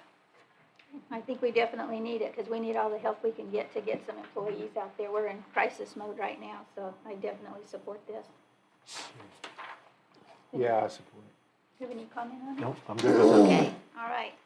I make a motion to request approval of resolution number 07-14-22/111-08, authorizing hazard pay and bonus pay for the Otero County Detention Center employees. I'll second the motion. All in favor? Aye. Motion passes. Okay, number 24, request approval to appoint a representative to the Eastern Area Workforce Development Board.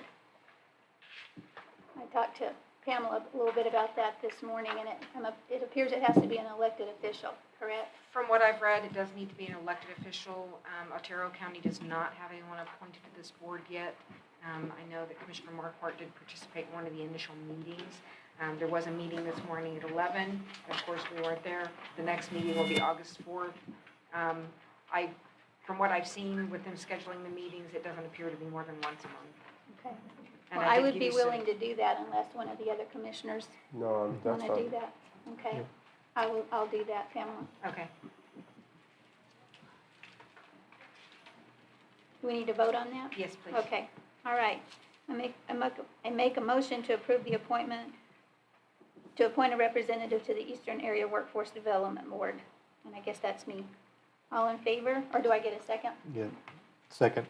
All in favor? Aye. Aye. Another thing on my list. Okay, number 25, discuss and receive comments on existing and proposed infrastructure capital improvement plan projects. Commissioners, every year I bring to you the plan.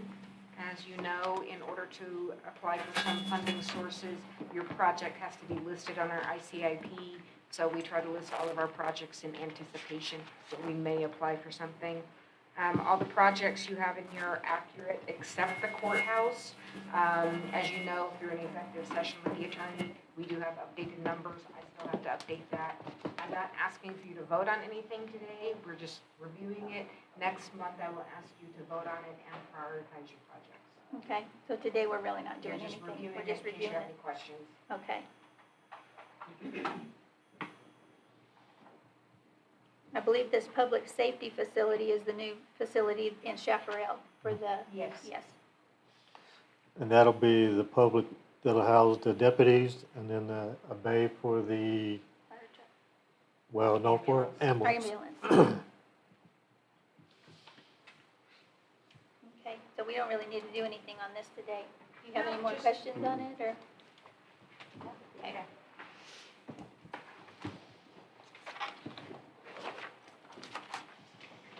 Is Eric in? Is Eric? Yes. Oh. He's here. There you are. Okay, all right, number 26, request approval to remodel the Flickinger Theater's bathrooms in the amount of $51,607 plus cost of Hey, Eric. soundproofing the plumbing chase. Thank you. Good morning, Commissioners. Good Eric morning. Ariano, Buildings and Grounds Superintendent. This motion, I was asked to put this on the agenda today. I'm sure you guys remember this was actually something that was requested from the Flickinger Center back during the budget hearings. And they had come to you guys with a proposal that was kind of high, so I was asked to go out and see what we can do about getting somebody else to give this a quote. I've given you a copy of the quote that I got. I was able to have National Construction come out, take a look at the work for us. It is a bit lower than the initial quote. If you'd like, I can go into a little bit of detail of what this quote covers. It's just kind of up to you guys how you want to. And this is for the 2 bathrooms in the lobby? Correct. Okay. I know this is to approve doing it, but I think it's more of an approval of the funding for it. I'm not sure if we ever got to that point or not. One question I got on it, Eric, is you and your crew are gonna have to have some demo work over there. Have you got some funding figured for what you estimate might be a week's time, 2 weeks' time? Well, when I talked to Jason with National, this quote actually includes demoing a lot of it. This includes removing the fixtures, it includes removing the carpet on the walls, and doing the floors. That's why I asked if you wanted me to go. I can kind of summarize what the scope of work he quoted was. But it doesn't include the electrical and stuff like that, which what And you're gonna have to do. in speaking with Lori, there really isn't a lot of electrical. It was maybe some lighting, which was just changing out some light fixtures. That's something we can figure in fairly cheaply within the budget. The majority of any work that we would have to contract is gonna be plumbing and flooring. Just with the uncertainties of what's going on underneath that floor. What we were quoted was actually a layover type flooring, a laminate. He told me this is something that they're putting in a lot of commercial bathrooms now, and it can actually be laid over the existing tile that's there. There may be minimum work that has to be done to float the floor here and there, level things out, but he didn't really see an issue with that. As far as the walls go, peeling back some of that carpet, we found that it was some of the old, smaller 4x4 ceramic tiles. It was glued directly to that, and then beyond that is plasterboard, kind of like a cement board that the old style that was the construction back then. He proposed going with an FRP, which is a fiberglass reinforced panel, so it's paneling. It's like it has like a plastic look to it, but you can get different textures, different colors. There's actually trim kits that go with it to make it look good and seam with everything. The advantage to that is they'll get what they wanted in being able to wash this down and disinfect it and clean it. The problem is in finding out what was going on, we found the reason for the carpeting was to deaden some of the sound. I guess when they have some of the more quiet performances, they get the flushing sounds, the water sounds back into the theater. Commissioner went with us over to take a look at it. One of the suggestions that we came up with was possibly doing some type of spray foam to kind of insulate it and also deaden that sound. I did get a quote, as you can see, from Elite Spray. They came over and looked at it. They talked about possibly spraying in 4 or 5 inches above the bathrooms. And then there is a plumbing chase, which is an area directly behind the bathrooms, that they also talked about insulating that as well. And they advised that this R value that they gave us would soundproof that area, so that would take care of that problem. Other than that, I don't really have a whole lot more to go on. I know this quote was to replace fixtures, however, the urinals and toilets are still in good shape. They can be reused. It would involve replacing basically 3 sinks, 3 faucets, and then of course I went ahead and figured in an extra 30% for tax, any unforeseens. Just dealing with old construction, as Commissioner Matherly knows, you can run into anything, so we don't want to get caught not having enough money in it to be able to finish or fix something that we don't come up with. Didn't we have his original 87, 88, It was 85, in 80 something? mid to Didn't we have upper. that budgeted in for the, or What's- is this gonna be additional? This could be added, budgeted? yes, this would be added with the final budget that will be presented on the meeting, the special meeting on the 28th. So this would be added, I believe it was originally a community services request, so it would be added to the community services budget. Unless there's any, I don't want to put it in their budget because I don't want to have to contract with them. I want us to do the work directly. okay. It's our building. So this should go into the buildings and grounds Yeah. budget, add it to Eric's budget? Yes, please. Okay. Well, you're losing money right off, aren't you? More Looks that work, way. less money. It looks Welcome that to the way. county. So the total I have there is basically the two proposals together, and then again, I added a percentage to cover some of the unforeseen and stuff. So that's where I came up with the 71. I think we'll be safe at that number.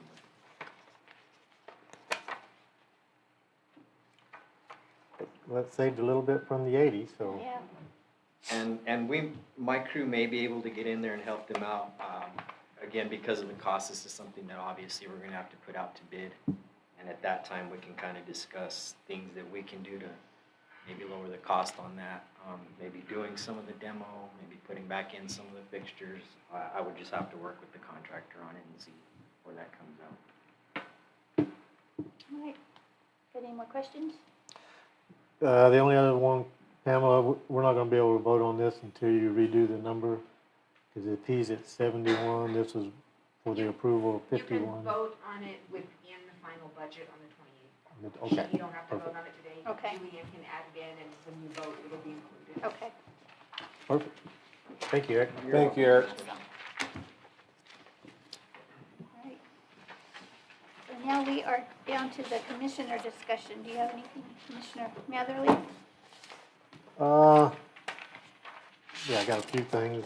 Like I say, been trying to help with Tom and RB on what information I can gather on the 506 and trying to keep that moving. I've had, again, like I said earlier, a large amount of calls on the trash and the blocking of the roads in Bowles Acres, so we've got a plan now to try to implement that and get that going. Maybe we can take care of that. We got a drainage ditch issue in Bowles Acres, which is on the Becky Lane issue. We talked about that. The Dog Canyon cleanup, I really think that it went successful. They've already, you can see what a lot of the stuff, that the eyesore stuff was the stuff that went in the dumpsters. Hoping that the Bowles Acres one, people will take advantage of that. So we'll keep moving those things around. The issue with the Lincoln National Forest is not getting any better. So I'm hoping that we can pursue on that and work and do whatever we gotta do to work with the Forest Service. That's pretty much it on that. Well, along those lines right there, with the Forest Service, in our last commission meeting, we had unanimously voted to draft a cease and desist order on the enclosures. Just asking where you're at on that and why it hasn't been written yet. We were supposed to have a meeting here at the county building. It was gonna be between the Gosses, Travis Mosley, and Yvette Harold's people were gonna be here. And I wanted to see what was transpiring at that meeting and get a feel for where the situation is, and that was canceled, so. But that wasn't what we decided on in our commission meeting, that we were gonna go through a meeting and get input and this and that. We agreed to write a cease and desist order on the enclosures on the mountain. And where's that cease and desist order and why hasn't it been written? I need to follow up with the Gosses and their attorneys to understand But where the again, situation's at. It's Well, a the cease letter's and not desist written, order so- that we had agreed on. So either we write the cease and desist order, or we put it back on the agenda and retract the wishes of the commission board, because we had agreed to write a cease and desist order, not after we talk with anybody or not after we get input on anybody. A cease and desist order that the Forest Service stop building the enclosures around the Goss's water up on the mountain. I can write a letter that says cease and desist. Okay, and well, that's it can what have we no agreed legal on. meaning or bearing, and it can be completely off point. No, I Um, don't think so. I think a cease and desist order is very clear. It means that they need to stop actions on the forest and the enclosures around the water up on the mountain. Just make it simple that the Forest Service cease and desist on constructing the fence around the water. That's what we had on the agenda, that's what we had discussed, and that's what we voted on to pass. But yet that cease and desist order hasn't been written. Well, I'll get it done. Okay, appreciate that. And that's probably about all I have. I don't like going those routes. I mean, I don't want to, but I just don't see any other route because, you know, I hate to see the Gosses spend all this money on attorneys and mediation and everything, where I feel like the real solution to their problem rests right here, along with our county sheriff.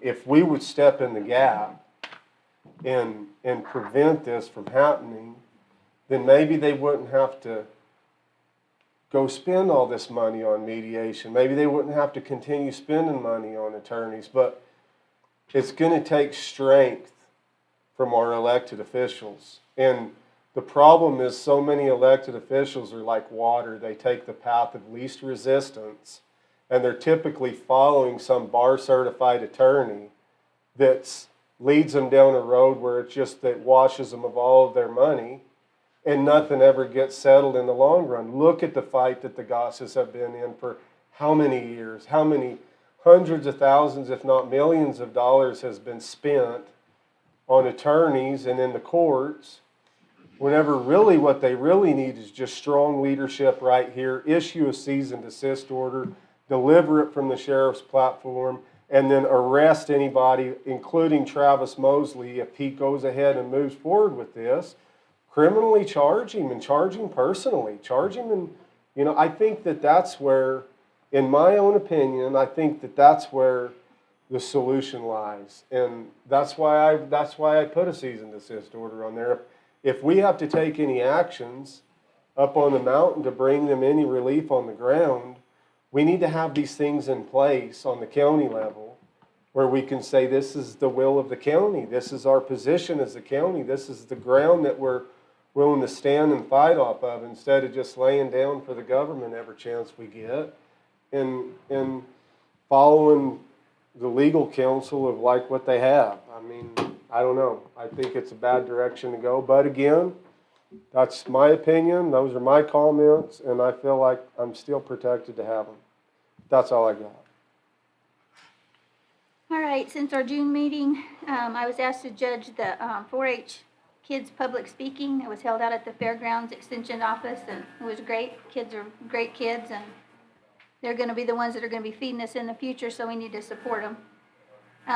I attended, well, we've had several special meetings since the last meeting, and I was up in Albuquerque at the New Mexico Counties Conference the 14th through the 17th, and then I attended the New Mexico Association of Counties Board meeting in Albuquerque. And over the 4th of July, I attended quite a few events in Otero County. We went up to Lincoln County to the Capitan Rodeo up there and had a good time. Went to the fireworks twice in Alamogordo and attended the 4th of July parade here. And I was supposed to attend a meeting with the Gosses in the Forest Service, but that got canceled. And I attended the election recount for the county, for County Commission District 2. So that's what I've been up to. Pamela? All right, if you recall, we've had a few meetings since, but Zia Therapy had come forward to talk about Z-Trans and their lack of funding and possibly counting canceling the route to Los Cruces. Shortly after that meeting, Joe Harden called me and asked to meet with me. He and one of his employees came to see me, and he wanted to make it clear that the people that came in, I believe her name was Tracy, who was so outspoken, was not here with him, did not speak on their behalf, and he did not support everything that was said, and he apologized. We did discuss the fact that the county kind of played with the thought about providing some more funding, so I asked them to give me a cost breakdown because he said that number quoted was not the actual number. So what they've come down with is that route cost them $127,844.40. Half of that is a federal match based on our local match. They have gotten a commitment from the city of Las Cruces for $10,000. The Zia endowment will pay $3,922.20, which leaves them $50,000 short. Now, where I'm going with this is I have been working with a community solar program in New Mexico called Dimension. And what they do is they help low-income residents get a break on their electric bills through PNM. In this process, for every subscriber to the program, they donate $100. They also like to donate to programs that are in need that we support.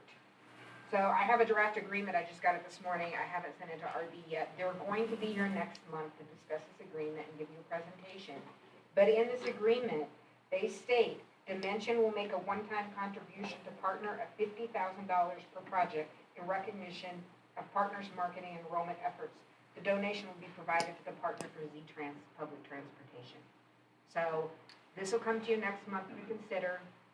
It is a one-time, it doesn't mean it's gonna happen again next year, but it would get us through this year, avoiding us using general fund to figure out how we're gonna proceed next year. When is their deadline on their deal, wouldn't it? September First, 30th. 30th? Yeah. Okay, so we got time. Yeah, we do. So I'm gonna get the agreement to RB just to make sure there's no strings attached, and I understood everything correctly in my discussions with them, and then we'll bring it forward next month. I will make sure they're here to explain the program thoroughly to you. It does not cost the residents anything to subscribe to the program, and it's there for as long as they're with PNM. Sounds good. Be nice. That's all I have. RB? Hey, good afternoon, Commissioners. Working on 506. Since the last meeting, we filed an official claim with the DOD for it's the estimate that we got from Mesa Verde. It was $2 million and some change in terms of what it would cost to fully repair the road. So that's what I filed the claim for. Going back and forth with their attorneys and gathering additional evidence when they've asked for it, and I've got to re-sign that and submit it to them today. But they're working on that, doing their investigation. Hopefully they'll have it concluded this month, but they don't work too fast. Other than that, we've been inundated since the last meeting with public records requests. Myself and Sylvia have been working through those and getting the responses out for those, when we should be done with those this week. That's about all I got to report right now. Yeah. I just had a question. That meeting that was scheduled and canceled with the Gosses and the Forest Service, is that going to be open to the public? And if not, why so? Or can't be? Or? They didn't even want me there, Yeah, there was so I no would say it's commissioners, not open it's for not the public. But it's county business, right? So it- Not all county That's business private and meetings are public. Private meeting. So. But under, like, how, I thought, like, it had to be a personnel issue or like, that's the county working with the forest, so the same thing would be discussed in. It's not a county meeting. It's They were staff meeting. thinking about holding it here, but it might not even be here. It's I would be attending as I mean, if county, she's parted, but it's not a county meeting. I mean, if county officials are participating in the meeting, that should, unless it's something that falls specifically under executive commission rules and stuff like that, shouldn't it be open to the public? I mean, I get it if they were just borrowing a room, it was a completely private meeting, it had nothing to do with the county, I get that. Elected Or- officials weren't going to be present.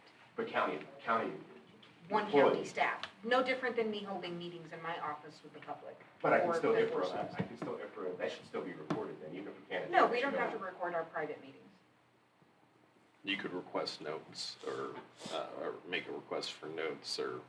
Can I request now ahead of time that it's, if we can't be there, that it's at least recorded so we can, as the people, understand what's going on in our community? And then I'll IFRA the notes. Because the problem I've run into is when there's been stuff that's IFRAble as far as meetings, then I get after the fact, oh, well, we didn't record it. We don't have to record everything. Well, I'm saying if it's an official government action, I'm asking that it be recorded, and then I will go through the process to properly IFRA it. But it doesn't do me any good if nobody records it, and then I request it after the fact, and it's not recorded, you see what I'm saying? So unless there's something that specifically legally bars that recording or documentation, and if so, I would like a copy of that, so I can hit the right people. I'd have But to, you know what I mean? I'd have to look into it more, but I don't No, think there's any obligation to record it. And if there's notes, you could request those, but like, I don't take notes, so there would be no notes. But it would be it'd be a Forest Service meeting, so, it might be a matter to take up with them. So, just for clarification, you believe that Forest Service is the one calling you as the federal agencies like that? Yeah. All right, I think that we are gonna take a lunch break, and then we'll come back for executive session. Let's just get it done, it'll take Yeah, 10 it's minutes. just- I Okay, just need it's not 10 gonna be very minutes long. time. Oh, okay. And We I don't- just wanted to reiterate, we're having a meeting July the 28th at 9 o'clock, so I can get that done. What is the meeting on the 28th? We pulled 2 items, I believe it's item number 3 and item number 18. Oh, and the budget. The budget, to get those 2 approved on the 28th. Okay. All right, I'm gonna make a motion to hold an executive session. Do I need to? Oh, I gotta sign your paperwork. I can wait. Oh, no. I can You've wait. been We here all can sign it day. real quick. All right. I'll be in my office. You've been very patient.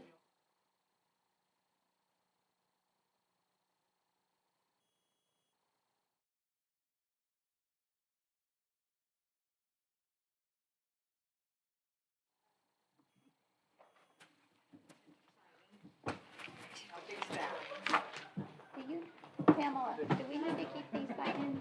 Yeah, we can